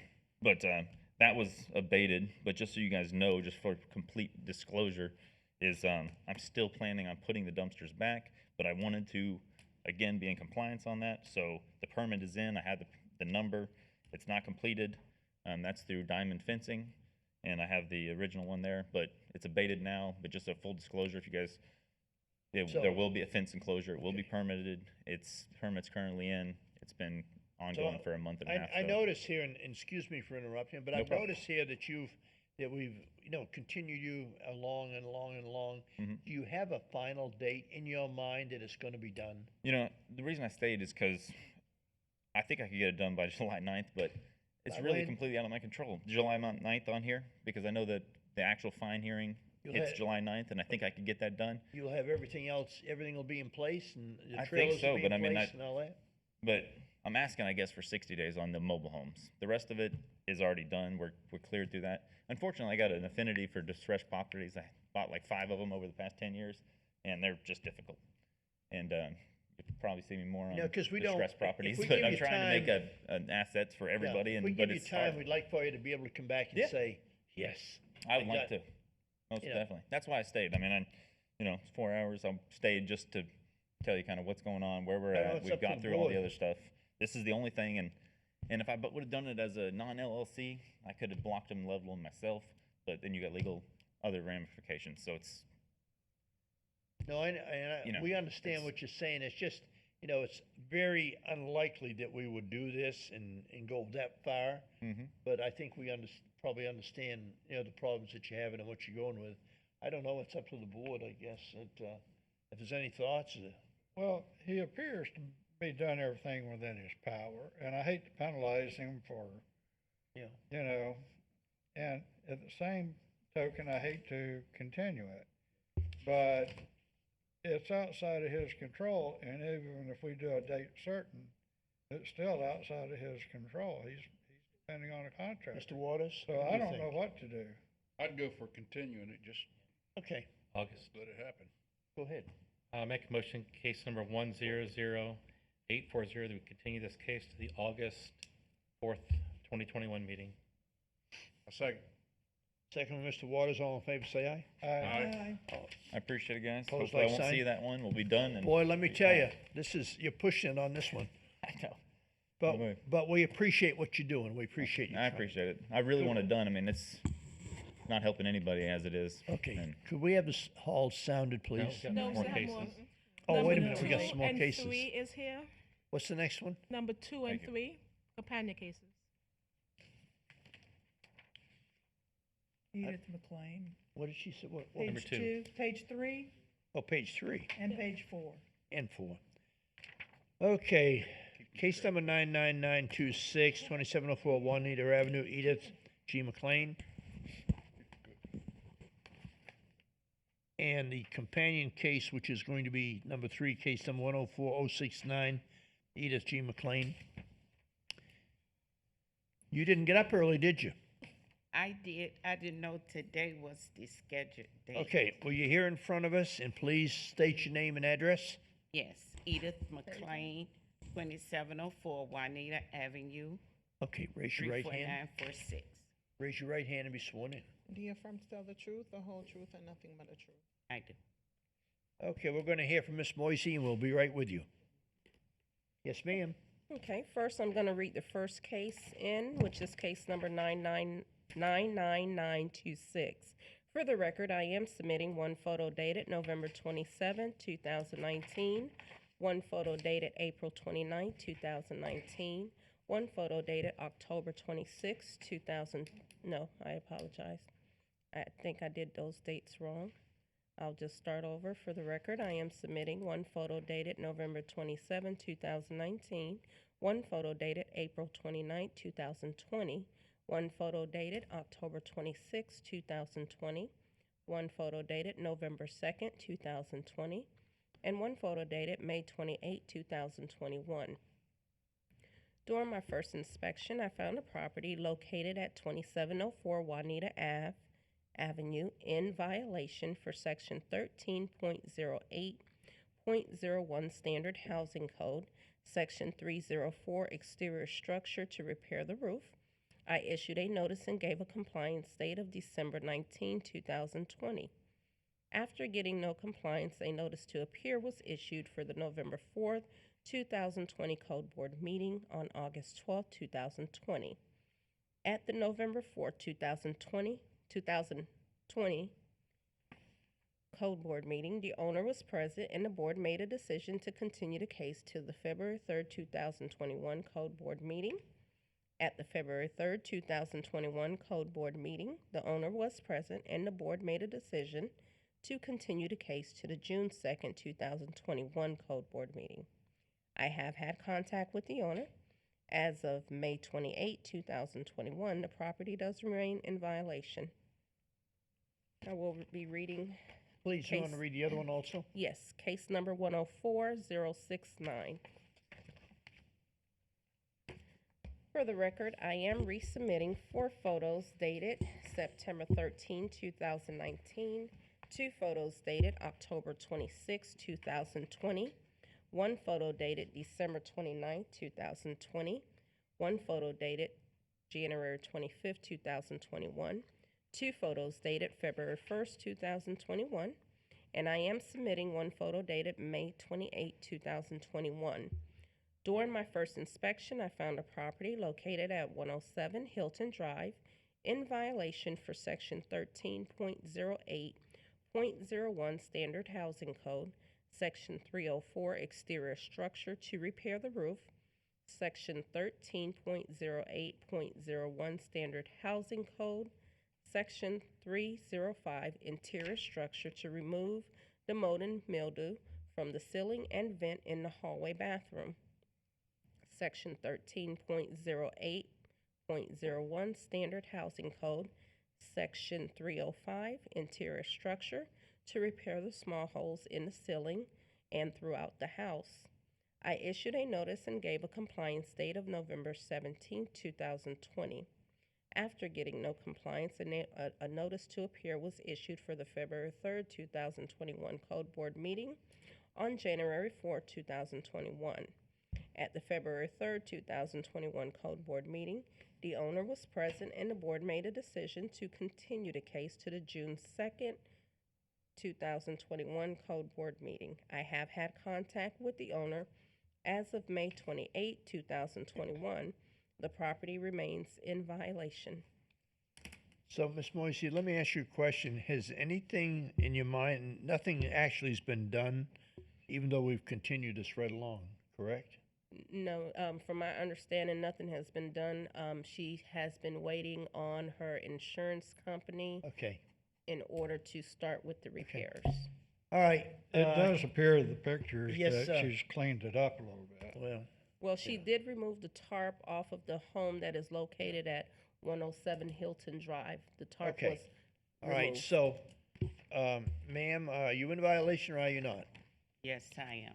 Okay, so as you know that this has been going on since 2020. Yes, I do. Okay, and, you know, we try to help people and go along with this and that, but somewhere along the line, we kind of stopped doing that. I mean, when I say that, you know, so can you tell us where you're at? And we know about, I think, insurance, is that what you're saying?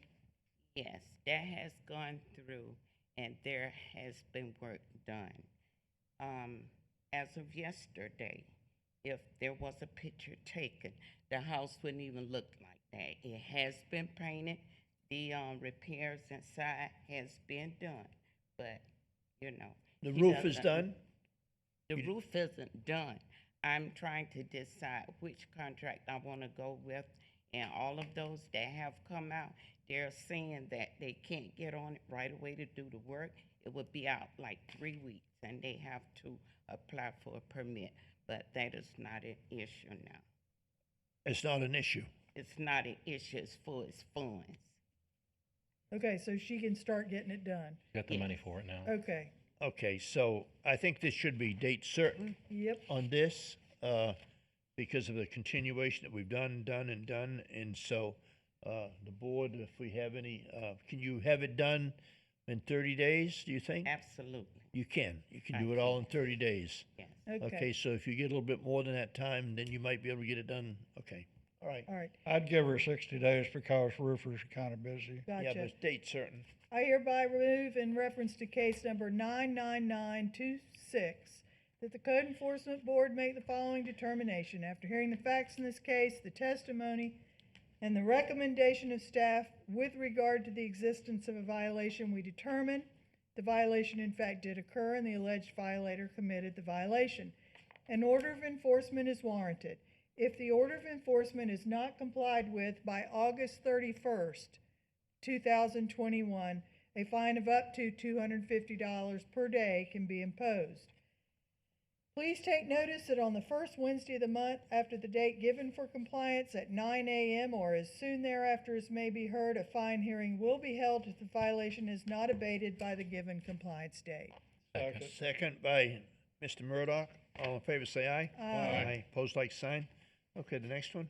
I hereby move in reference to case number 104069 that the Code Enforcement Board make the following determination after hearing the facts in this case, the testimony, and the recommendation of staff with regard to the existence of a violation. We determine the violation in fact did occur and the alleged violator committed the violation. An order of enforcement is warranted. If the order of enforcement is not complied with by August 31st, 2021, a fine of up to $250 may be imposed. A cost of $200 has been imposed as a cost for prosecuting this case. Please take notice that on the first Wednesday of the month after the date given for compliance at 9 a.m. or as soon thereafter as may be heard, a fine hearing will be held if the violation is not abated by the given compliance date. Second by Mr. Taylor. All in favor, say aye. Aye. Pose like sign. Wants to see. Yes, Okay. I need a clarification on the time you've given me for case number 69, which is 107 Hilton Drive. That is August. Yes. August 31st. Okay. August Now, 31st. for the one that case number 2704, Juanita. Same date. August Same thing. 31st. August 31st. Okay, that one is still in litigation.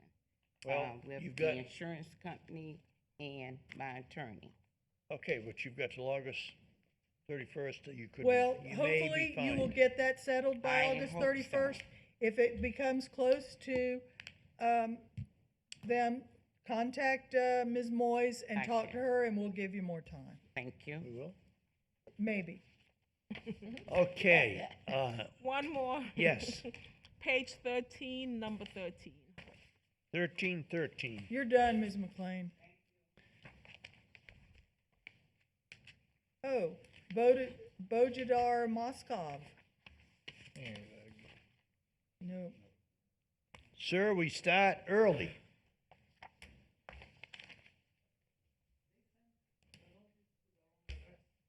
Oh, it's our fault again. Please, sir, just speak into the microphone, your name and address. My name is Bojidar Moskov, 1757 Southwest Ardmore Street in Port St. Lucie, Florida 34953. Okay, please raise your right hand. Do you affirm to tell the truth, the whole truth, and nothing but the truth? I do. Okay, so we are going to hear from Miss Williams. For the record, I'm submitting 2 photos dated October 20th, 2020, and 1 photo dated December 7th, 2020, taken by former Officer D. Francisco. And I'm submitting 1 photo dated June 1st, 2021, taken by myself.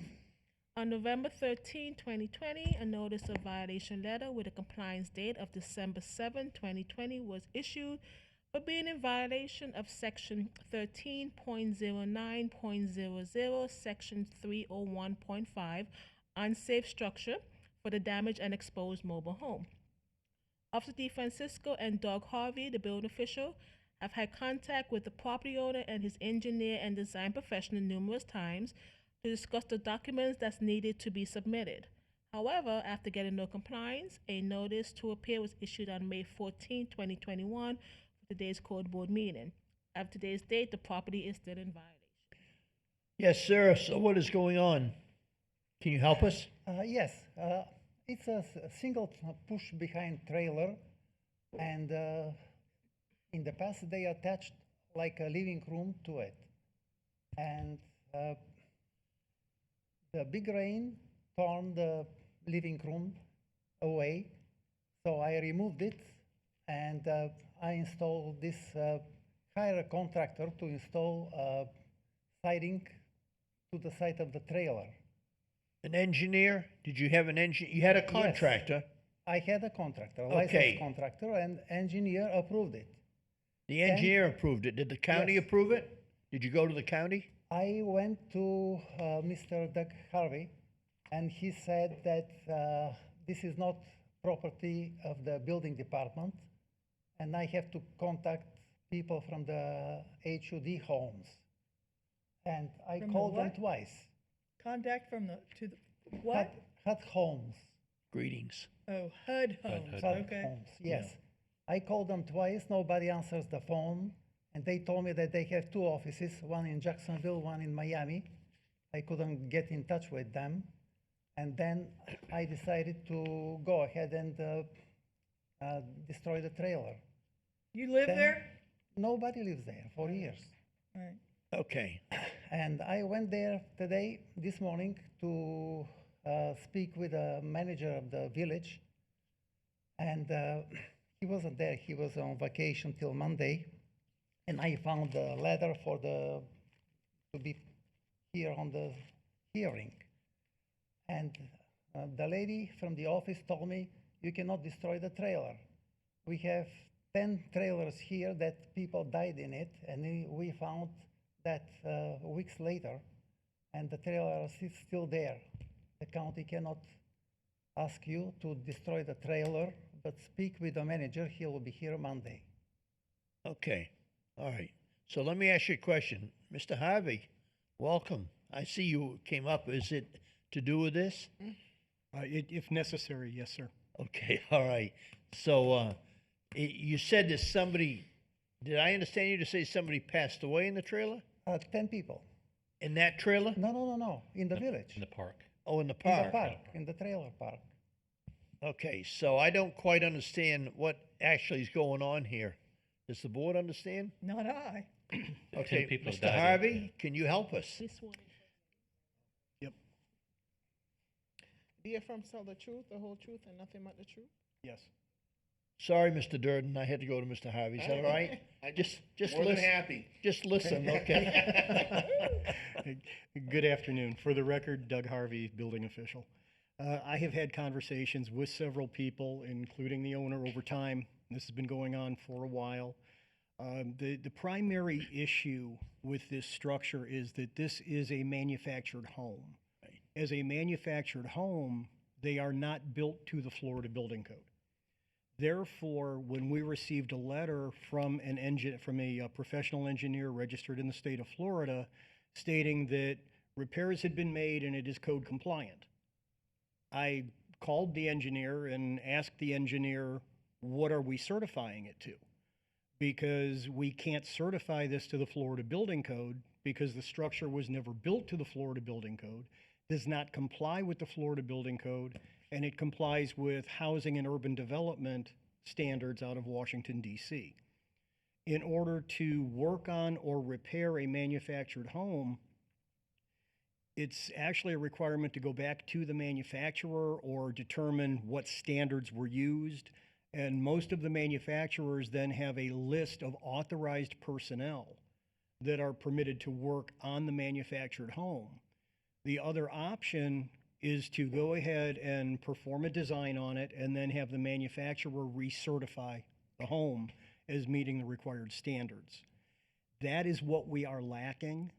And at this point in time, it's very unlikely that this home can be recertified to meet the standards to which it was built. And if it is recertified, I'm not sure that we could actually leave it in that wind zone at this time because it's actually a major undertaking to do it. So more or less, it's an unusable trailer. I- Unfortunately, this man might own it, but it appears like for code reasons and It might be easier just to building. tear it down, sir. you understand this? Yes, I want to do that, yeah. You want to tear it down? Yeah. I don't know if I have to recycle it because it's all aluminum, but I will need a week to take the furniture from the trailer Okay, out. All right, but you have to, also with that, something else comes up. I think you have to have a permit for demolition. Is that Uh, correct? That's the reason I Yes, sir. came today in the village, asking for the manager to tell me what procedure should I apply for the trailer to destroy it. All They right. came with a machine to smash it, or they take it somewhere, I don't know. I have a question, Mr. Harvey. Yes, sir. Now, if HUD regulates this trailer, I'm gonna call it a trailer or mobile home, do you have any jurisdiction, and why would he have to have a permit for something that wouldn't have jurisdiction? I guess if the answer is that you don't have jurisdiction of the inside of that. Excellent question, Mr. Waters. And under Florida Statute 320, which is the Highway Safety and Motor Vehicle Statute, manufactured homes are addressed in that statute, and the authority for the installation of the manufactured homes is given to the local authority, and there are standards by which we are to inspect the connections to them and the actual home as to what the label that is typically on the tongue of the unit, what that label has to have, the installers that we are required to get a license from. This is just an interesting little tangent for the board and relates to the previous case that was up here. This is the one area where an owner builder is prohibited from actually doing the installation.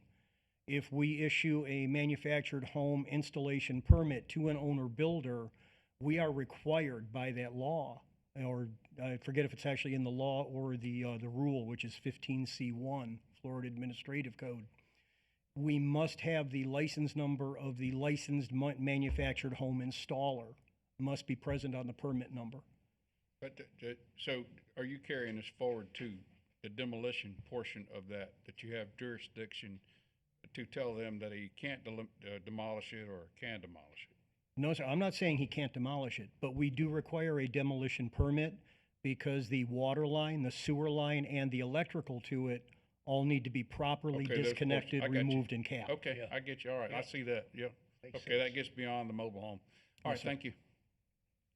Okay. So do you think you can handle this by July the 9th? To take the furniture from it? To figure out what you're going to do to Yeah. make this code thing go away?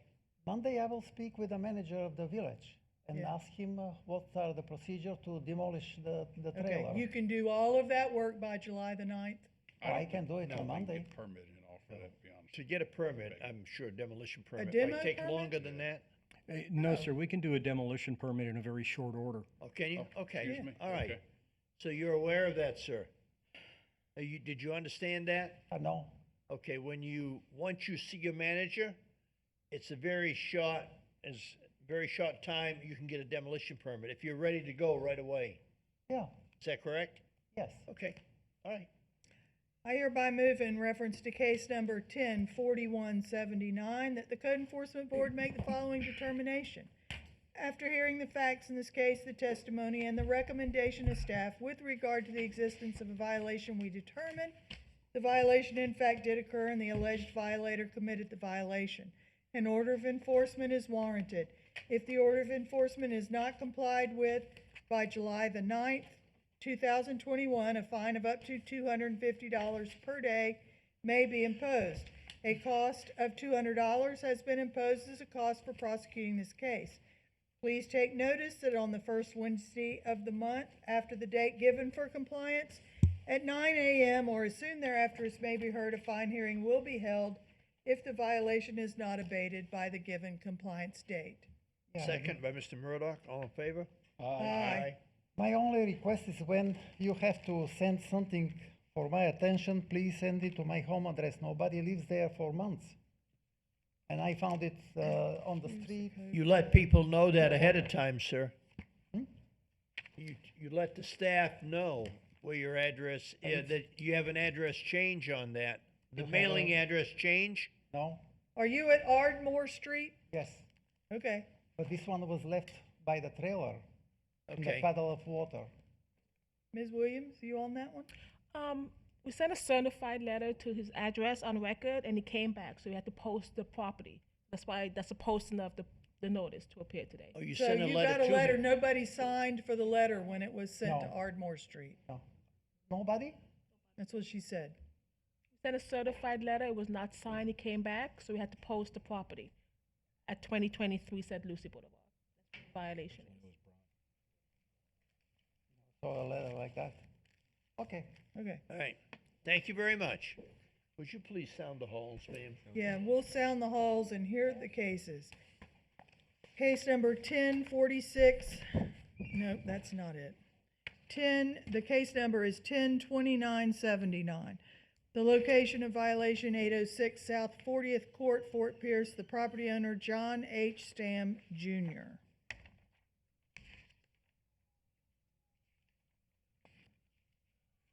Oh, y'all. I believe the next case is 104026. The location of violation 2901 Cortez Boulevard, Fort Pierce. The property owner J.J. Campos, Maria Campos. Case number 102983. The location of violation 2915 Avenue S, Fort Pierce. The property owner is Daryl Stinson and Fatosha Stinson. Case number 103285. The location of violation 6000 Orange Avenue, Fort Pierce. The property owner is Ty F. Realty Holdings, LLC.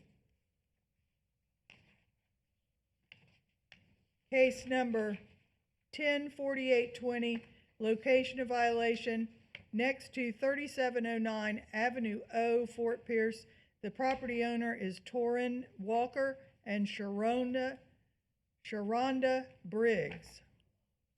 Case number 105099. Location of violation 3901 Metzger Road. The property owner Southeast Diesel Truck and Trailer Repair, LLC.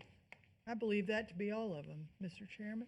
Okay, very good. Thank you very much. Have the halls been sounded? Yes, Mr. Chairman. Mr. Taylor, if you would, please. I have a motion. I hereby move in reference to the cases read into the record that the Code Enforcement Board, in an order, finding these alleged violators are in default as they did not appear to protest the violations against them, that the board adopt the recommendations of staff as set forth on the agenda. Thank you. Second by Mr. Murdock. All in favor, say aye. Aye. Aye, opposed, like sign. Okay, we are on fine hearings. The number one, case number 98007 has been abated. We're on number two, case number 103480 1209 Wyoming Avenue. George A. Fuentes. Fuentes. Fuentes. Jorge Fuentes. Fuentes. Okay. Is anybody here representing that? Thank you, folks. Nobody? Okay, moving right along. Josh. Yes, sir. For the record, I am resubmitting a total of 4 photos, 4 dated August 27, 2020, and I am submitting a total of 8 new photos, 4 dated May 24th, 2021, and 4 dated June 1st, 2021. This case was brought to the April 7th, 2021 Code Board meeting and found in violation of Section 3826 for unserviceable vehicles at the property. The property owner, Mr. Fuentes, was present. The board gave a compliance date of May 7th, 2021, and I have had contact with the property owner, and as of June 1st, 2021, the property remains in violation. Very good. Looking for a motion. Has he taken any of them off? Nope, they're all still there. He likes them. Yep, that was his son's cars. Yeah, I remember. That's the one. Y'all still happy me reading them? Sure. I hereby move in reference to case number 103480 that the Code Enforcement Board make the following determination. After hearing the facts in this case, the testimony, and the report of staff that the violation still exists, and having considered the gravity of the violation, the actions, if any, taken by the violator to correct the violation and any previous violations, we make the following determination. A fine of $250 per day shall be imposed for each day the violation exists, starting May the 8th, 2021, with a maximum fine not to exceed $5,000. Second by Mr. Taylor. All in favor, say aye. Aye. Opposed, like sign. Okay. Number three, case number 102-939 3318 Orange Avenue, Lot 35, Fort Pierce, Florida, Seminole Mobile Park, LLC, care of Riverstone Communities. out of Bloomfield Township, Boise. Michigan. Yes, Ms. Moisey? For the record, I am submitting one photo dated December 14, 2020, one photo dated January 19, 2021, one photo dated April 5, 2021, one photo dated May 28, 2021, and a copy of the expired permit number 1305-0359. This case was brought to the April 7, 2021 Code Board meeting for Section 11.05.01 2A St. Lucie County Land Development Code, time limitations of building permits to obtain a replacement permit for the expired permit number 1305-0359.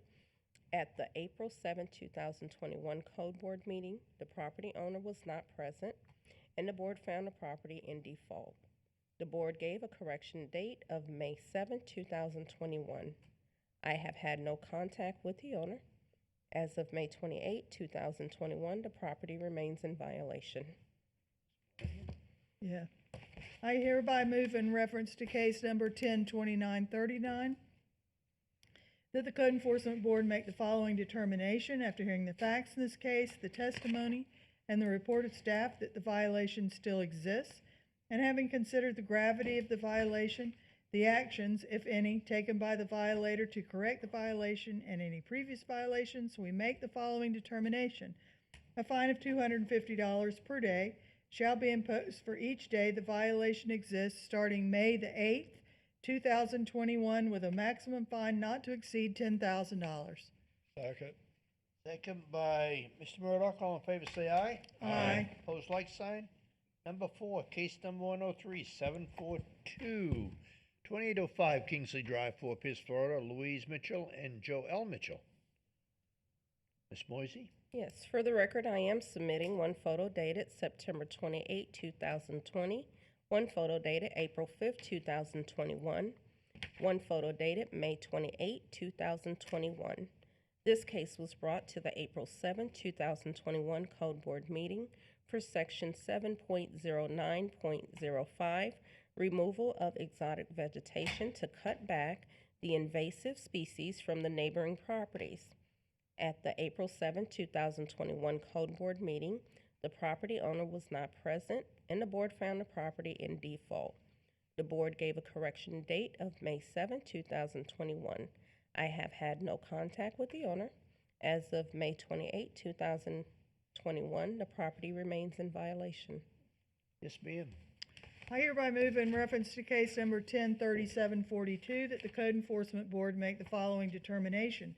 After hearing the facts in this case, the testimony, and the report of staff, that the violation still exists, and having considered the gravity of the violation, the actions, if any, taken by the violator to correct the violation and any previous violations, we make the following determination. A fine of $250 per day shall be imposed for each day the violation exists starting May the 8th, 2021, with a maximum fine not to exceed $10,000. Second. Second by Mr. Taylor. All in favor, say aye. Aye. Opposed, like sign. Okay, 5, case number 103856, J Gardens Lane, Fort Pierce, Florida, Richard McLack, I believe. Michalak. Michalak. Oh, okay, very good. Ms. Moisey? Yes, for the record, I am submitting one photo dated October 5th, 2020, one photo dated January 21st, 2021, one photo dated April 5th, 2021, and one photo dated May 28, 2021. This case was brought to the April 7, 2021 Code Board meeting for Section 38-97 for overgrowth. At the April 7, 2021 Code Board meeting, the property owner was not present, and the board found the property in default. The board gave a correction date of May 7, 2021. I have had no contact with the owner. As of May 28, 2021, the property remains in violation. This must be a rental property. It looks like a vacant lot. Vacant lot. Is it a vacant lot? Yes, it's a vacant Oh, lot. it's a vacant lot, okay. All right, very good. Okay. I hereby move in reference to case number 103856 that the Code Enforcement Board make the following determination. After hearing the facts in this case, the testimony, and the report of staff that the violation still exists, and having considered the gravity of the violation, the actions, if any, taken by the violator to correct the violation and any previous violations, we make the following determination. A fine of $250 per day shall be imposed for each day the violation exists, starting May the 8th, 2021, with a maximum fine not to exceed $10,000. Second. Second by Mr. Murdock. All in favor, say aye. Aye. Opposed, like sign. Okay, number 6. Wait a case- minute, can we send this to the county to get them to mow it? Or to, is it, huh? I would go ahead and do an assessment to have the grass mowed. Okay, thank you. Okay, very good. Okay, number 6, case number 104-034, 4501 Avenue Q, Fort Pierce, Florida. Seymour Jefferson. Here he is. Greetings, sir. How you doing? Thank you for waiting so long. I've So been you waiting could- for a long time, so Just go ahead and please state your name, sir. State your name. oh, my bad. Seymour Jefferson. What's the address? Where I live, Mm-hmm, yes. 2001 North 49th Street, Fort Pierce, Florida. 301? 29th. I mean, 2001 North Okay, 49th Street. okay. Do you affirm to tell the truth, the whole truth, and nothing but the truth? Yes. Thank you. Okay, Miss Moisey. For the record, I am submitting 3 photos dated October 28, 2020, 4 photos dated November 9, 2020, 1 photo dated December 29, 2020, and 1 photo dated May 28, 2021. This case was brought to the April 7, 2021 Code Board meeting for Section 11.05.01 Building and Sign Permits to obtain a renovation permit for the work being done to the home. At the April 7, 2021 Code Board meeting, the property owner was not present. The board found the property in default. The board gave a correction date of May 7, 2021. I have had contact with the owner. As of June 1st, 2021, the property remains in violation. Okay, sir, where we at? What's going on here? It's a year old. Be honest Almost. with you, I did not know I was supposed to come to court. Okay. That's one of the reasons. I did not know. I just got You sidetracked on you everything. thought you could just go in and fix it and do all that and it would be fine? No, what I thought was when she told me, I talked to her, she had told me, like, I thought she wanted me to move my trucks and stuff out the way first. I didn't know I had to do a permit at the time. But at the same time, I'll work on the permit pending, all permit pending right now. It is pending? Yes, what we're going through is the people drawing my plan up, we going back and forth with comments, then Joe said you gotta fix this, you gotta do this, and you say we gotta fix this or that. It's just like too much going on at the same time, it's just holding me up. When did you get your contractor? How long ago? At first all, she told me I had to do a renovation permit. Okay. So then, all of them took me to on the meeting, tell me everything I had to do. But Joe said, man, it's gonna take you a long time to do this because you're gonna need a man to draw the plan and everything. So when I got the man to do the plan for the whole thing, when I got the man to do the plan, Joe came out with comments. You gotta go back comment. He got 50, you gotta do this, you gotta do this, do this. Comment would keep coming back and forth. And then after we get all the comment taken care of, we go to Angie. Angie want me to do another survey and certificate survey and everything. That's more time, comments coming on Angie's part. Then they want me to take you to a health department. Probably gonna be a sewer there. And my thing right now, everything holding me up right now is sewer. So what you're saying is all you've been doing is going back and forth. You haven't applied for a permit yet. I put in for a permit. Yes, a permit was filed for. It is in the Is it system. pending? The last comments were sent out April 14, 2021. They are awaiting on you. It says to please give a description of the work to be done on the application. Another one was to provide a septic permit from the health department and to provide an elevation cert, given the elevation of the center line of the adjacent roadway. Right. Okay, have you done that? I did everything Angie told me to do. We all made all the paper to Angie. Angie got all that paper. Now I got one more problem. Health department. I'm waiting on them. I don't pay them and everything. I'll try to get them to give me a permit and hold up on the other stuff, but they won't do it. So right now, I'm at the health department and I'm waiting on them to go ahead and finalize everything.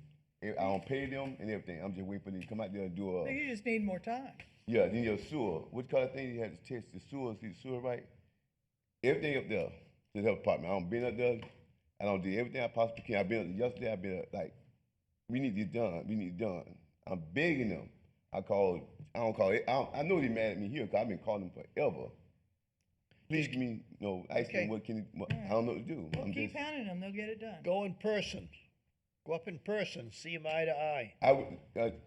I go there. I went there yesterday. I go person. I don't use no phone. I don't call. Every time I get a phone, I hear the voice. Good. I literally go every place. So you'll have it done in 60 days, maybe? That one waiting on you said he backed up. I don't know. Want me to go in there and tell? I asked him, can you do it in 60 days? I already told him I'm getting in trouble. I'm in trouble.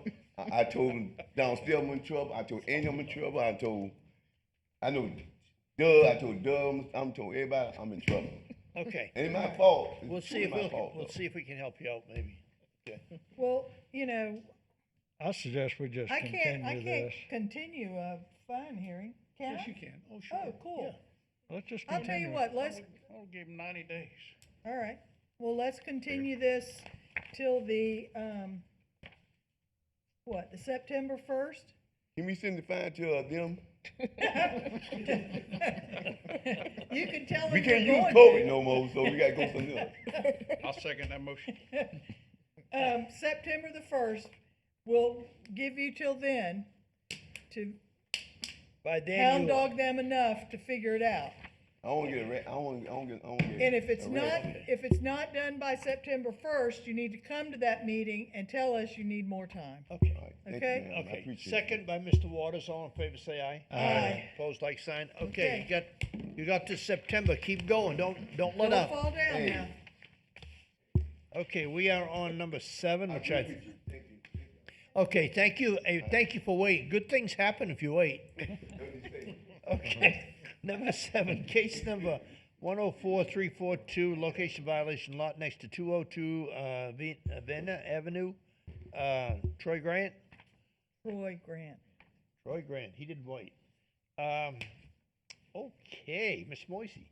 Yes, for the record, I am submitting one photo dated December 10th, 2020, one photo dated January 7th, 2021, one photo dated April 5th, 2021, one photo dated May 24th, 2021, and one photo dated June 1st, 2021.